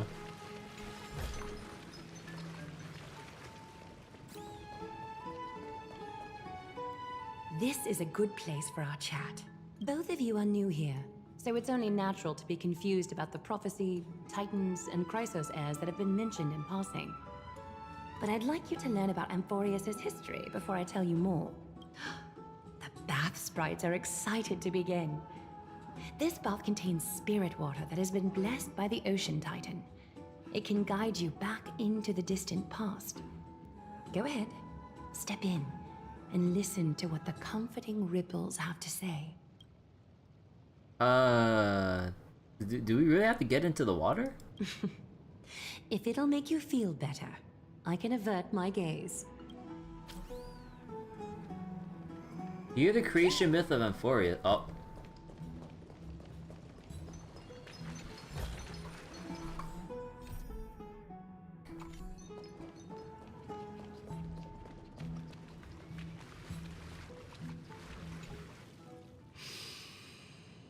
Quiet your thoughts. Feelings are far more honest than words and can better satisfy your curiosity. Close your eyes and feel the warm ripples of water embrace you. Feel the delivery of this account from the seas. The spirit water shall show you Amphoreus' distant and recent past. Before everything began, the world was in chaos. Chaos. 3 gods conceived space, time, and laws, laying down the cornerstones of life for all beings.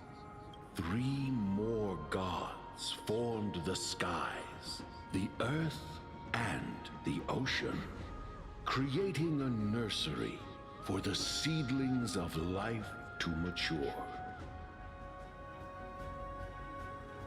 3 more gods form the skies, earth, ocean.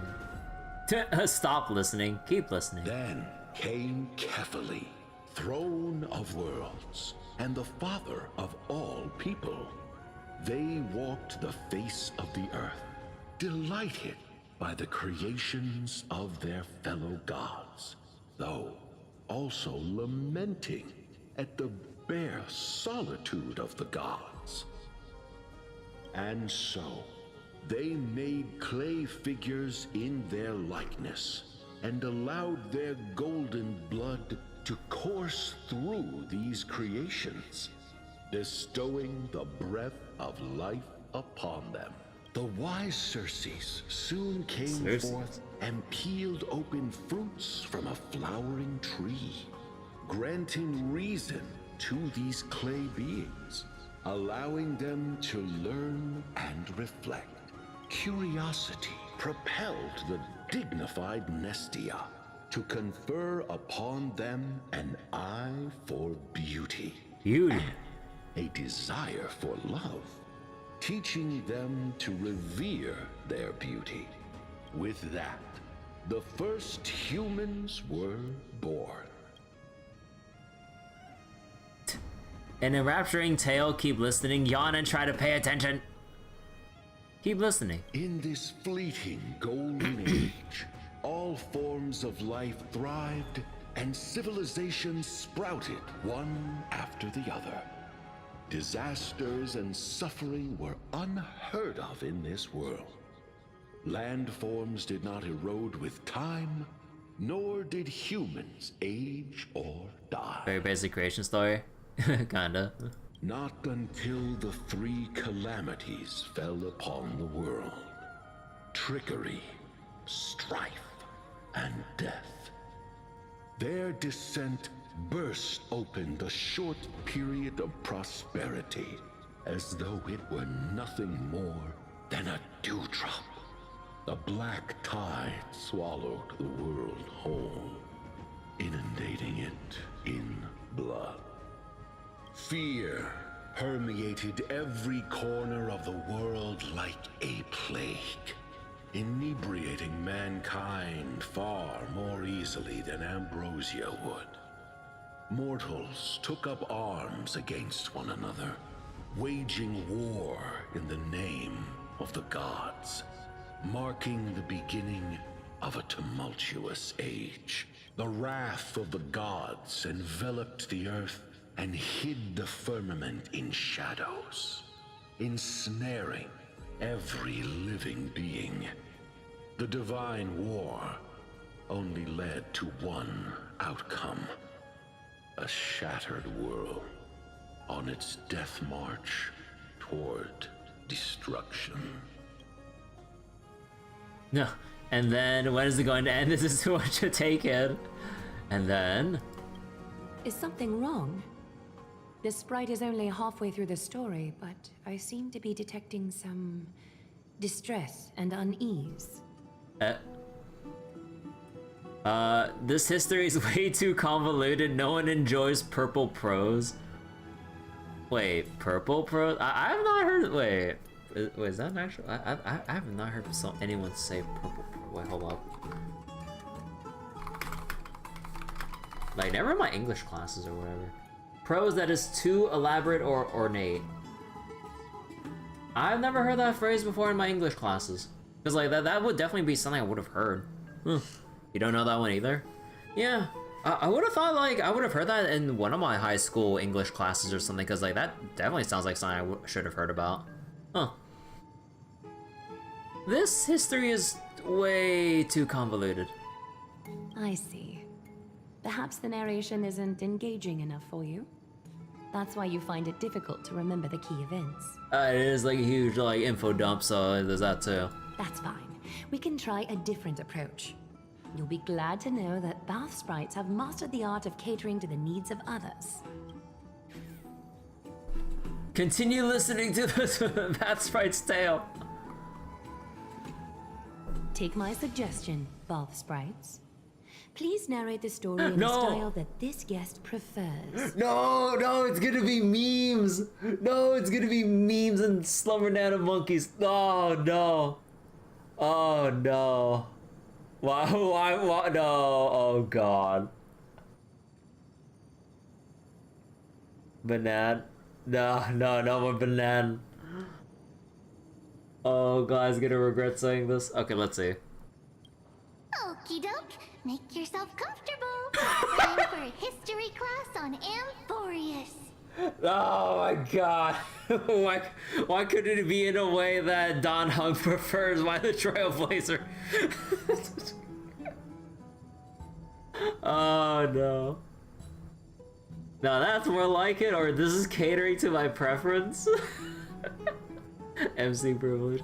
Now that's more like it! Hey! No butting in! Class is still ongoing!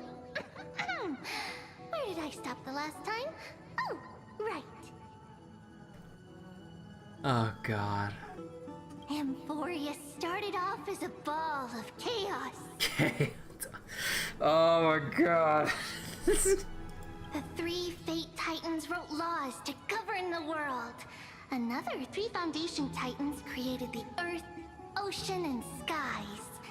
And a different 3 Creation Titans designed and gave life to human beings, like you and me. But 3 baddie Titans soon snapped in, Oh my god. bringing a terrible, horrible disaster with them. So, the Titans got angry, and no one was willing to give in. Their followers then decided to do the same, fighting and killing each other. Everyone fought for a really, really long time, disturbing and hurting all people living in the world.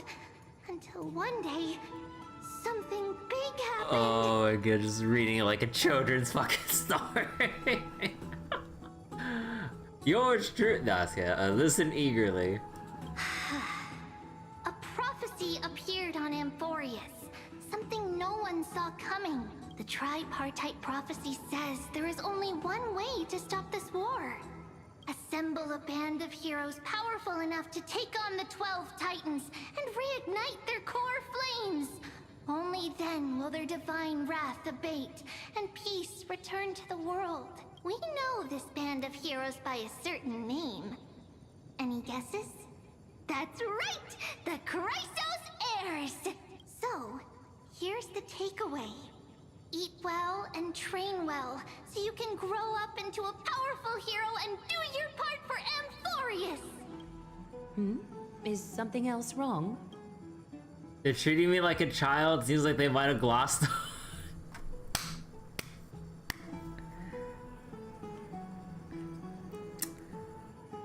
Oh gee, Trailblazer, I wonder why. I wonder why. They're treating me like a child. Is that so? Looks like you're a bit hard to please. Trusting and perceptive at the same time. Amphoreus seems to be going through a rough patch. I don't get what's going on with the Titans and Chrysos heirs. Do you really know nothing about what's beyond the sky? I seem to hear a note of pity in that question. Perhaps you find us to be weak and defenseless. Amphoreus seems to be going through a rough patch. Rough patch. That's a mild way to put it. I still don't get what's going on with the Titans and Chrysos heirs. I suppose the things that are common knowledge to us are just a garbled mess to you. If we want to straighten out the threads of this world, perhaps I should explain things to you myself. So what do we do now? We can move on to the problem at hand, now that both of you have some understanding of Amphoreus' history. Come with me.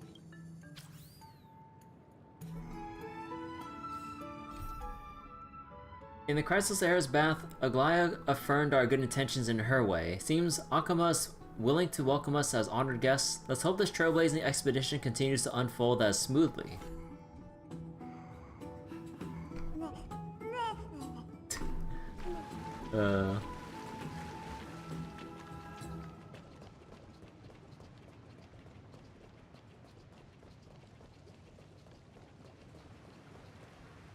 Please, give me a moment. What's wrong? The way up from here leads to a bath that the Council granted exclusively to the Chrysos heirs. The bath is strictly off-limits to anyone other than the heirs. I'm willing to make an exception, considering you're guests from beyond the sky. But if I were to bring both of you in at once, I'd be blatantly disrespecting our traditions. That's a strict custom. Seems like prophesized heroes and civilians aren't treated equally in Akama. Why don't you go up with her, Kirby? I don't mind waiting for you here. You have a very considerate partner. Follow me, then. It'd be funny if you just decided through rock, paper, scissors. Why don't you go up with her, Kirby? I don't mind waiting for you here. Okay, same thing. Let's see. Akama, the holy city. It's said to be the only place with eternal daylight amidst the end times long night. We decided to tour the city to familiarize ourselves with the area and gather reliable information.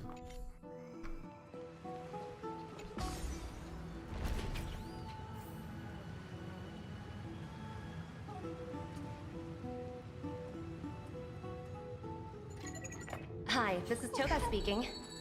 여보세요? Hi. How? Jidola. Sure thing. Take a seat. Make yourself comfortable, then close your eyes. Close my eyes again? I won't force you, but people hope to regard one another with bare honesty when they enter a bath. Are you willing to trust me? Sit down and close your eyes. Thank you. You can also move a little to your left. The water is warmer there. Follow her suggestion and move a little to your left. You moved to the left? How wondrous. You've only moved a few centimeters, but the water around you has become distinctively warmer. Or distinctly warmer. Now place your left hand onto the bench. Lift up your arm with your palm facing forward and part your fingers slightly. Do as she says. Yes, you're doing great. All right. It's about time I formally introduce myself.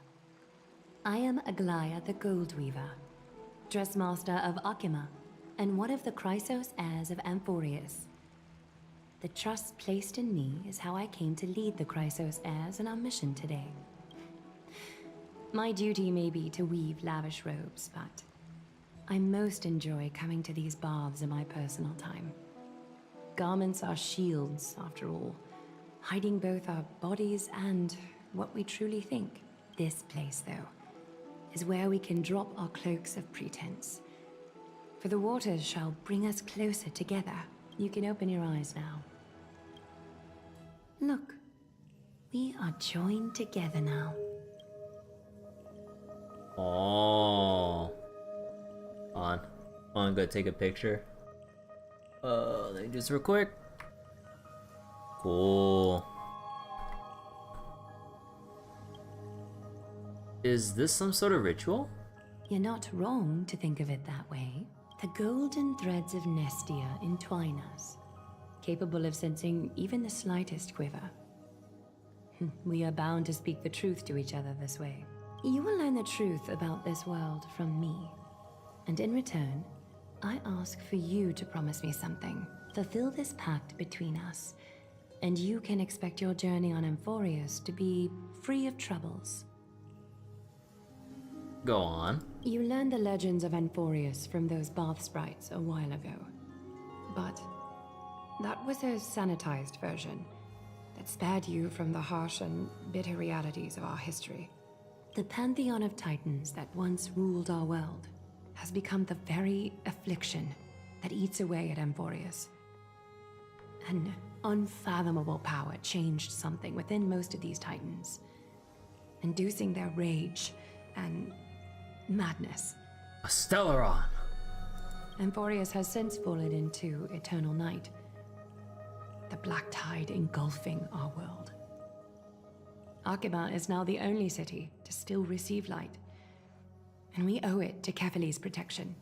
The Chrysos heirs gathered here are Amphoreus' only hope. People hail us as heroes, as protectors, and as deliverers. They are counting on us to vanquish the Titans, reclaim their core flames, topple them from their thrones, and take their authority for ourselves. It is only upon reclaiming all core flames that the miracle of Genesis can reveal itself, granting a new lease on life to this broken world. This is Amphoreus' flame chase journey. A band of heroes dedicated to slaying the gods and reclaiming the 12 core flames for the world to start over anew. Dedicated to slaying the gods. With the end times before us, we are expected to lead all of our people toward the summit. Arkema needs as many allies as possible to aid us in the upcoming battles. The two of you may be just the reinforcements that the Chrysos heirs have been waiting for. I mean, we got more reinforcements too. Saving the world is what we do best. You must have been blessed by many miracles to say that with such unwavering confidence. I may be getting ahead of myself, but for Amphoreus, I am willing to take a chance on you. I have laid my heart bare. And in return, I just want you to make a single promise.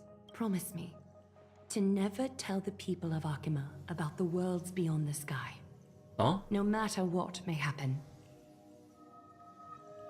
Never to tell the people of Arkema about the worlds beyond the sky. But why? Arkema is approaching its end. I do not wish to give my people false hope. Not when we've been badly scarred by it before. Can you promise me that? I have to for the sake of the Trailblaze. Thank you. The agreement between us is now complete. So, we're not allowed to tell the public about the existence of worlds outside of Amphoreus.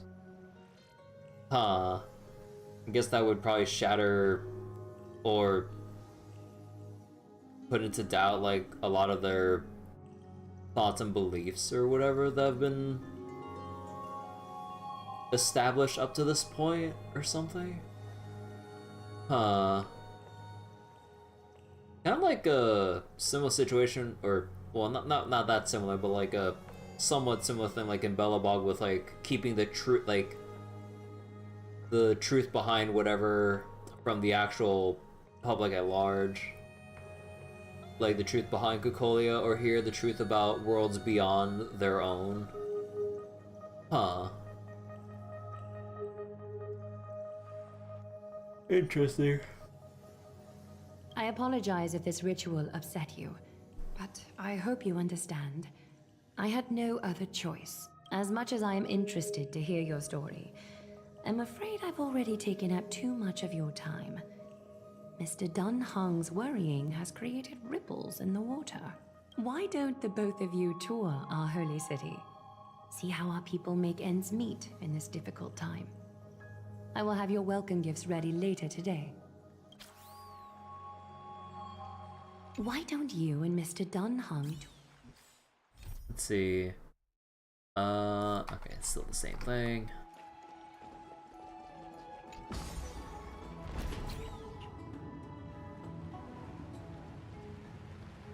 Like Tusman just comes up out of nowhere. Dunhung, where are you, buddy?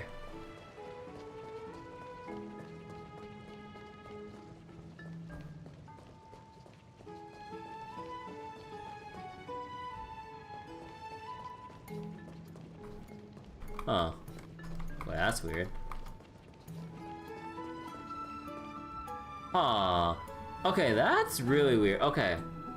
So, normally, Numbi and Tusper are supposed to be side by side from Topaz. But I guess because of the elevator, it glitched up part of their paths, their pathing, so that they're all on, like, to the right of Topaz. Or wait, did the animation reset it? Oh, the add-on animation reset it. Interesting. Huh. Weird. Hello, Daniel. You're finally back. What did she say to you? Summarize your earlier conversation. Relay the information obtained from Aglaia and the agreement reached with her. Promise not to tell her people about our interstellar voyages.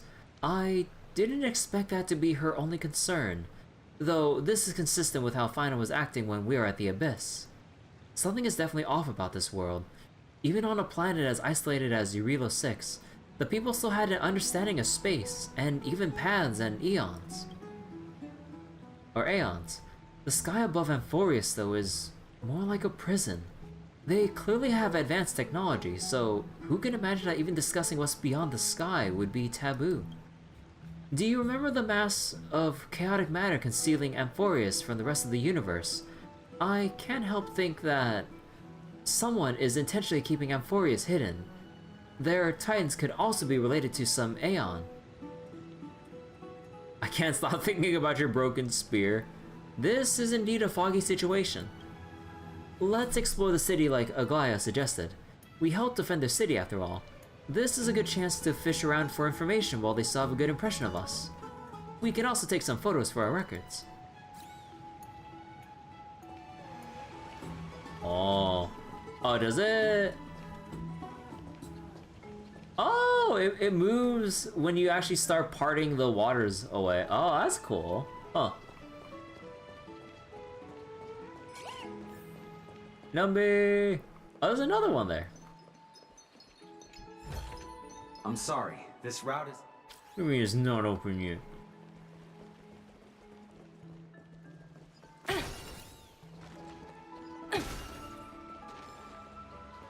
And they really love their waterfalls, huh?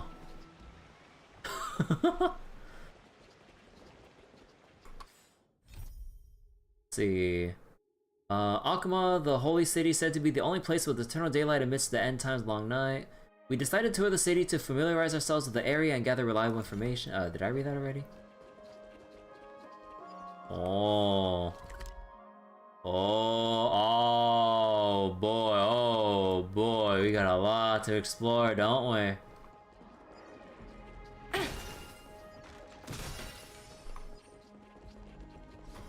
Space anchor pinned.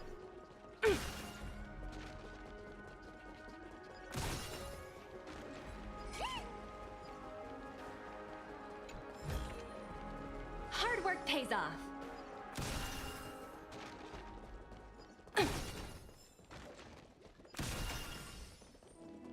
Yanis's divine speed blessing.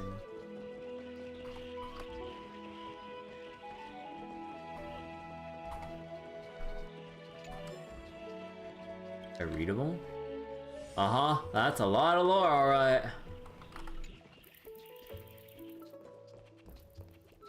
Wait, oh, there you go. Where are you going? Eat my wing powder? Excitafly? You're so awesome, I definitely can't keep up. You're not going to eat me, are you? Don't eat me, I'm dead. Oh my god. Why are they all like this?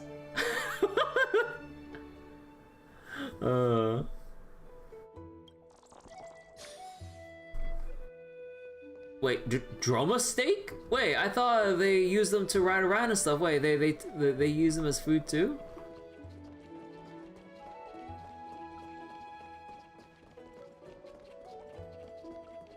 Oh.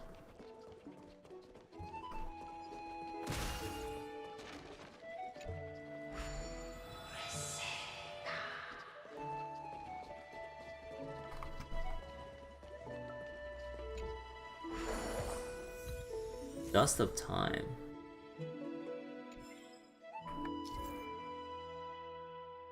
Scatter memory crystal shards and witness more memories of this world.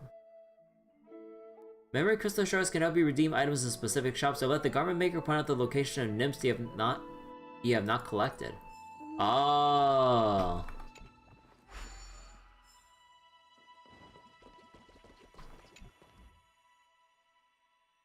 You read the instructions on the stone slate outside the fountain over and over. Only after you are sure you didn't misunderstand anything do you confirm the description calls this device a holy candle capable of being lit in the pool. You decide to ignite it. You suspend your disbelief and try it. Slowly, a fluid rises from the depths and glows with a resolute and undimming shine. You stare at the light around the candle wick and find yourself entranced. You subconsciously hold your breath. It's as if the world becomes frozen in this moment. Not even the candlelight flickers before your sight. The water from the fountain rises suddenly and something is lifted with a peaking stream, almost ramming into your face.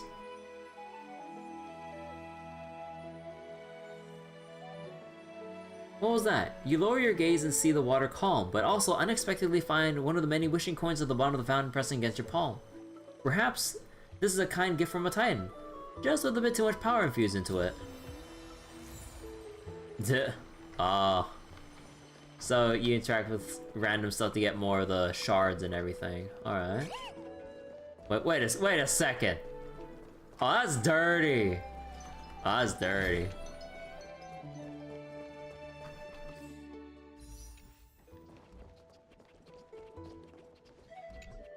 Okay, so we can't explore this part yet.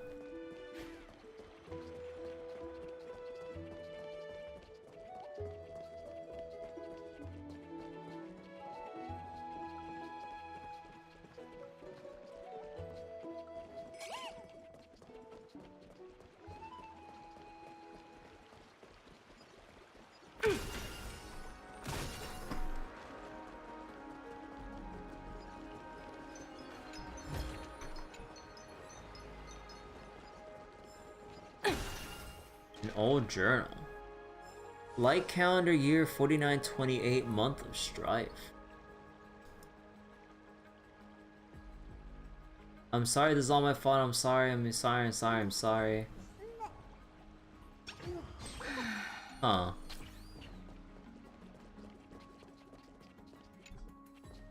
The world is just a...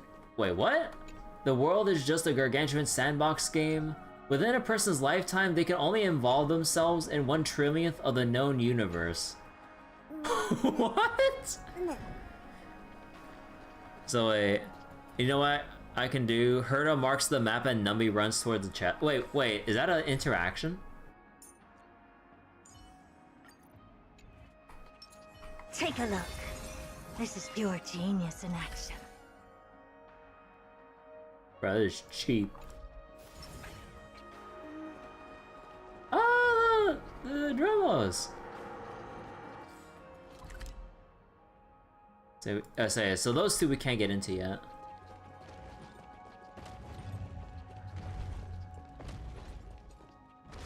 Ah, shit.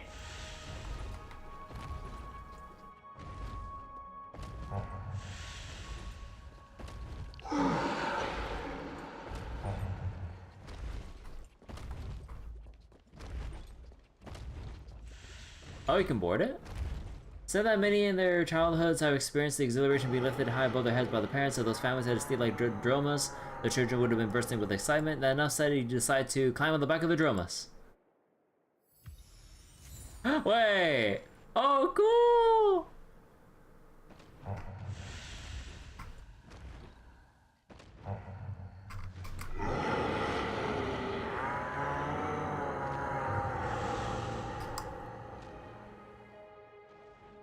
Oh.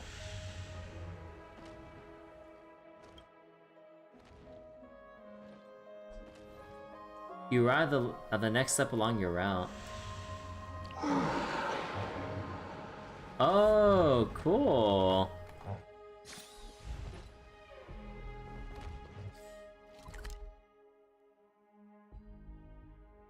Oh, we went to like another part all the way down. Oh shit. Herta just map hack for me. Let's see. Heroes, the road ahead is going to be dangerous. Are you sure you still want to go?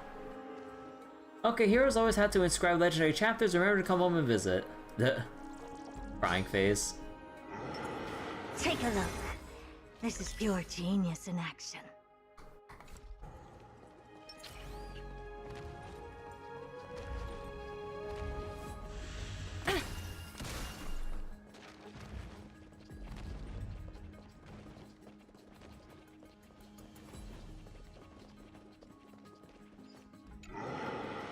Say bro, you ever notice that the time between shifts has been getting longer and longer?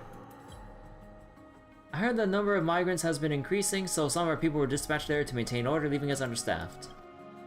Guessing the other way, there are lots of cities out there being divided by the black tide. The situation outside not looking very good. We'll have to face that down ourselves one day. Don't say that, brother. There's no need to stretch yourself out. After all, we're in Akuma. May Kefali protect us. Wait, what achievement did I get?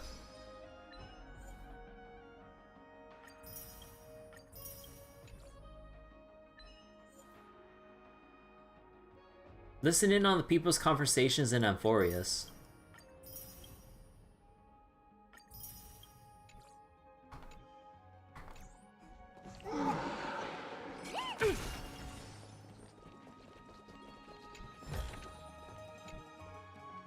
I hear the expeditionary squad that the Council of Elders funded returned yesterday. I saw them at the plaza, seemed to have found some new ores and are discussing the matter with the craftsmen. They solemnly swear to find a way to counter the black tide before they left. Now they return with a bunch of useless stones. Alright, not like you're the one exploring, so can it. Danger lurks everywhere outside the city, so it's already a feat that the seven of them came back unscathed with a minor haul in tow. 7? Didn't only 5 go?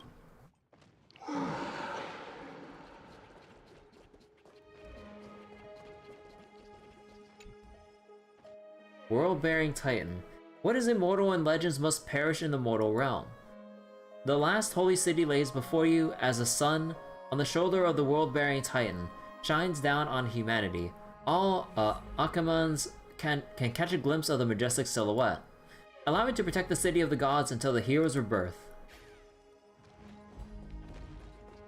Butterfly! See, these big guys are all dressed so unfashionably. Nothing like the style my lady likes. But luckily I'm here to do a little embroidery. Oh my god, his fucking face, dude.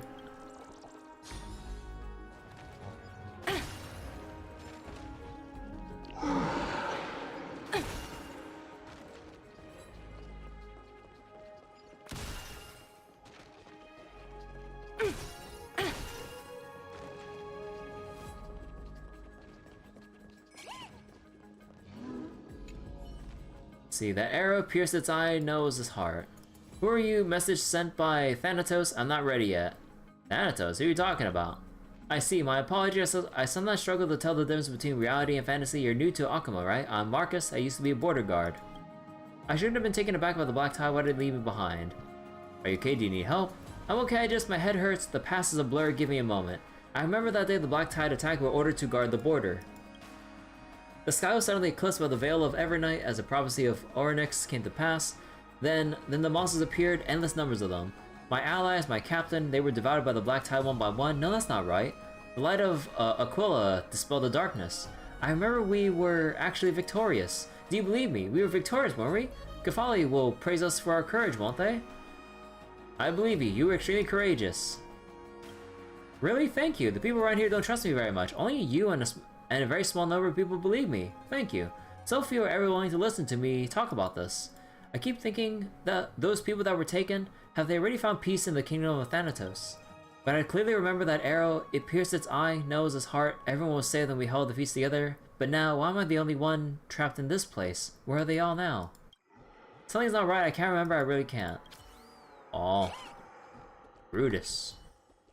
Thanatos above, please guide the souls of my family. All my apologies. I was praying and didn't notice you. Are you new here? Hello, my name is Brutus. I read not long ago. What are you praying for? Or what were you praying for? I was saying a prayer for my family. I wish they may have eternal peace. When the black tide came, I was watering the garden. Who knew that would be the last time I tended to those dusk roses? My wife loved those roses. Every morning she would pick one and pin it to her hair. Thinking about it now, I really should have planned it more. I came to seek shelter with an old friend, but when I arrived, I heard that he just recently... forget it. I guess no one in this world can ever really know what tomorrow will bring. I'm still alive, or at least I'm still alive, right? I hope that Yanis will guide me through this misery, although sometimes I wonder if I'm actually fortunate to be alive or not. Is it really fortunate to be the sole survivor? I'm sorry for your loss. Thank you. By Thanatos above, they would not leave my family lost in the darkness, would they? I'm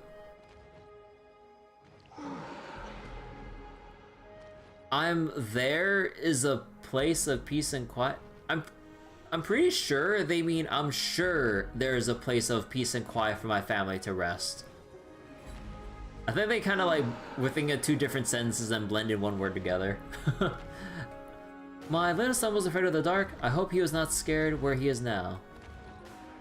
You know, sometimes I talk at Thanatos. I ask a lot of questions when I pray. I always wonder if my family are doing well over there. Do they have enough food to eat and clothes to keep themselves warm? Unfortunately, I never got the answers. I've also considered I've offered Thanatos fine food and drink. There's no way that I have not been loyal enough, and I keep thinking, and it must be that Marcus. Every time I go pray, he makes noises. He must have disturbed Thanatos. What did he do to you? He's the madman that lives next door. I call him the braggart. He's constantly telling stories of battles he's been in, how he's killed 10 monsters by himself, or how he hid behind a tree and watched others fight them. His stories are self-contradiction itself. You can never trust a single word he says. The worst thing of all is that he claims those who are devoured by the black tide will never be at peace. He says he can see their captain's face in the mist and hears his comrades calling him to join them in the black tide. The great Thanatos above Thanatos has equal mercy for the deceased and supreme power above all. Then Marcus, how dare you utter such nonsense? Sorry, I let myself get carried away. I hope it didn't scare you. The lore.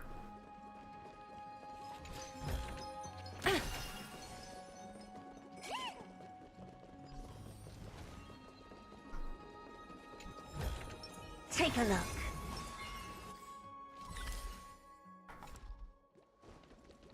Can't believe they power crept her.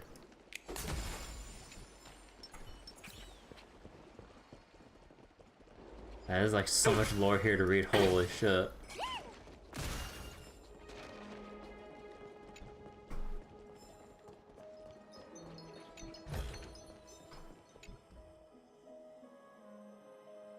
Let's see, holy candle.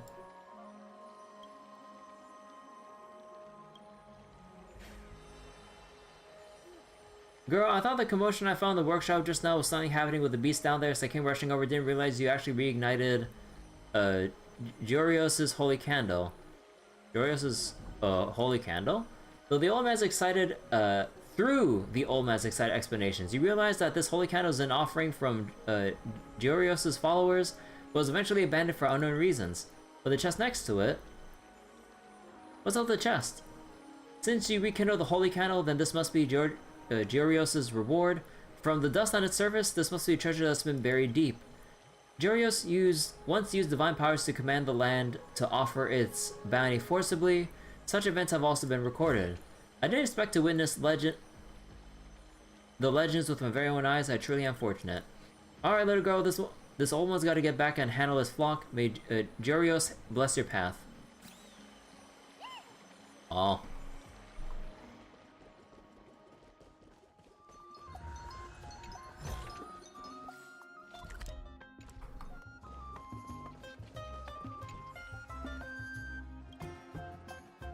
Some kind of tongue twister. Let me have a taste. I knew you were gonna eat it. Didn't think there was anyone else who would try dirt other than me. In that case, I'll leave you to it. Fresh from the pot. You simply put the elegantly prepared charred piece of soil in your mouth and took a small lick. A supernova ignites in your mouth only to collapse into a black hole, pulling in every sensation, swallowing all perception. You are the Earth. Sometime later. Quite a kick, right? They just love the flavor. By the 7th glass of water, the taste should start to fade. That's what I learned from experience. Glad to see you, Great Warrior. If you ever want to be the Dromuses or chat with them, feel free to stop by. Second stomach for soil. I hope today's meal. Oh my god, you just fed me like fucking Droma's food or some shit? Or no. I bet. Oh, that's the egg. Let's see. Just came to Akuma not too long ago. That's why you're dressed like a local. Can I pet them? Not right now, little fella's been acting out lately, afraid it will cause trouble. Oh. What do you mean by acting out? Be blunt, caravan, drama stopped, singing instead, pressed on, blah blah blah. That sound sharp. Don't usually make hyper shriek. Oh, have you been able to find out why? Blah blah blah. Habit so ancient prior to Jurios gifting them to us. Just a little kooky.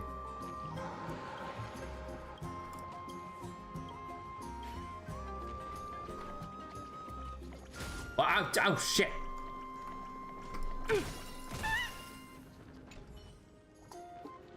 You found me! This dim flame wants to find somewhere pure to call home and doesn't like this place because of the strange smell.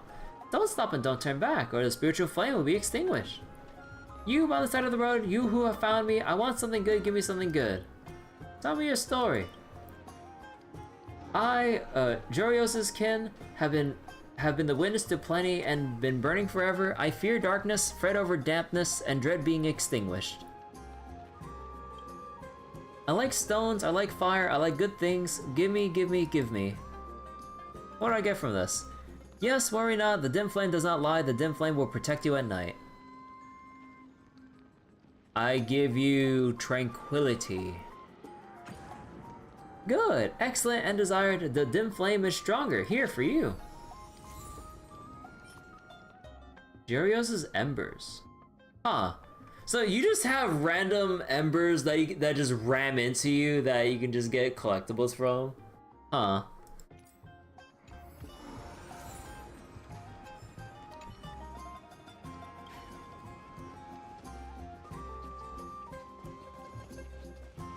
Take a look.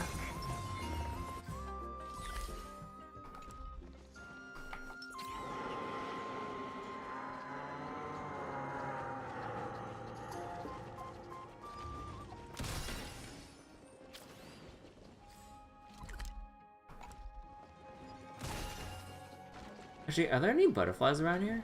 I wonder.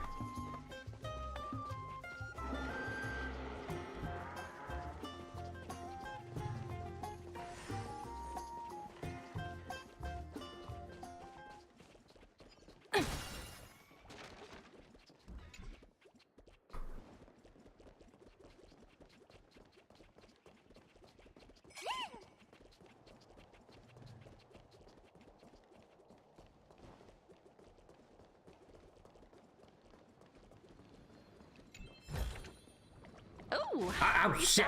Get the fuck back here!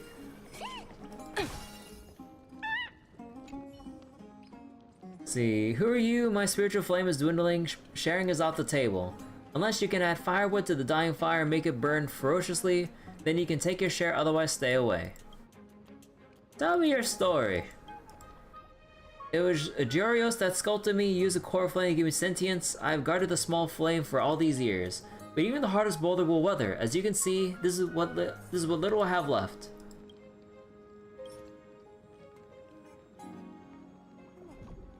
Extract of medicinal herbs or plain metal? You want some herbs? I can feel the power. Well done. Take the sliver of spiritual flame with you. It's yours now. Cool. Undefined concepts shouldn't be My used dear, in a debate. Then no one would be able to utter even a single word. Please tell me, who are you? Where have you come from? What are you doing? I'm Parmenides of Igitus. My faith in the earth is as firm as the divine body of Jurios. I have come from Memorial Palace. Now that I wash my mind and body, I shall head for the city gates. Very good. For such detailed answers, allow me to ask you one thing. This city of Igitus that you speak of, is it the same city that I know of? Do not rush to refute me. Think carefully about what it is that I am asking.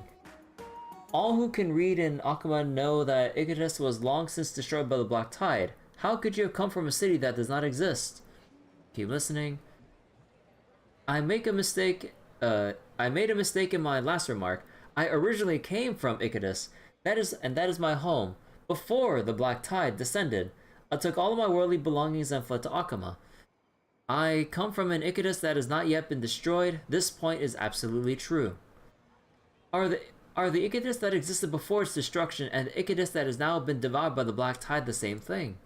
Of course, no matter what time we speak of, Icatus is my hometown. The Icatus that existed before its destruction remains in your memory, yet you can go to the Icatus that has been devoured by the Black Tide at any time. How could something long since gone but be the same thing as something that exists currently? Are you saying that I can neither see with my eyes nor feel it with my hands? Then it does not exist. If that were the case, nothing would exist in this world, as everything is in a constant state of flux. There would be nothing for us to discuss. Of course. Are you trying to claim that the Icatus in your mind will exist forever, whereas a visible and tangible city is not much of a certainty as the one in your imagination? A meaningless argument. Your line of questioning is conflating different concepts with each other. The thing that such argument lacks meaning is no more than mental laziness. In fact, this relates to everything we see in Amphoreus. We have never seen the true form of Kefali, yet we are certain that they support the world for Akama. We do not understand the words of Orynyx, yet we stubbornly believe their prophecy. We have never experienced death, yet we assume the existence of Thanatos. People are always drawn to these grand, fantastic ideals, yet they're unwilling to reflect on their implications. It is not that I am unwilling to reflect, I am unwilling to shake the very foundation of thought itself. My friend, you have overheard this dispute for some time. You must be a fellow scholar and lover of wisdom. If you are interested, why not join a discussion? We would all be interested in hearing your view.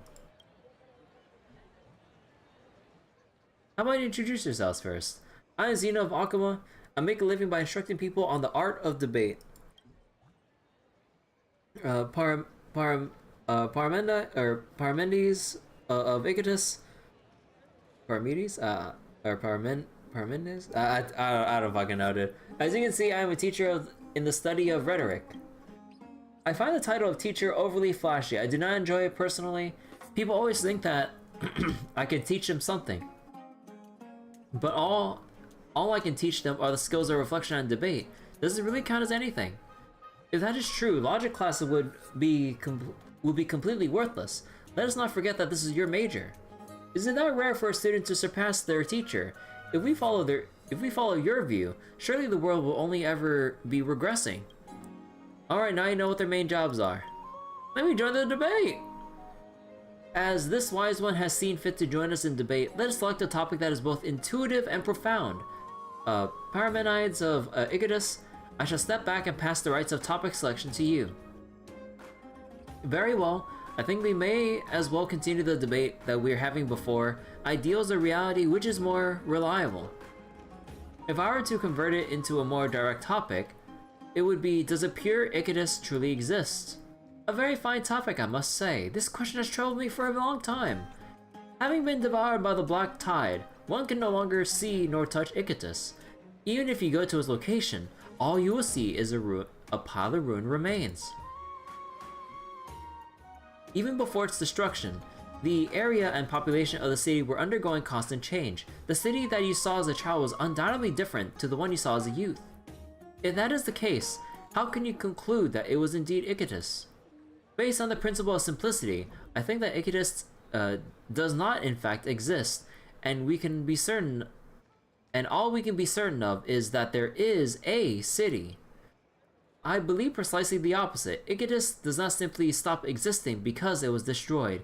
We can still discuss and reminisce on it as if it were a city that still truly exists.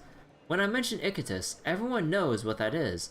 When you send a parcel to Icatus, there is no way that the messenger would go the wrong direction. It is my hometown. That will never change. Icatus must exist. Otherwise, when we discuss Icatus, how can we possibly understand what each other is referring to? We have both stated our viewpoints, so wise one, which side would you like to debate for? Oh my god. Oh my, I didn't expect this to take us. Oh my god. So this is like the extra content that's kind of going around Amphoreus. Oh my god, you gotta go like talk about debates and shit with people. Oh my god. Philosophical debates and all that shit. Oh my god. You can spend forever on this shit. Oh my god. Okay, for sure, once we get through this one, we'll carry on with the main story. Well, probably when I get more treasure chests. But, oh my god, it's gonna take forever sifting through all the NPC stuff. Oh my goodness.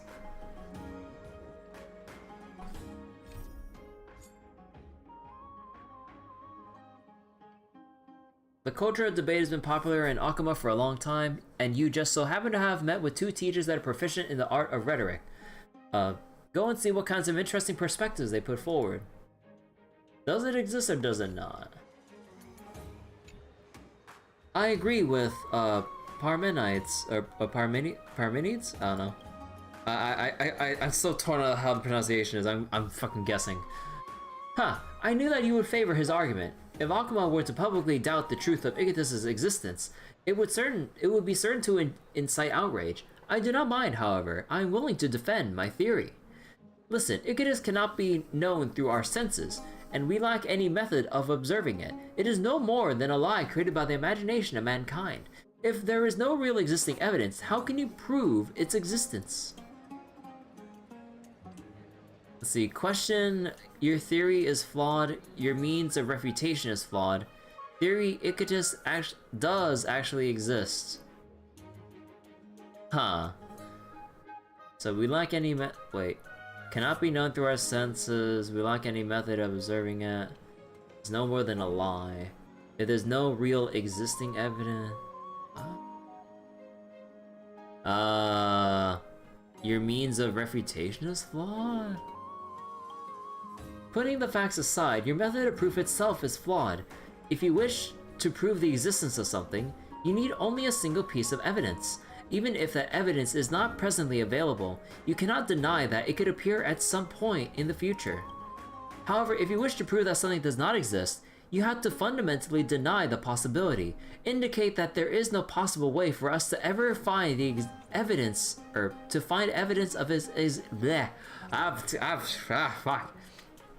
There is no possible way for us to ever find evidence of its existence, whether in the present or the future. Therefore, this does not equate to non-existence on a factual level. It equates to conceptual impossibility. This is the smartest I've ever heard the Trailblazer be. Like, compared to how often we have the Trailblazer just act as like a complete degenerate, silly, dumb gremlin, this is like one of the very rare times that the Trailblazer actually partakes in sophisticated discussion. I mean, I'm loving this. Conceptual impossibility cannot be deduced through reality. If there is a lack of evidence, the only possible deduction is that the proposition cannot be verified, but it also cannot be falsified. You should head back for more logic classes with your teacher. Not bad. You excel in the art of debate. As expected, wise one from Outlands. You have successfully grasped the weaknesses within my assertions. However, you have not completely refuted my argument. Allow me to continue my point. Oh my god, we're gonna be here forever. If Icatus truly exists, then allow me to ask you, in what form does it exist? If it exists in time, then it is in a state of flow. Even the Titans will descend into madness and Nicator will fall with time. How can anything in time exist forever? If it exists in space, then it must have a physical form. Is it circular, square? Is it the same shape as Icatus is in currently, or is it another obscure shape that cannot be measured? If it exists outside space-time, then I truly cannot think of what method I can use to gain knowledge of it. Observation relies on light, sound requires time. and words make use of shape. How can that which exists outside space-time ever be known? Wise one from beyond, please enlighten me. Theory we learn through our cognition. We learn through thinking. Your premise is flawed.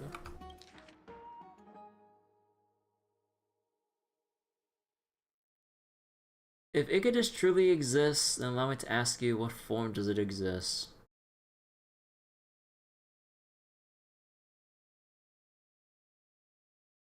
If it exists in space...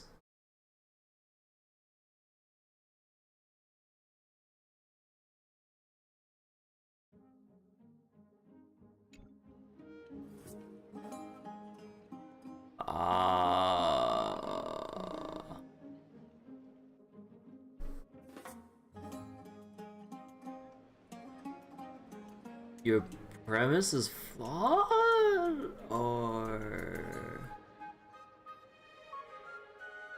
we learn through our cognition? I don't know. If there's one thing I learned from school, I am so out of my depth when it comes to any kind of like any form of debate. No, this is too much for me. Those who live in Icatus will naturally have a cognition of it. Anyone who has been to, seen, or heard of Icatus will help form the corresponding cognition. This cognition is described to and inherited by others to become knowledge of Icatus. A very romantic notion, but it seems you have not understood my question.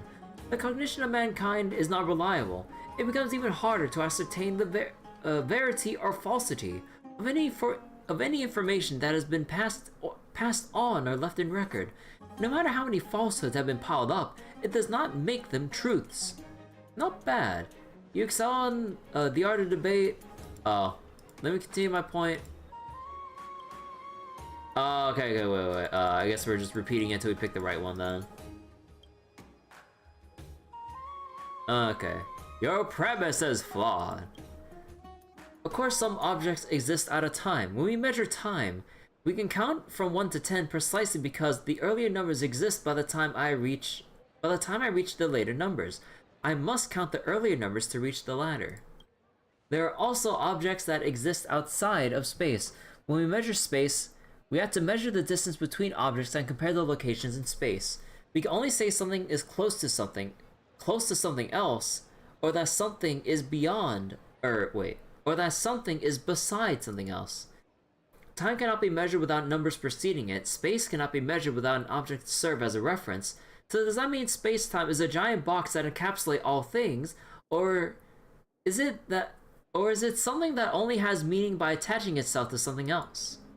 No matter which explanation you choose, space-time cannot serve as a reason to deny the existence of something. Wonderful! Your ability to debate is truly brilliant. If you were to join the Citizens' Assembly, I am certain that you could become an ambassador of justice. I cannot currently think of a new argument, so victory is yours.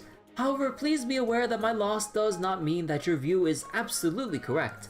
In the end, debate is simply no more than a game of refuting the other party's arguments. When it comes to the truth, who knows if it exists? All I can do is remind people to remain suspicious of any object that has not been thoroughly reflected upon.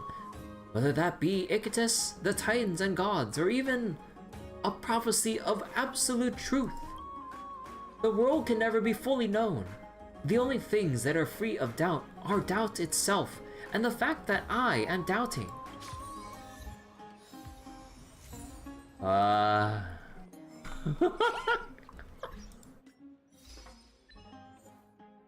Defend Parmenides' arguments in the rhetorical dispute. Try Theseus's Dromus meal when talking to him. Oh, God.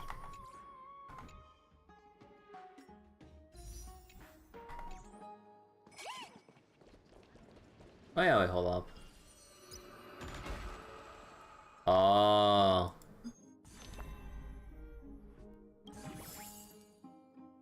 Collect treasures, ride the Dromas. Oh. Okay, we'll collect those all at once, like, as we go through Amphoreus. Numby. Numby. Numby. Numby. Numby.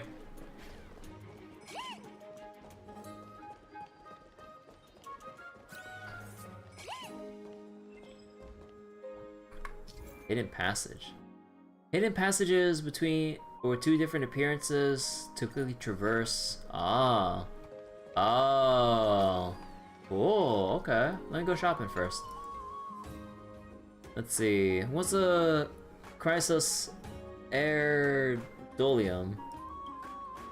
Looks like misread your interest. Seems like everybody who stops by is on the hunt for a specific line of products. I just want to buy shit. I'm sorry. I just gotta skip over this. Isn't it amazing both to achieve both fame and fortune while not on nothing special?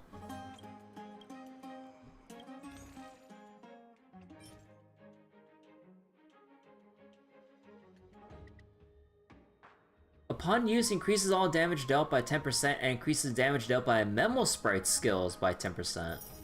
Oh.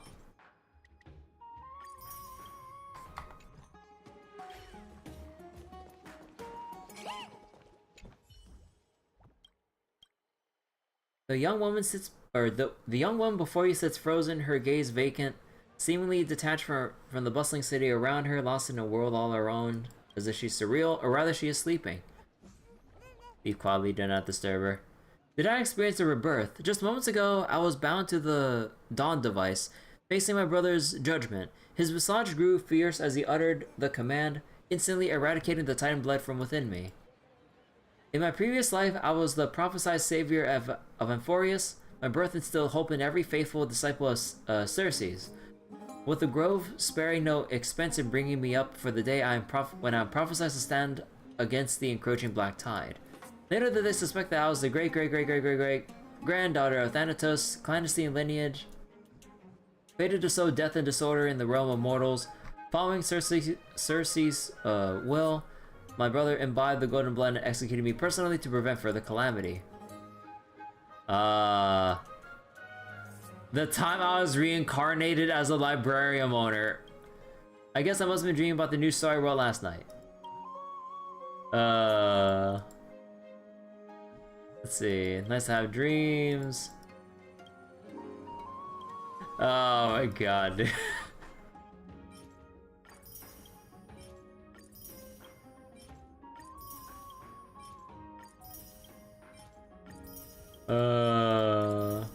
And there's like a treasure trove of like a bunch of extra shit to do around here.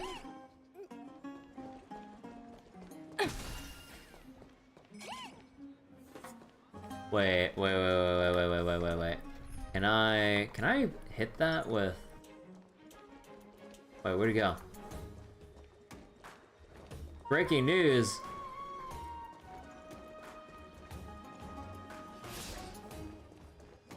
Girl, let me talk to you! What are you running around for? Nah, I'll get you later. Wait, puzzle? Oh, wait, what are the puzzles like here?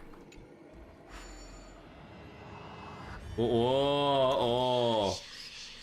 Use the ladder to move up or down. You only need to take one step for each ladder regardless of length. After 2 steps, your past self will become an enemy.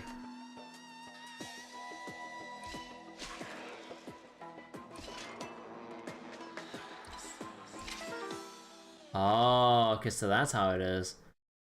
So, you're always having something follow you from 2 steps behind and you lose if you clash. Unmade by your past self.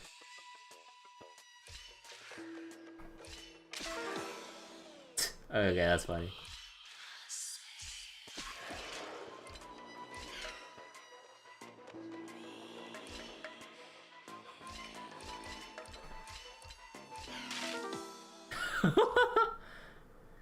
The path of destiny is not a smooth one. Should you fall, you will experience eternal damnation.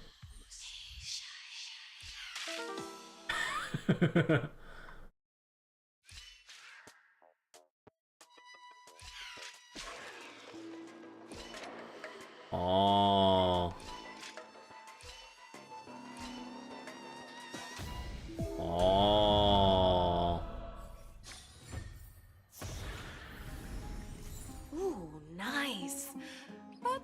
there's something better out there.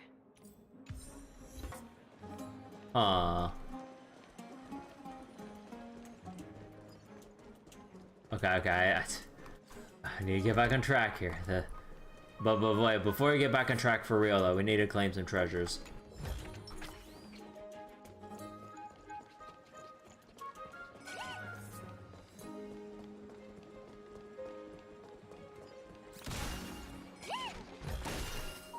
Hard work pays off.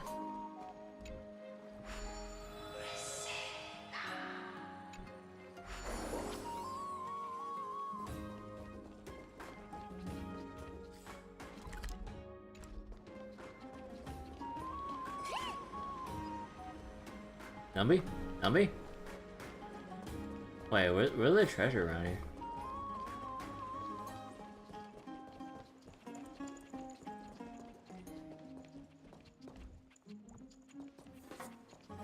Numby? Is there treasure up here?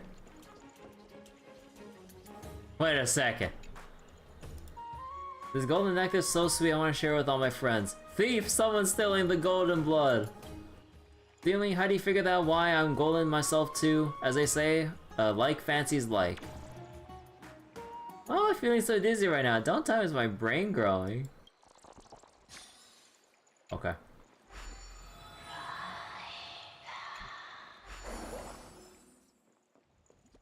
Oh, you can go on the rooftops and shit. Synchronized bird's eye view. Did they really just...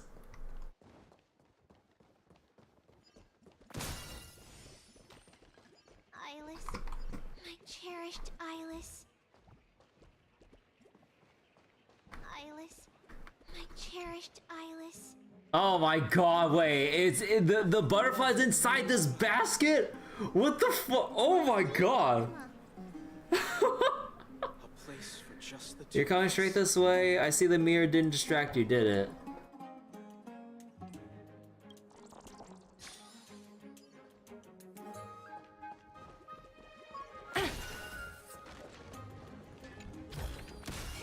Oh, free stuff. Ah, I see a piece of shit.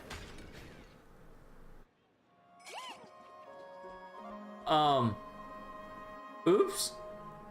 Wait, I thought I was supposed to help. Oh, oops. I thought I was supposed to feed something into your fire to keep you going up. Oh. Just the two of us.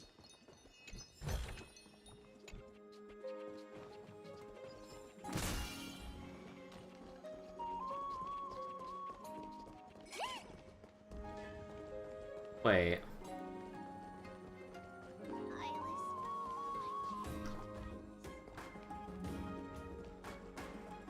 Oh, Numby, where are you going? Numby.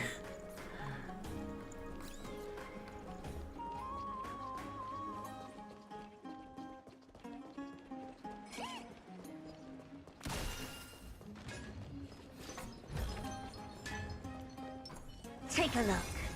This is pure genius in action. Oh, okay, so we're done with like the treasures here then. Okay. Okay, but wait, let me do this thing and then for sure we'll get back to the main story. Let's on play with us.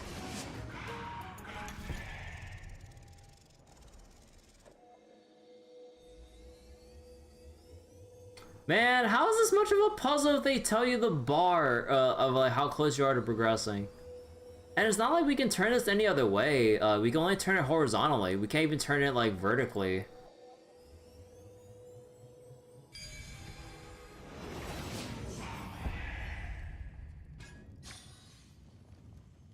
So do we have to solve the puzzle every time, or is it just a one-time thing?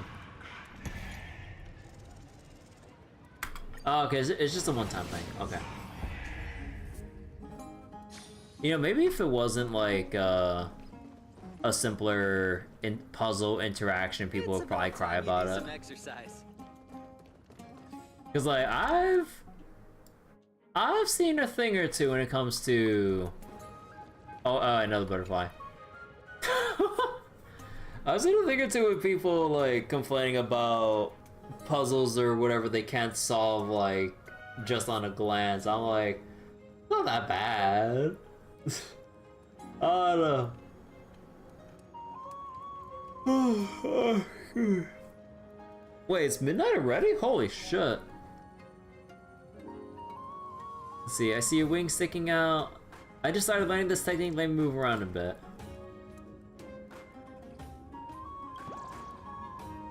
Wait, what face is that? Oh, those are the eyes and that's the, oh, okay.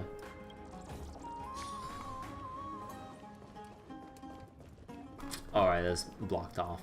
It's about time you do some exercise. Alright, we'll do like one more set of cutscenes and then we'll probably stop for the night.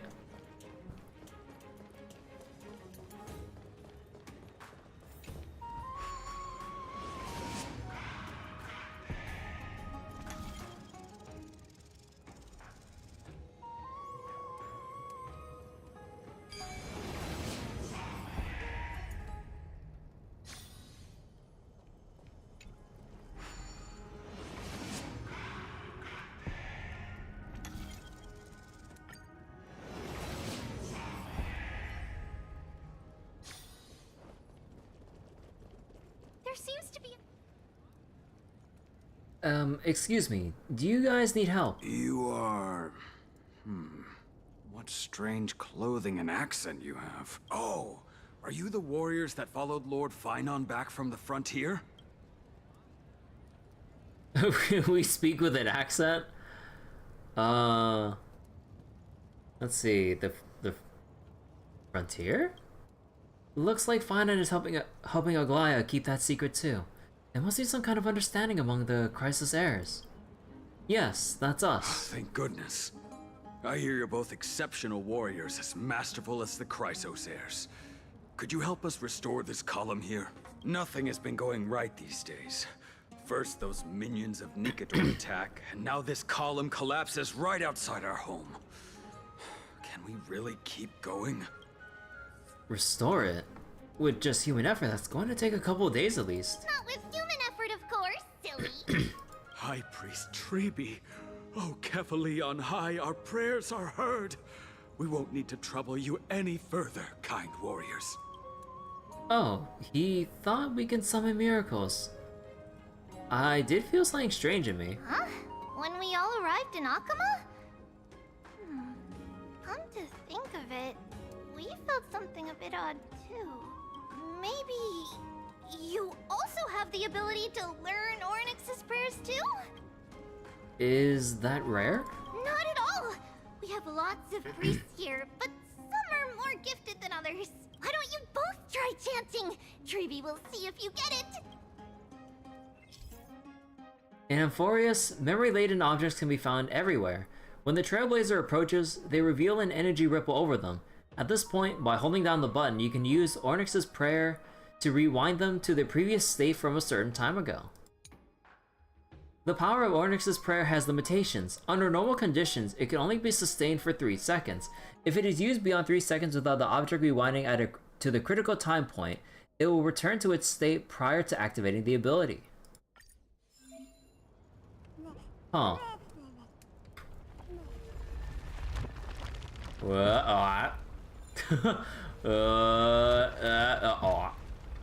I'm sorry, I'll get it for real this time. Whoa! You got it on the first try! You're a natural! A miracle. A miracle fresh from the oven. Go, bring word to the Bard. Frontier heroes grace Akama. Feats abound right here. Well said, my friend. I don't seem to be cut out for this. That's okay. There are many others like you. It just means you're meant to be a warrior. Oh, you met Aggie, right? How did your dad Aggie? know? I now know all there is to know about you. We reached an agreement. Alrighty, as long as things are going well. You know, we are pretty certain there's more to your sudden arrival to Akama. And Treeby has never seen a priest achieve resonance with Ornyx on their first try. But with this, You should be able to clear any obstacle when traveling around Amphoreus. Most of the time. Oh, right! We came by to check if you have teleslates with you. It'll be a lot easier to get around Akama with them. Teleslates? Pull out your phone. You mean this device? Yeah! We knew it! There are also Yanisopolis priests beyond the beyond Akama. Like the city you're from. Teleslate the fucking phones. Let's see. This looks different, but it works more or less the same. Maybe a little resonance will do the trick. All set! Now we can contact one another with our teleslates. Only in Akama, though. Messages won't send once you're outside Aggie's web of golden threads. So, okay, the signals only go around Akama. That is surprising. Did you think we were some backwater people who don't understand anything? You can also use any currency you have on you. Talantan scales will determine the value of all items, so there's no need to worry about being penniless in the Holy City. They have special scales that can perceive the value of things regardless of what kind of currency it is. Huh. Won't that mess up the economy so we had to pay for our own food and accommodation? Titans are really capable of anything. Won't that mess up the economy? Not if it's just the two of you. But if any of the council elders happen to ask, it's our little secret. Okay, time to get back to work. Have fun exploring the city. We'll see you two later. The list of inexplicable things only gets longer. Look, someone's on the roof. That should be a good vantage point to photograph the city. Let's find a way up. A miracle fresh from the oven. Golden Short Spear. Rewinding the Golden Short Spear via the prayer will replay its path. Follow and capture the rewound Golden Short Spear to obtain corresponding rewards.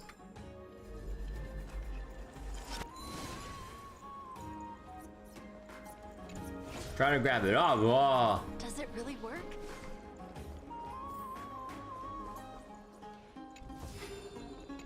Oh. Oh. Whoa.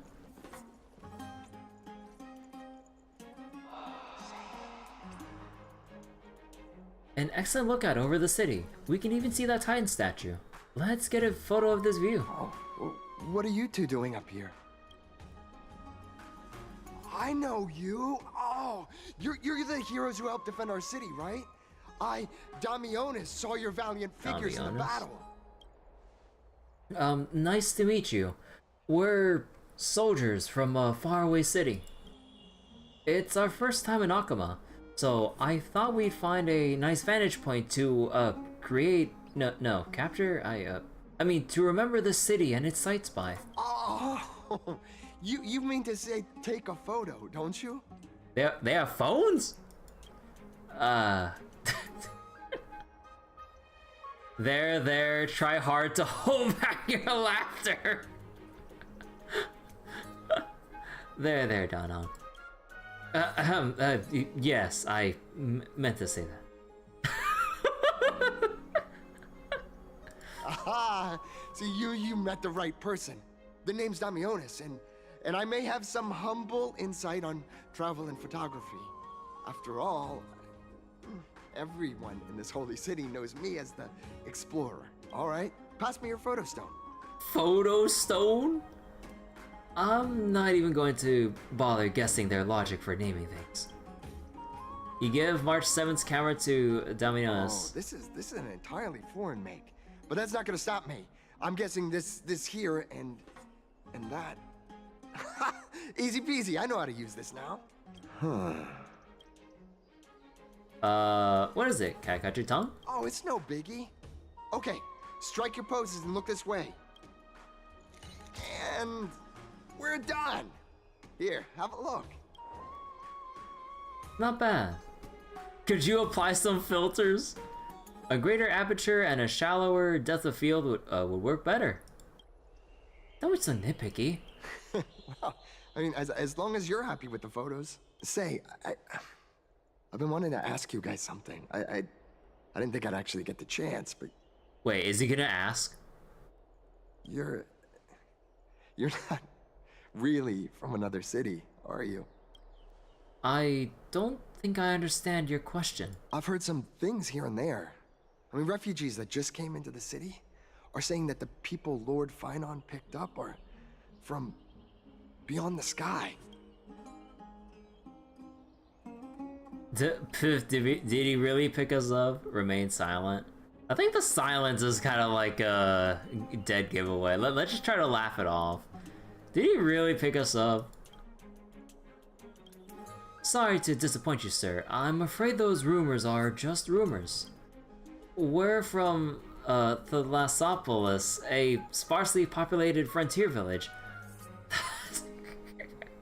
Our journey to the Holy City was fraught with challenges, but thankfully, we were able to make our way here after meeting Finon at the Abyss. Thalassopolis? Oh. Is that so? I thought I'd finally found proof that a world beyond the sky exists.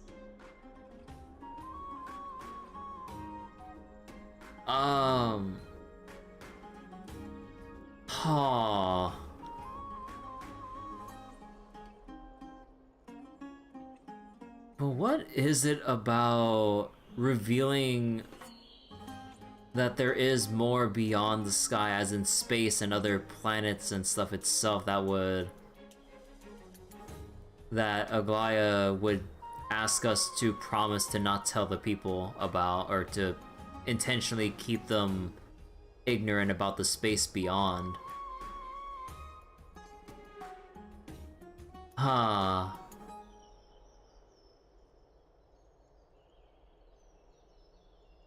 Remain silent. It doesn't matter. At any rate, thanks for your help, warriors of Thalassopolis. Akama welcomes you. He left thoughtfully. That was close, but I have a bad feeling about this. I don't think that we managed to fool him. After all, Thalassopolis is something I came up with on the fly.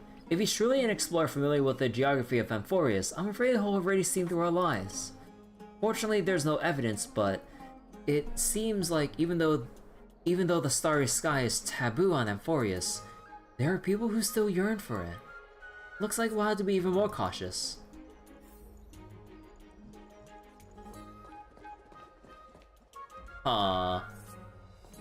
So people do think about there potentially being something beyond the skies of Amphoreus. Something more that they don't have an understanding of or knowledge of. But Aglaya and Finon, among the other Cronus, or whatever the fuck the heir's name is, they don't want the people as a whole to learn the actual truth. They never told us like what the potential or what they fear the consequences would be should they actually get confirmation that, you know, we are from a different world that is not Amphoreus. They just say promise to not tell, but I really I mean, assuming the promise is for the best, it probably shake the foundations of their society and beliefs to the point where it might cause too much disruption, chaos, or other conflict that would bring the people to further into ruin, or guarantee the end times, or draw closer to the end times or some shit.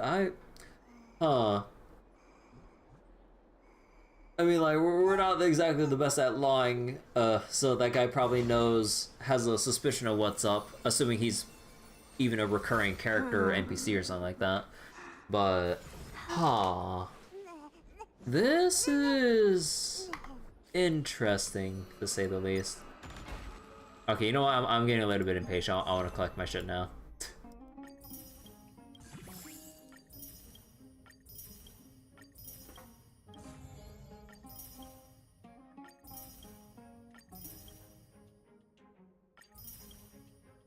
Offer Celestial Ambrosia to the Vortex of Genesis and raise it to level... Oh, just like the Clocky statue thing, but like a different thing.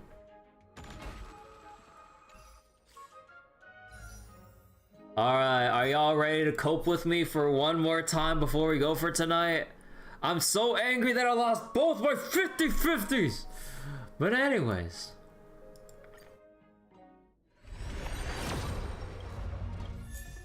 Heck. Heck.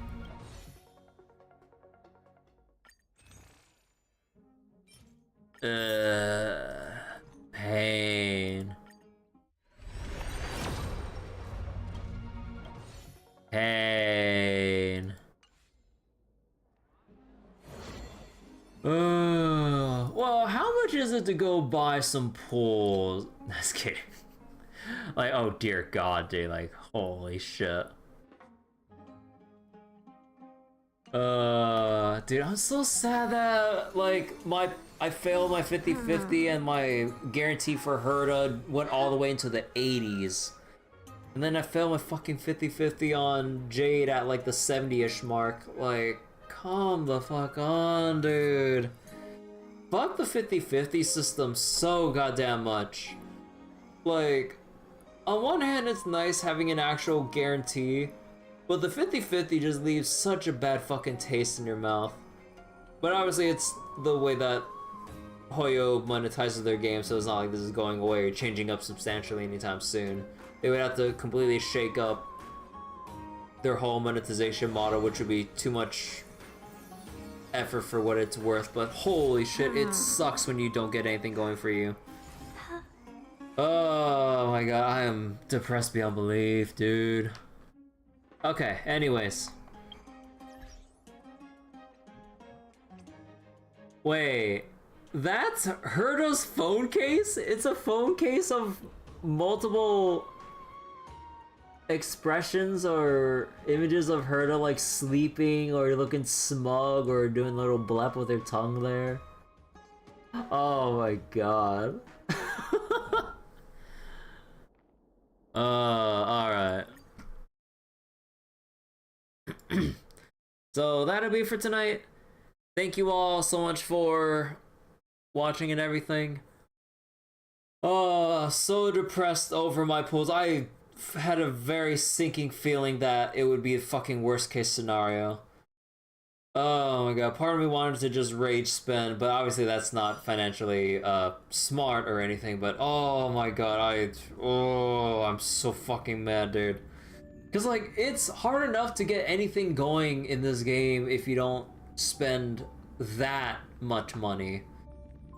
But oh my god, dude. Because like, with the amount of characters that keep coming out on a regular basis, like, on top of like how good characters can be either just by themselves or at their E1, E2 breakpoints, god forbid E6 if you really want to go ham on a character that you like. And then also their Lycones, and then multiply that by however many other characters catch your interest. It's just like, it's so overwhelming the amount of pulls you need compared to the amount of banners they keep dishing out at this point if you haven't been playing from day one. And even playing from day one, assuming you don't spend that much or any money, like, good fucking luck having like enough jade to toss around. So you really had to pick and choose for only one character at most every like 2 to 3, maybe 4 banners depending on RNG. Like, oh my god, dude. Fuck, this game's gotcha sometimes. But anyways, thanks for watching, everyone. I'm gonna go cry into my pillow over how badly my polls went. Thanks for watching. I would like to do more Star Rail tomorrow because I think I want to keep doing the story for now. I know currently we have like some things ongoing with ongoing playthroughs like Star Wars and stuff like that. And also Fate Grand Order Lost Belt 7 Part 2 is out. But I'll hold off on it because I really want to keep going through Star Rail stuff. So Yeah, we're gonna be in gacha mode for a little while longer, or for, well, honestly, quite a while longer. And we'll continue Star Wars Knights of the Old Republic 1 once we go through our gacha phase for the next, like, week or so. But anyways, take care, everyone. I will see you all later. Bye-bye. Take care. Hope you enjoyed the stream.